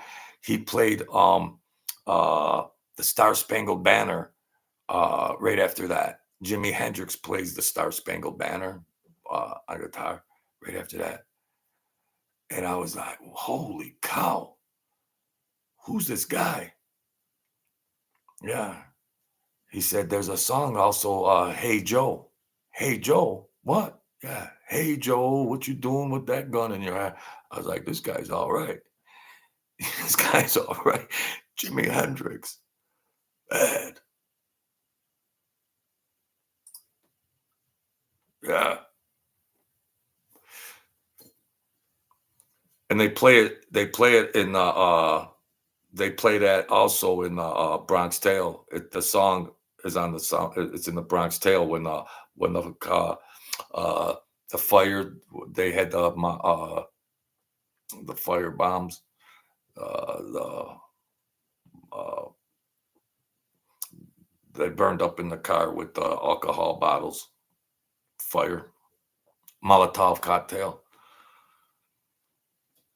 Yeah. Holy cow. Yeah. So we got some Jimmy in there. We got some Jimi Hendrix in there. Holy cow. It's request. um, uh, oh, at 27. Did I say 37? It's 27. My bad, Johnny. I said 37. My mind is shot. At 27. You're like, it's 37. Yeah. Didn't Jim Morrison too? 27. Kurt Cobain also. Janis Joplin. Uh,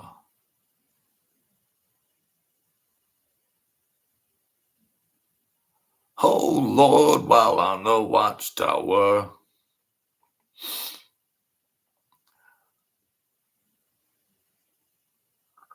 All them songs. What else? Crazy Circles. Crazy Circles. Oh man. He was playing the guitar with his mouth. He was playing the guitar. He was playing the guitar with his mouth. Like golly.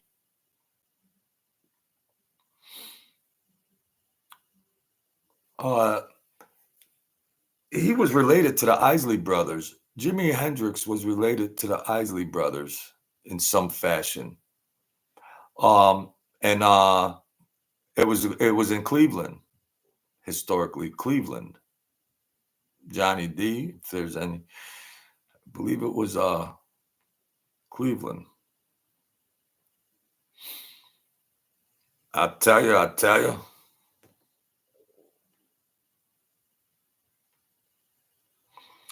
We're gonna play a country song. Sorry, we're gonna play a country song. We're gonna play.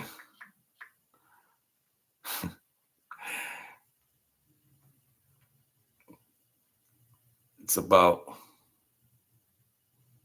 It's Brandy Clark, and it's called "The Girl Next Door," and she sings it, and she's not playing no mess. She's like, if you want that hole, go get that hole. This lady, she doesn't mess around.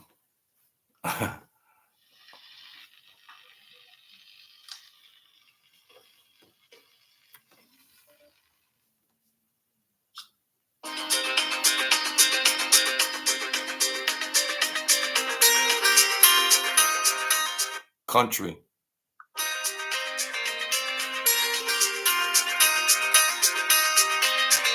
When you took me home, you knew who you were taking. She's mean. Not some Debbie debutante standing in an apron, frying up your bacon. She said, you knew who you were getting. I ain't going to be standing up in an apron, frying out your bacon. I ain't that lady. Go find somebody else. My house and my mouth and my mind get kind of trashy. I've never been to jail, but hell, I wouldn't put it past me. So if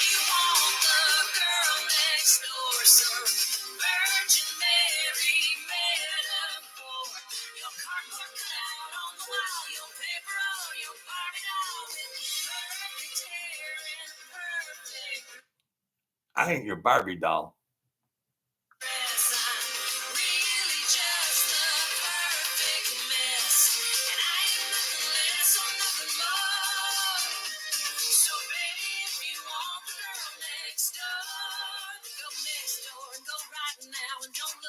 Don't turn around and don't call me when you get bored. Yeah, if you want the girl next door, then go next door. She said, go get that hoe. I ain't your Barbie doll, and I'm not going to be frying up none of that bacon. All right? No, she ain't with all that crazy stuff. Go find her. Go find that hoe. Debbie, I already played that. I played that.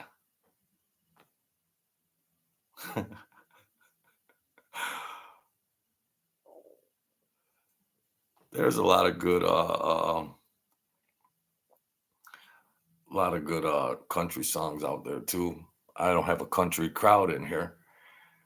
You know, I don't have a country crowd, but yeah, we played a lot. We played a lot of stuff. Oh, you want to hear a crybaby song?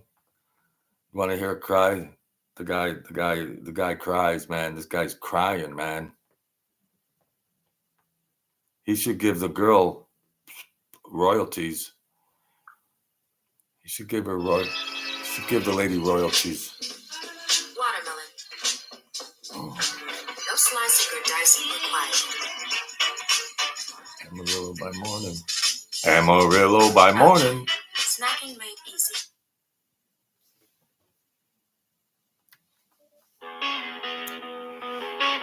This guy's crying. He's crying.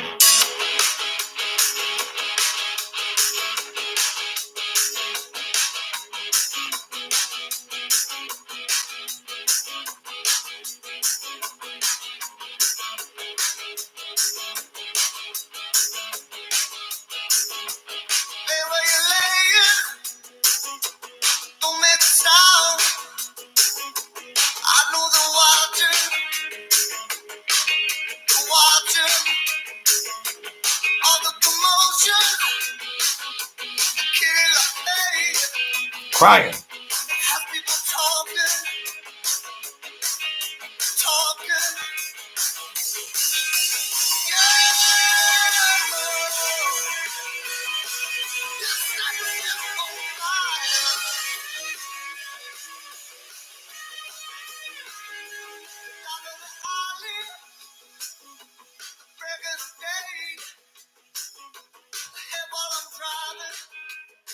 Driving.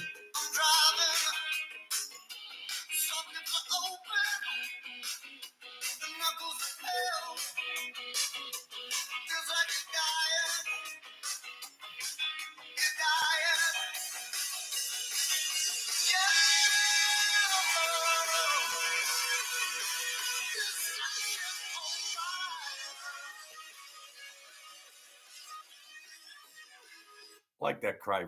I like that cry voice. I like it.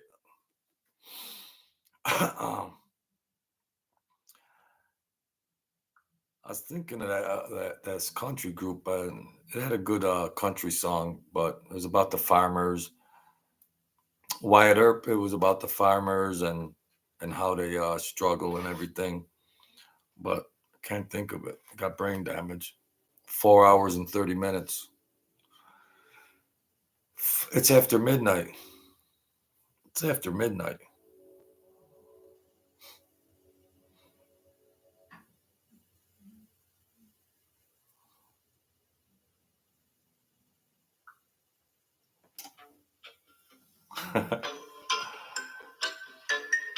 I'm going to bed, bro.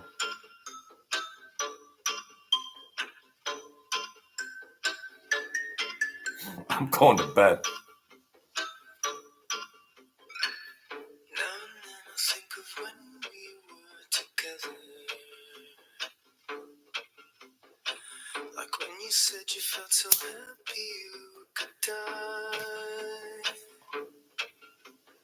I myself that you were right for me, but felt so lonely in your company.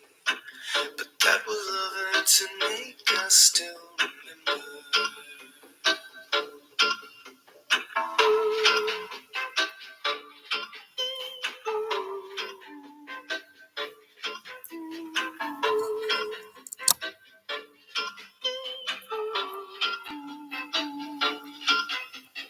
You can get addicted to a certain kind of sadness, 1 minute.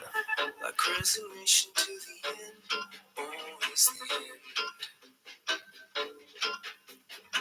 So when we found that we could not make sense, well, you said that we would still be friends. But I'll admit that I was glad it was over. But you didn't have to cut me off, because I can never happen to know we were nothing.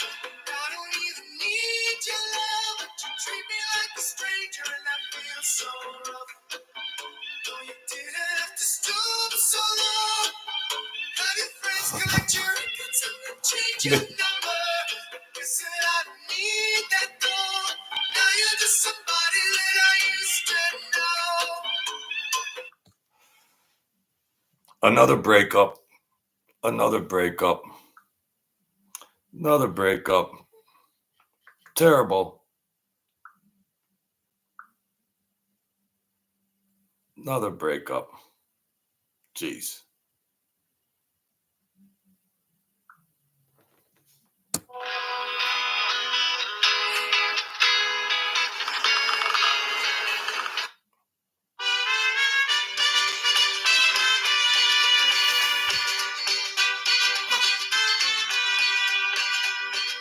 Love is a burning thing, and it makes a fiery ring. Bound by wild desire, I fell into a ring of fire. I fell into a burning ring of fire. I went down, down, down, and the flames went higher. And it burns, burns, burns. The ring of fire, the ring of fire. I always seemed like Johnny Cash was just sad. Like, it just seemed like just Johnny Cash, just like sad, sad guy. Poor guy. You know.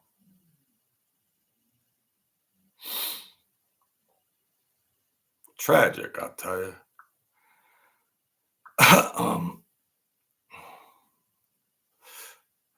Holy cow, what kind of marathon? I try to think of it. I'll do it next time. I'll do it next time. Yeah, here, you guys never heard this. I'm going to show you this video.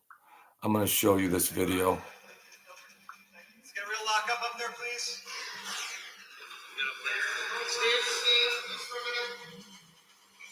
Guys, stop working for just a second. Rolling. Ready? House lights. Stage. Action, Nick. Roll playback.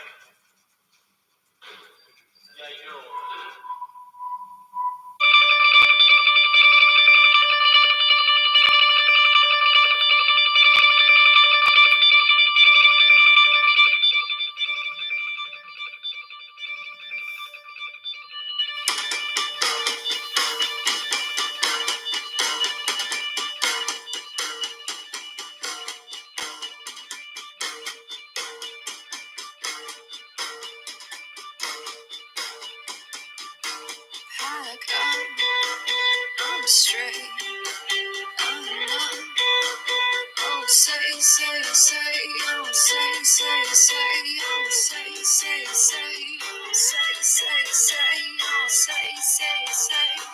Wait, they don't love you like I love you. Wait, they don't love you like I love you.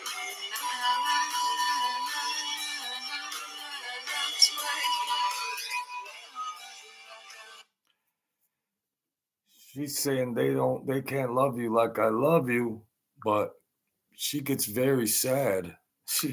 She gets very sad. It's called Maps, but it's a novelty song. But you'll see how emotional she gets.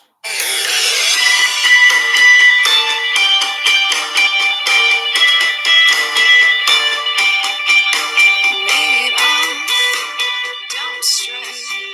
Well, my kind's your kind. I'll stay the same like don't stray. Oh, say. Wait, they don't love you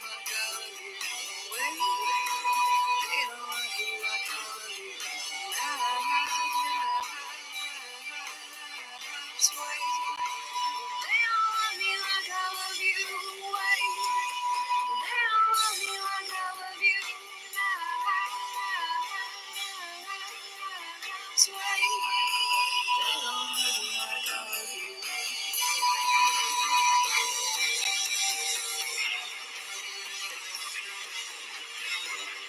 Wait, they don't love me like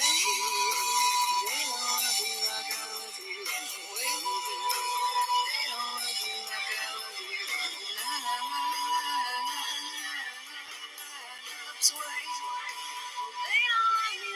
love you. Wait, they don't love me like I love you.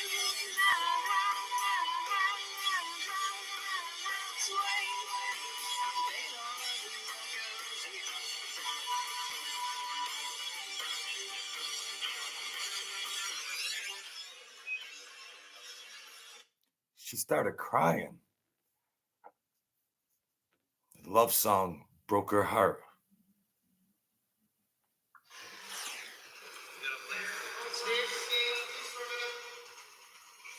Guys, stop working for just a second. Rolling. Ready? House lights. Stage. Action Nick. Roll playback.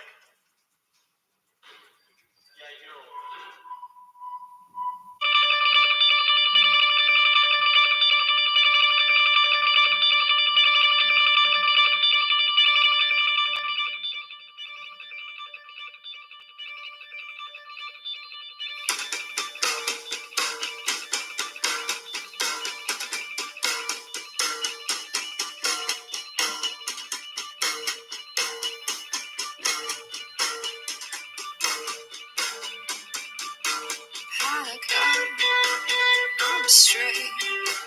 I'm not. Oh, say. Oh, say. Oh, say. Wait, they don't love you like I love you. Wait, they don't love you like I love you.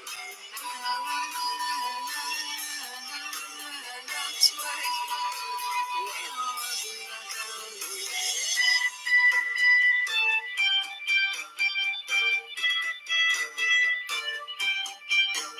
Made on, don't stray. Well, my kind's your kind. I'll stay the same like don't stray. Oh, say. Oh, say. Wait, they don't love you like I love you. Wait, they don't love you like I love you. Wait, they don't love me like I love you. Wait, they don't love me like I love you. They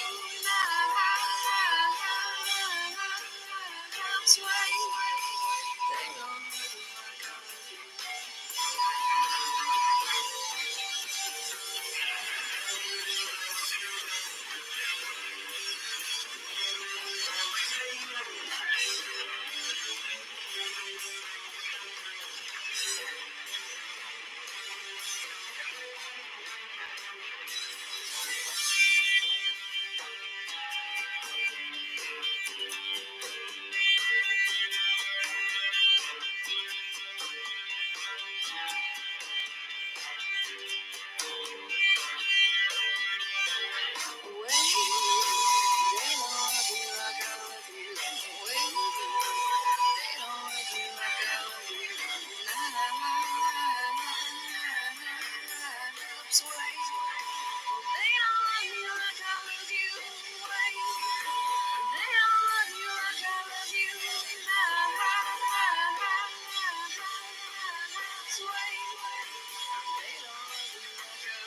Am I tripping?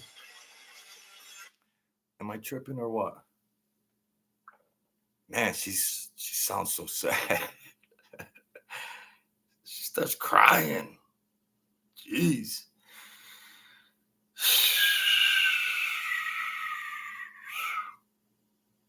Wow. Oh boy, what a night. What a night, folks.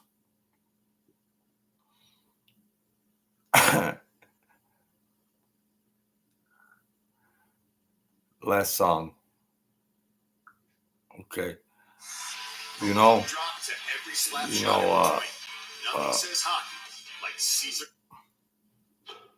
you know how we say we gotta keep striving.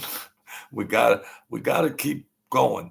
You know, things happen crazy during the day, but we gotta keep going. We gotta keep going.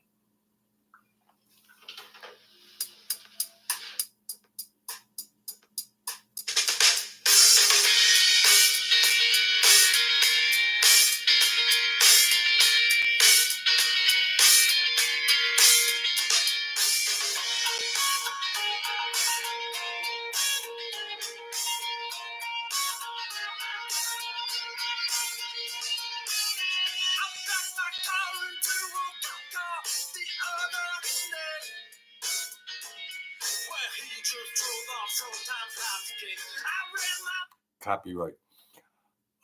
He backed up his car into a cop car. The cop said that's all right. He just went away. So that's all cool. It's all cool. You could even hit a cop car, and you know, so it's a good upbeat song.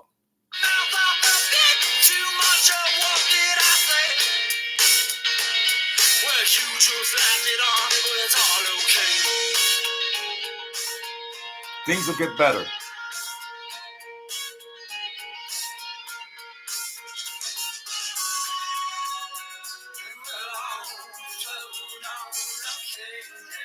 Be okay. We'll be all right.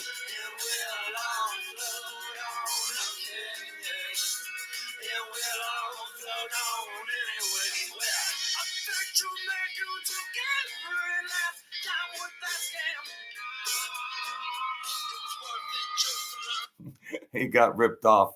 He said it was just worth it for the sleight of hand. Some magician took all his money. He said it was just worth it for the sleight of hand. I guess people can brush things off a lot easier than other people, but I've been trying to locate them. So, yeah, that's it's been a long marathon, folks. Been a long haul. So yeah, I appreciate everybody that come in. Thank you, Joel Goat. Thank you, Johnny D, hanging out. We're getting it in. Thank you, EB23. Thank you, Deb. Thank you, Francis. Thank you, Lose Life. Thank you, everybody that comes in here. We get it all in. 4.5 hours, 5 hours, 5 hours, 5 hours. We get it all in. We get it in. Thank you, Francis. Quantum Effects Residue. Thank you, Michael Condinas, James Rockford, the Rockford Files. Deb, thank you, thank you, thank you, thank you. Thank you, Jesus. Thank you, Jesus, also. Thank you, God. Yeah, we get it in. I think I covered Big J Biz, Johnny D. Ronnie, Yeah, we covered it all. 5 hours. Wow. 5 hours. I must be really lonely, folks. Nah, I love the action. I love the action. You know that. So that's it. Be the kings and queens of your world. We're created in God's image, so that sounds good to me. Don't give up. Keep fighting. Like that song said, we'll float on. We'll keep floating on and things will be all right. So don't lose the faith. All right, folks. Thank you. Thank you for support. Thank you for the donations.